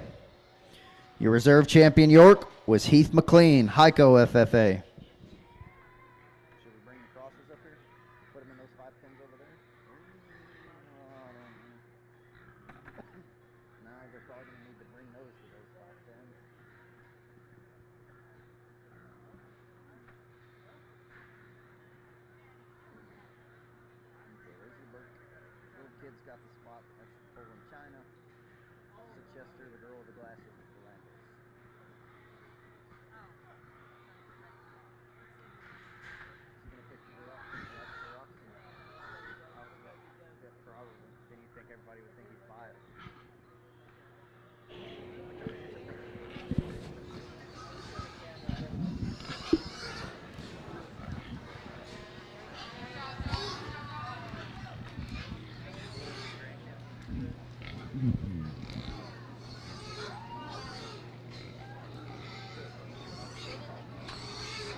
Well, let's give all these kids a round of applause if we could, please.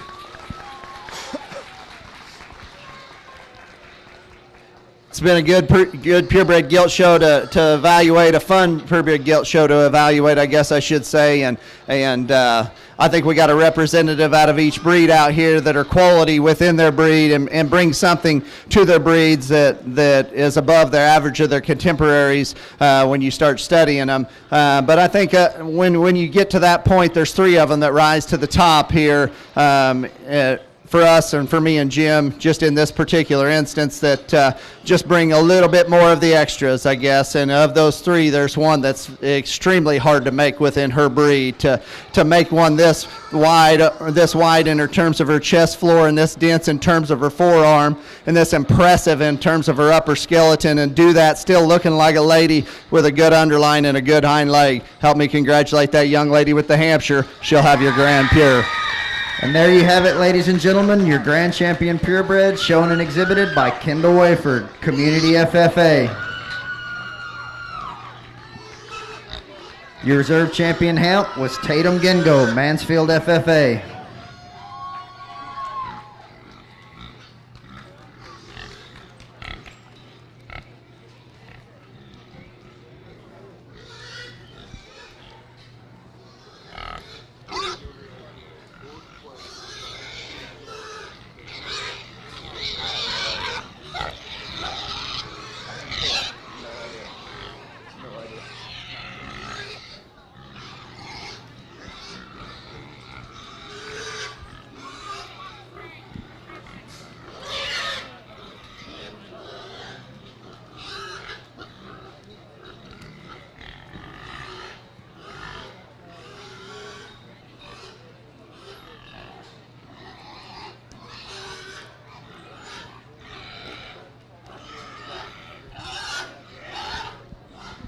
We bring that reserve Hampshire in here, and that was certainly one of the best breeds of the day in terms of depth of quality, and she's got to fit right into the mix. I mean, she's not quite as unique as that champion was, but in all my years on this earth, I haven't seen that many Hampshire gilts that look like that, and that's why it's hard to manufacture them on a day-to-day basis. There's two more breed hogs out here that I think bring a lot to the table, and there's one that comes out and probably even fuller than she was this morning early, and just that much more impressive. Help me congratulate that young man with the Berkshire. She'll be reserve grand.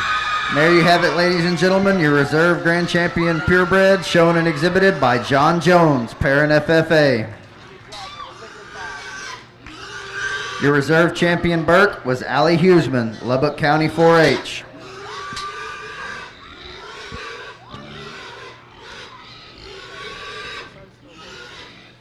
Crossbred exhibitors from yesterday. We need your top 5 crossbreds from yesterday. Bring them to the holding pen. Top 5 crossbreds from yesterday. Bring them to the holding pen. As we get to 3rd through 5th overall, I mean, there's a lot that can be in consideration. We said there was 3 to start with, and the third one's getting fixing to be named here. Maybe not quite as full as the other 2 in terms of fill to her flank, but this one's got a really, really neat head and neck and a big old chest floor with a big forearm, a flat back that is very, very neat within that particular breed. That young man Spots your 3rd overall. Congrats to him. And there you have it, ladies and gentlemen, your 3rd overall purebred, Kevin Cheshire, Wall FFA.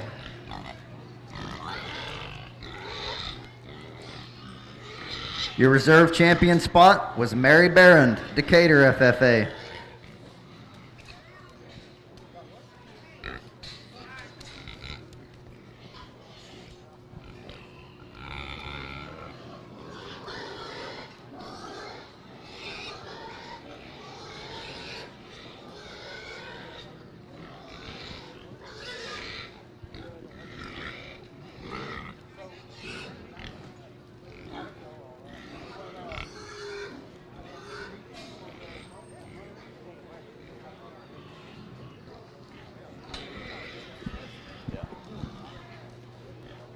For 4th overall, there's another breed here that came out earlier today and came out of the biggest breed we certainly had today. We picked on her front feet just a little bit, but she's maintained flexibility and comfort. Congratulations to the young lady with the Duroc. She'll be 4th overall. And there you have it, ladies and gentlemen, your 4th overall purebred, shown and exhibited by Riley Hoffman, Tom Green County 4-H. Your reserve champion Duroc is Katie Littlejohn, Potter County 4-H.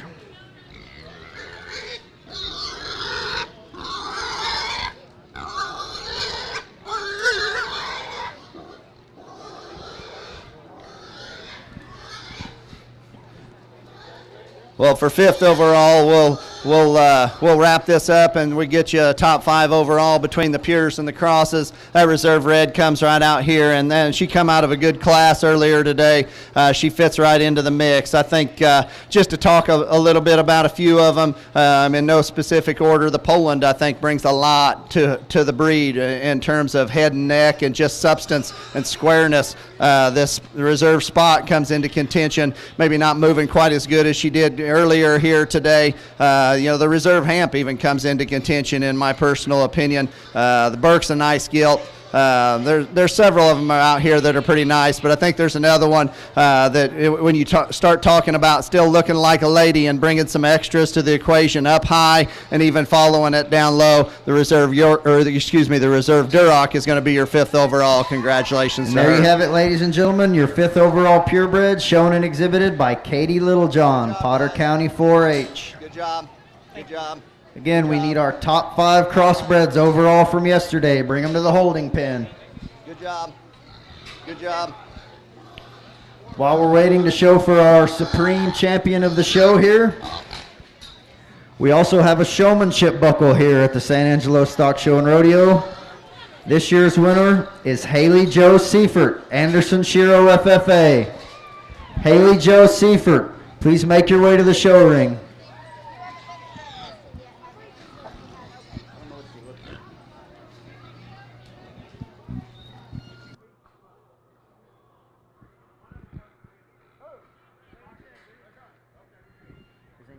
David picked her. I don't know what she looks like. I know. I remember writing her name down. But is this your top? Oh, look at you go.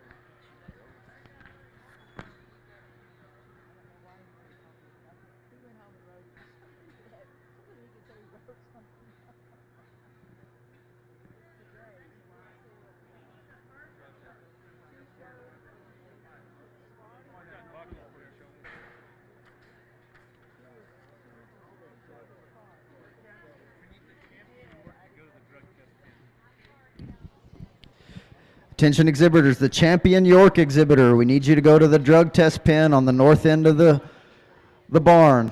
The Champion Yorkshire, Grady Lackey, please bring your gilt to the north end of the barn to the drug testing area. Cool. Are you Haley Jo? Awesome. Congratulations. Where did David go? Right over here. You have a belt buckle. David right here. It's the man in blue. Go to the ring.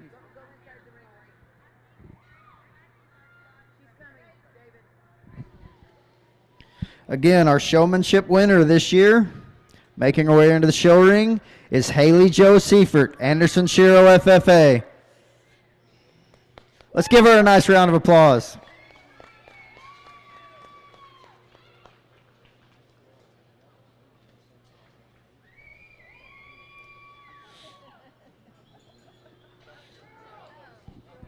Cool.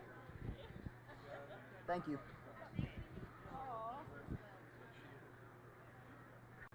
Please, sir.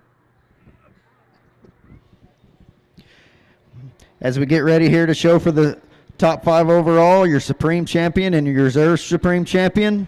The Supreme Champion trophy was donated by ADM Mormon Showtech, and your Reserve Supreme Champion trophy was donated by Creative Awards, Fredericksburg, Texas. So do you have this, or do you need? I have it. Yes. You have David's. Okay. And here's your pures. Cool. Yours. Sure.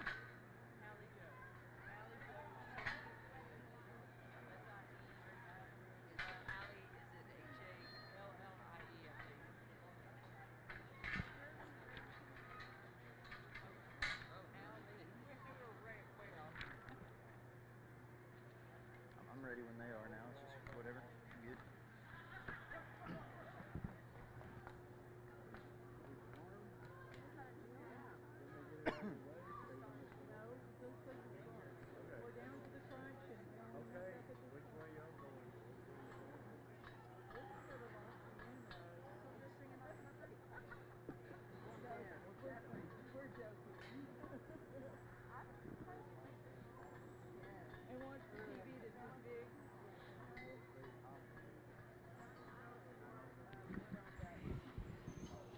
we're waiting on him. Here he comes. On what? The judge. Judge. There he is. Almost done.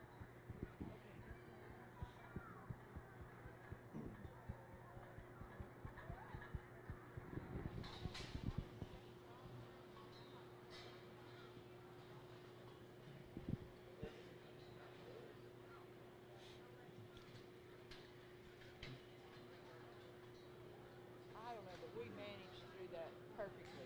Look at us go.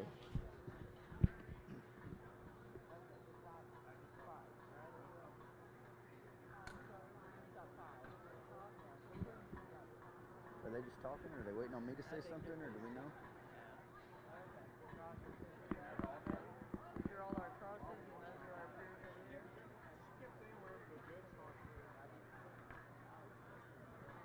David's in the far pin over here. And Kendall's in the far pin over there. So here we are. We're ready. Yep. We're ready.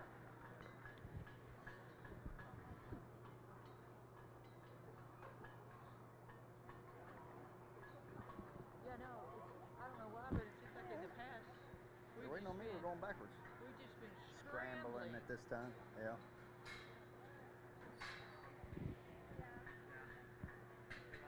All right, ladies and gentlemen, we're ready to show for the supreme champion of the show.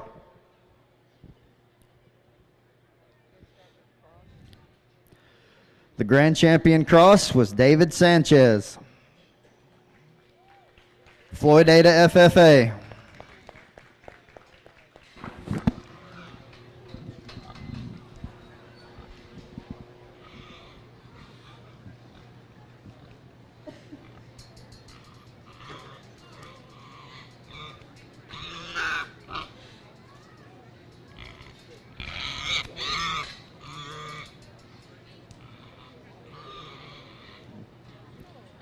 Your grand champion purebred, Kendall Wayford. Community FFA. That's what I said.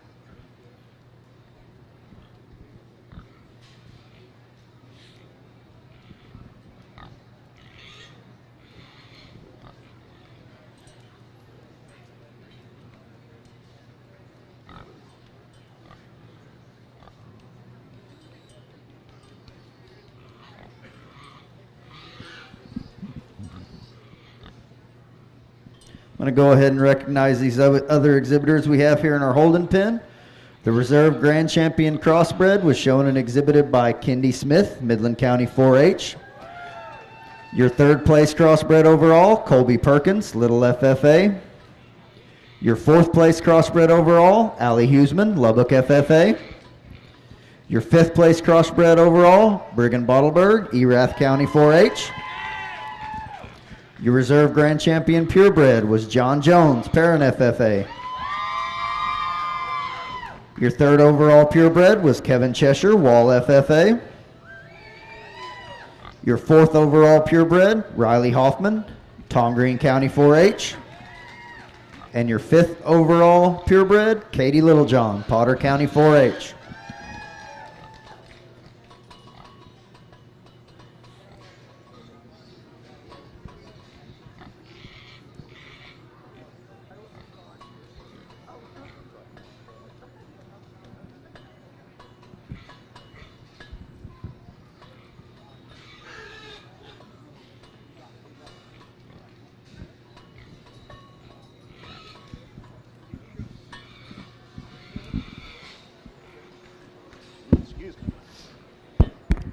You guys can let them rest here for a second. I'm not going to give no long-winded speech or anything like that. Just wanted to say thank you to the San Angelo Stock Show. Thank you to everybody back here that puts on, or that all the volunteers, everybody here that helps dig them out of the seed, opening gates. This young lady, all the ring help, my mic lady that's worked with me here for several days, the ladies over here. That's been opening pens, the people in the office. I know it's a thankless job sometimes because as humans we all are competitive if we're in this barn. And a lot of us don't stop and take time to go thank the people that do this for us on a year-to-year basis. And I think that's something we probably need to do a little better job as a human race. So let's give those people a hand real quick.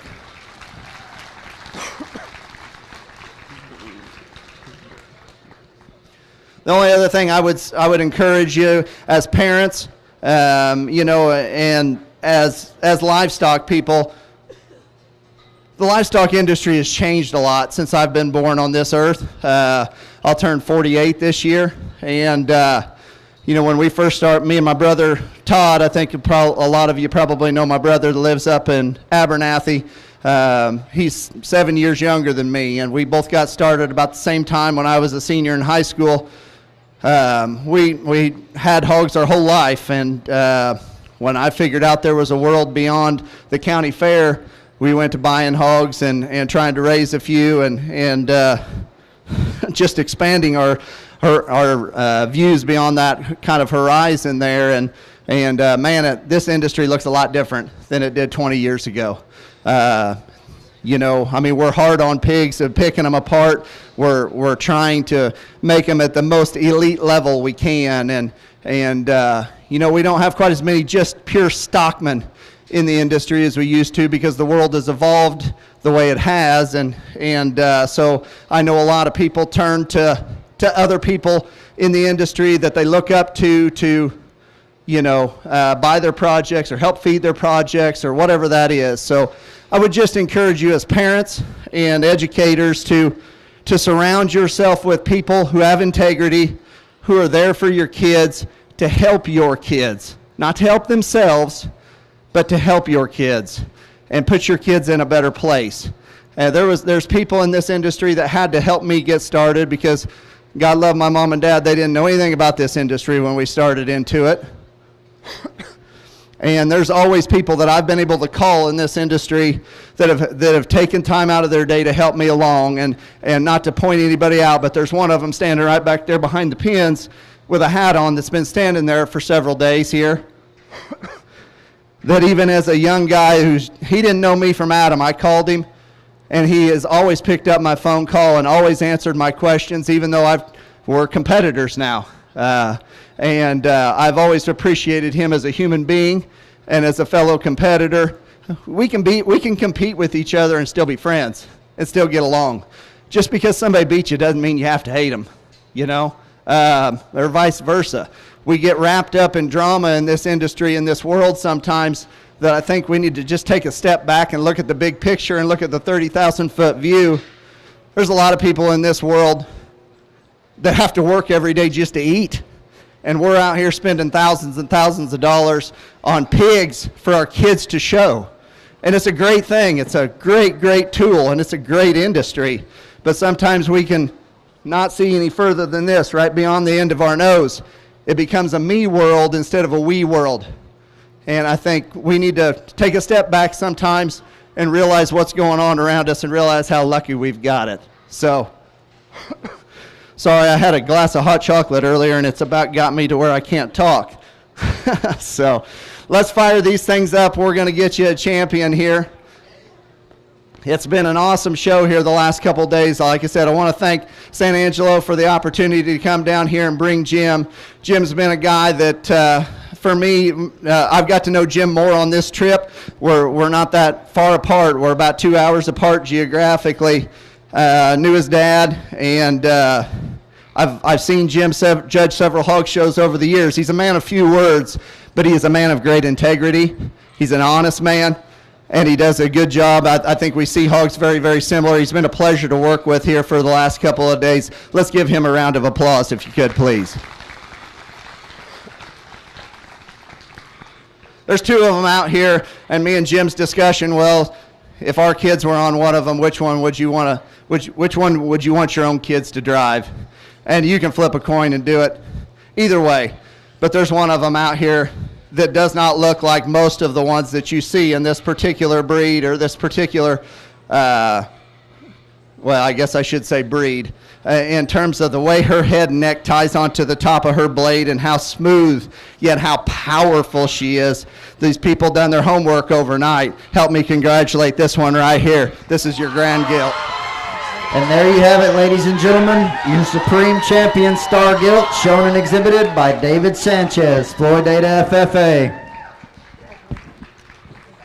Your reserve Grand Champion Crossbred is Kendi Smith, Midland County 4-H.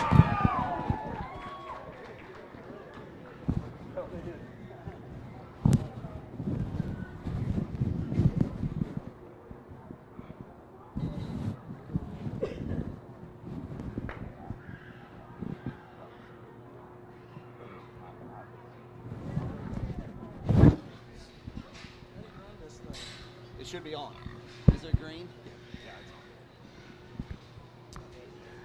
Well, first of all, I want to thank Brett for inviting me down here. He gave me a call a few months back and asked if that'd be something I'd be interested in doing. And I said, yeah, I would love to do that. You know, I just haven't had the opportunity to get down here in Texas and see the people and the kids work the show animals. We've sold several animals down here, and I really like the people down here and how these kids, I guess, worked in the back and just been really polite and such, and I really thank you for that, because it was fun to work with them. And thank for the guys in back with me back there. He made it as smooth as possible for me to work through them very fast and easy. And I really felt like I was trying to, my main goal is to give every pig in here the eye and the time to evaluate them and give a fair share to everyone. So I thank everyone in the back and the staff. Thank Brett for inviting me down here with him. He's definitely a guy anybody in this industry is going to look to and ask questions. And he's been through it all. And like you said, he grew. He didn't maybe grow up as it like me. I did. I started as just a little kid because sorry, older guys. All I've heard about is my dad, and and that's where it started with my dad. I can't thank him enough to get me in this industry and keep me and my family into it. So. Keep it short. I think we still bring that blue one out here too, and that one that beats her as we used overall is one special animal, and she comes out here and gets in the mix of things. But I bet there's another one out here just so unique in just how she is, and growing up in the industry we did, and my parents put me in. I mean, there's not very many that just look like this and built like this, and it's I'm honored to. Select your reserve grand, and it's very fun when I can pick a Hampshire to win or reserve. And there you have it, ladies and gentlemen, your reserve Supreme Champion Star Gilt, shown and exhibited by Kendall Wayford, Community FFA. Your reserve Grand Champion Purebred is John Jones, Perrin FFA.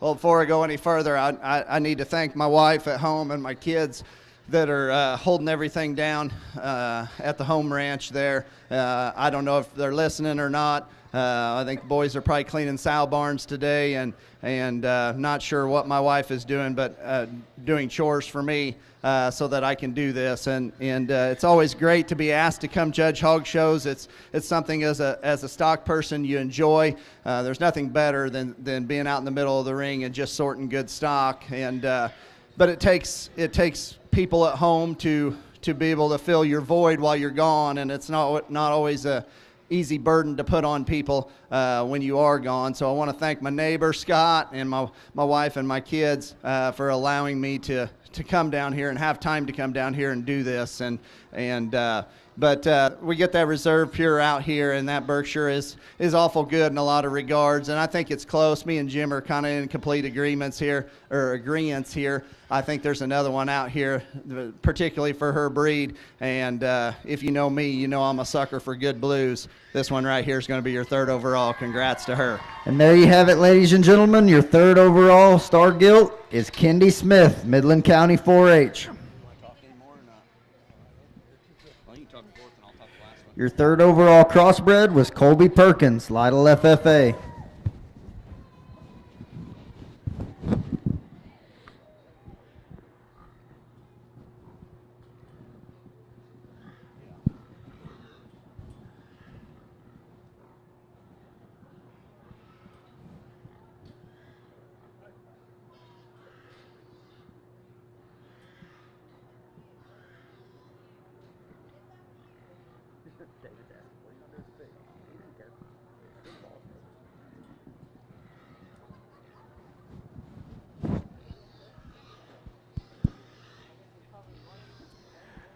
As we kind of start wrapping the show up, I thank everyone it's here, it's helped, and on ringside, and I follow Brett's kind of comments there. Thanks for the guys there at home, Bryce and my family there, kind of keeping things going there at home. We get back out here. I think we bring that cross back out here. I mean, that is one unique animal in terms of bone feature and density, and getting right in the mix of things. But when you come down in terms of flexibility and structure, and which one kind of suits us, and one that I think is going to take another step forward within the breed, we're going to go ahead and select your Burk as the next one out. And there you have it, ladies and gentlemen. Your 4th overall Star Gilt, shown and exhibited by John Jones, Parent FFA. Your 3rd overall purebred is Kevin Cheshire, Wall FFA.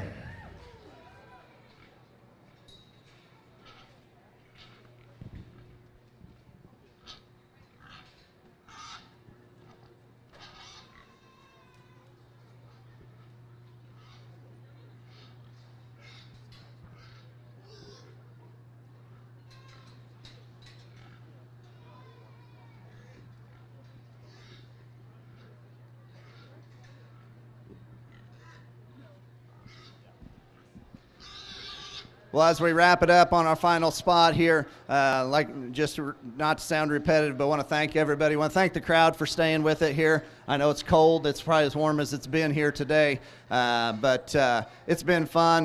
We completely enjoyed it. The steaks we've had in town have been good the last couple nights, so we're looking forward to maybe finding a place to eat another one and watch the Super Bowl here this evening. So congrats to everybody involved here. Our 5th overall is the spot. Congratulations to that young man.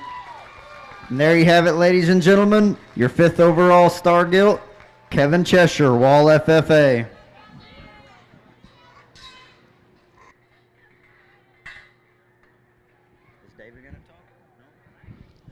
That concludes our show here today. Everybody have a safe trip home. Make sure and check the sale order.